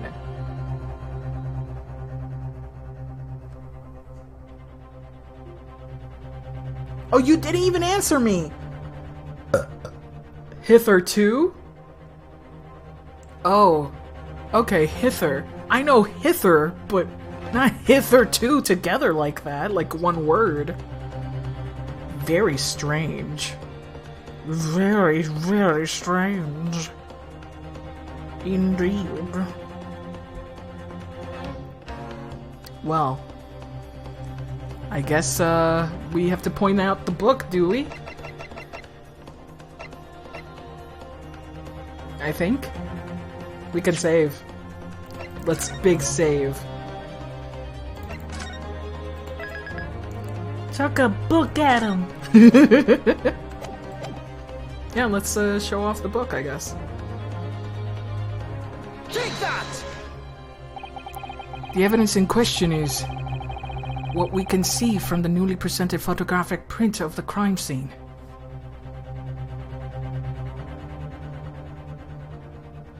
You say hitherto? In the fourth book found in the victim's hand. Objection! We have already discussed the fourth book at length. Other than it being in the victim's grasp at the time of the incident, its no significance has been attached to it. Pursuing the matter further will be a flagrant waste of the court's time, as you well know.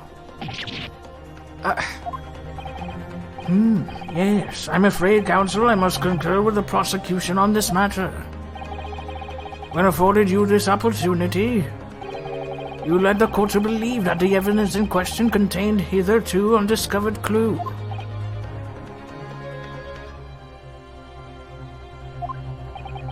So I must insist that you elaborate, counsel. You will identify this clue at once. Do I make myself clear? Thank you, Judge. Thank you. Oh, yes, my lord. It's, Mr. Naruto, I believe the prosecution is trying to avoid a thorough examination of the evidence.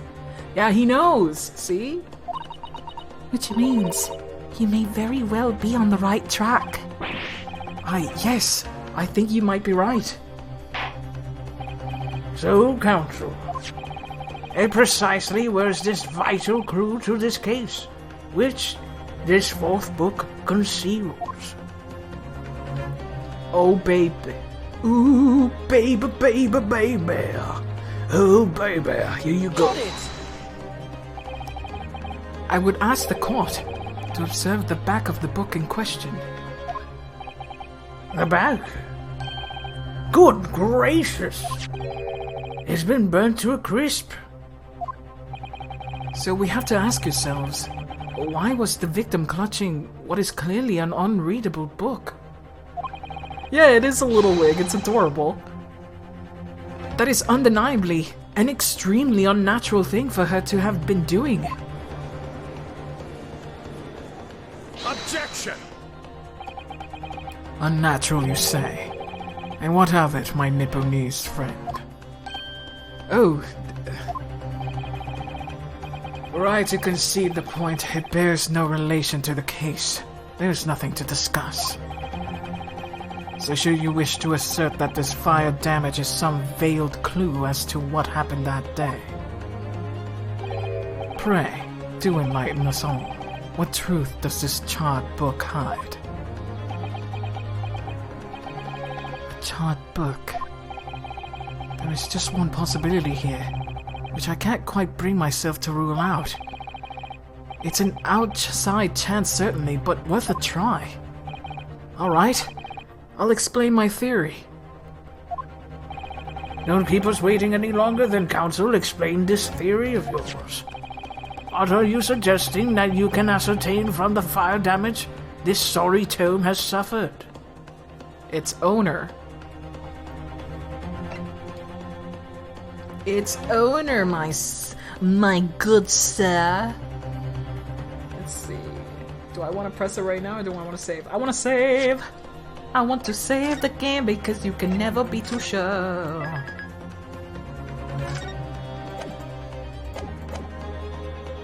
Its owner. My lord, the burn on the back of this book reveals a startling truth about the book's owner. I beg your pardon? The landlord was the villain all along. He is a very tall man. But I don't think he's the villain. We'll see. But we already know who the book belongs to. The victim was gripping out and within our hand as she fell to the floor, after all, obviously hers. The question of how this book came to be in the victim's hand is yet to be answered. However, as to the question of who the book really belongs to and where it originated, the defense has very credible answers. Good gracious, how can you possibly? Very well, I'll play along with this futile attempt to delay your inevitable demise. But do remember, the members of the jury may well burn you if your little gamble goes awry. Counsel, the defense's response here is very likely to influence the final outcome of this trial. So tell the court, who do you claim is the owner of this burnt book? This man right here, Your Honor. Your Honor is this man. Here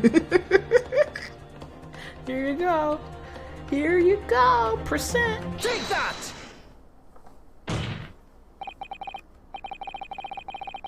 But he can't run because of his knee.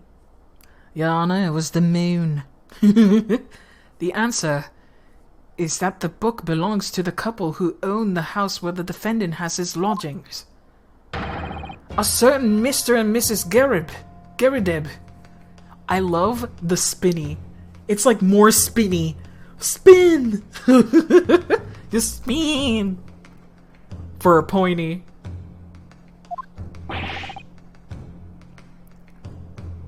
Big expose. The landlords.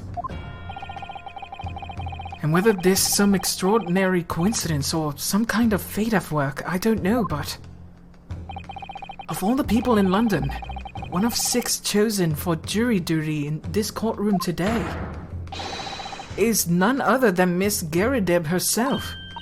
Oh my goodness, me? I think you must be mistaken, sir. I'm not Mr. Gerideb's wife. I'm his maid. Things would be so much easier if you would just drop the pretense. Ryu no speed. Alright then. How about a simple question for you? Have you ever seen this book in Mr. Gerideb's house? I would never presume to know all the books he keeps, sir. Objection! This is outlandish behavior. This woman is the accused landlady, you say. You implicate this hard-working member of the public. You besmirch her without a shred of evidence. Your actions are unforgivable. Objection! I have big proof. I think. This is not mere conjecture. The defense happens to know that on the day in question, at almost exactly the same time as the victim stabbed on the pavement below, another incident was taking place. in the room on the top floor of Miss and Mr. Garridim's house. Good lord! What sort of incident, Counsel? A fire, my lord.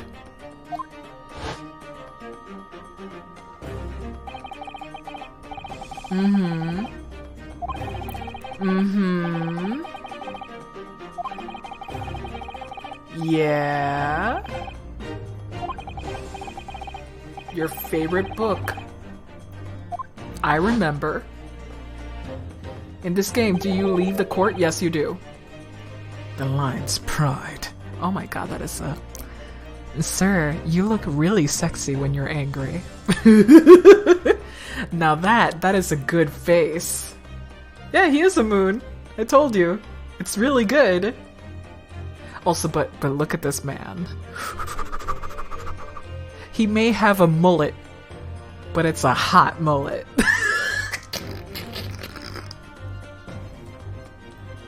Oh man. Mullets can be hot sometimes. Not all the time. What do you have against mullet? It can look very awful. It can look very bad, you guys. He's ready to bite necks. By Jove! Is the very same title that the subject of this debate. Oh dear me! Objection! This is recital. All you've told the court is that book by the same name was involved in a fire. In which case, it would be reasonable to assume that it was burnt to ashes.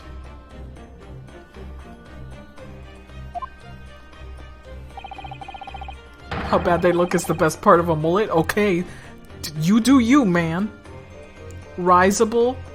Risible. It's not risable. Fuck you.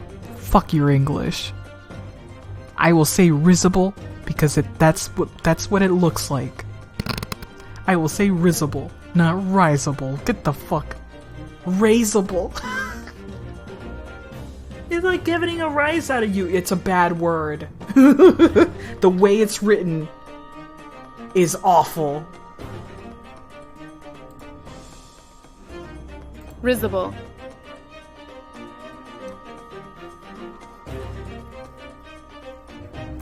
I said it correctly. Did I say risible? I said it correct. I said it correctly. You are wrong, True.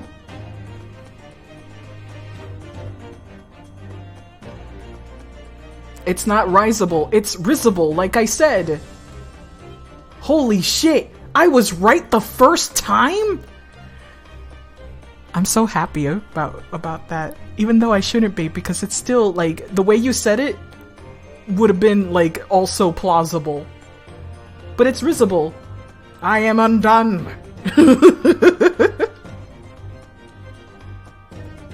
I mean, there could be a different way to pronounce it, maybe. Redear, risibilis, risible. Look at that. It's like, this is a joke. But nobody uses that word anymore. So forgive me for saying it wrong.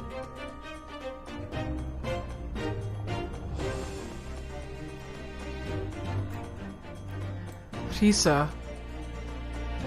Actually, yeah, I do see the Latin, yeah. Inclined to laughter? Risa is the Spanish word for laughter.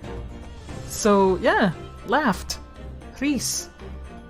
Risa. Look at that, it makes sense. It makes sense.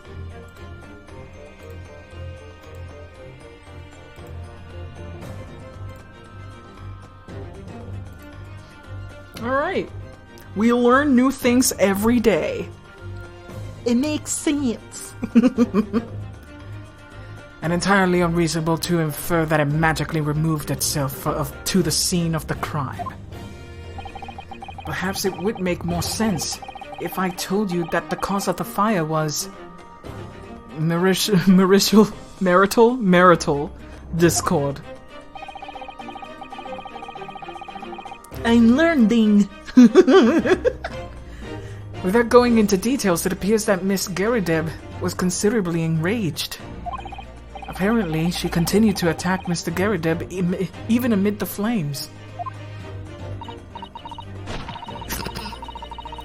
Oh, how awful! I can't even imagine being so horrid to one you love, can you, Rowley? I mean... Absolutely not, sir. My Patricia would never raise a finger against me, sir.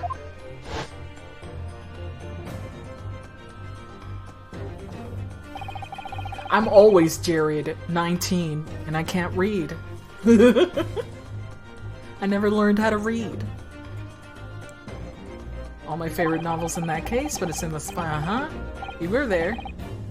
We were there.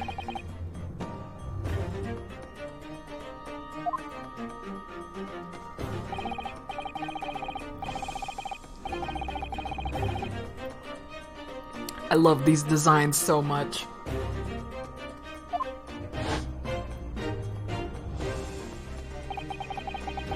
The man had his back against the window, and he had burning books thrown at him. Oh. Huh. Goodness gracious! Are you suggesting that the book was thrown out through the window and landed coincidentally at the scene of the crime? Objection! No, a thorough investigation of the surrounding area was conducted the very evening of the incident.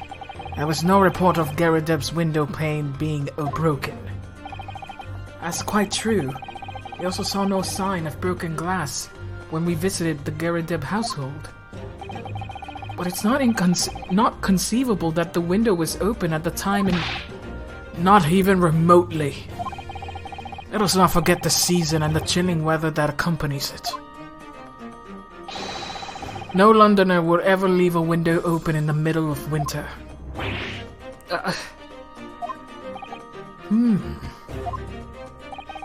Does the defense postulate this scenario in all seriousness, counsel? Do you honestly claim that the book found at the scene was flaming projectile thrown by Mr. Garadeb's wife? I believe it's a possibility, sir, my lord.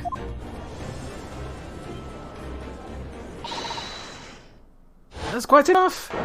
Who's gonna be talking? I think it's the defendant. Oh, it's her. Well, I hope that everyone can see you for what you really are now, you little foreign trickster. You call yourself a lawyer, but you're just a coward, a mean coward. Really? Claiming that our little tiff set the whole neighborhood alight, honestly. Implying that I'm merely posing as a maid for appearance's sake. How could you? It's nothing to do with this beastly case, not any of it. All you've done is sully our family's name. No, I assure you, that was never my intention. Dragging my upstanding citizen's name through the mud simply to divert attention from your failing defense. Oh, she just hits the other man. I should box your ears. That's what I should do. It's utterly unforgivable. Too right. Here we go. How long have we had to sit here listening to this Nipponese spouting out his fancy foreign theories? But, think about it. At the end of the day, the only person who could possibly have stabbed the victim is that little hunchback with a mustache. And he ran away from the scene too. I do declare you're right. It's true. Yes, what did I tell you? Makes sense to me. Sorry? What's that? Well, it would appear the ladies and gentlemen of the jury are once again in full agreement. What is your position, Lord Van Sykes? In truth, my lord, I feel these have been unnecessarily protracted proceedings. But then, one must always exercise patience in order to savor the best vintage. No, wait! The mystery of the fourth book still hasn't been... Wow, sir! Your leg! It's, Could you put it down? It's distracting. If books are your predilection, my learned friend, study them in your own time. He does this. He's such a dork. With the whole vampire thing and now this. What? No, forgive the discourtesy this time. No apologies. In that case, ladies and gentlemen of the jury, you will now state your individual decisions regarding the defendant's culpability for the court to hear. Guilty! Guilty. Guilty. Guilty. Guilty. Guilty. Old man just has the old man. Guilty. Guilty.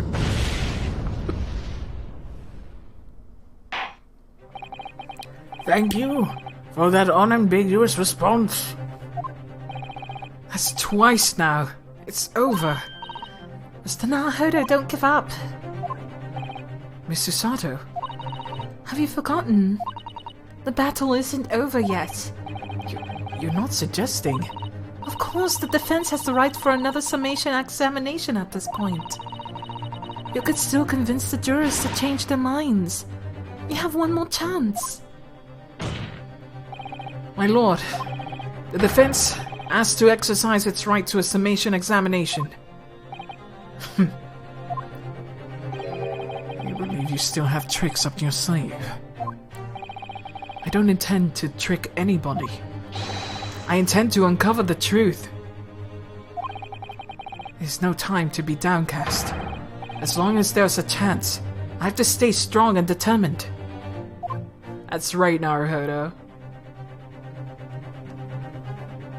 Holy fuck, this is a long case. And we'll have to stop here.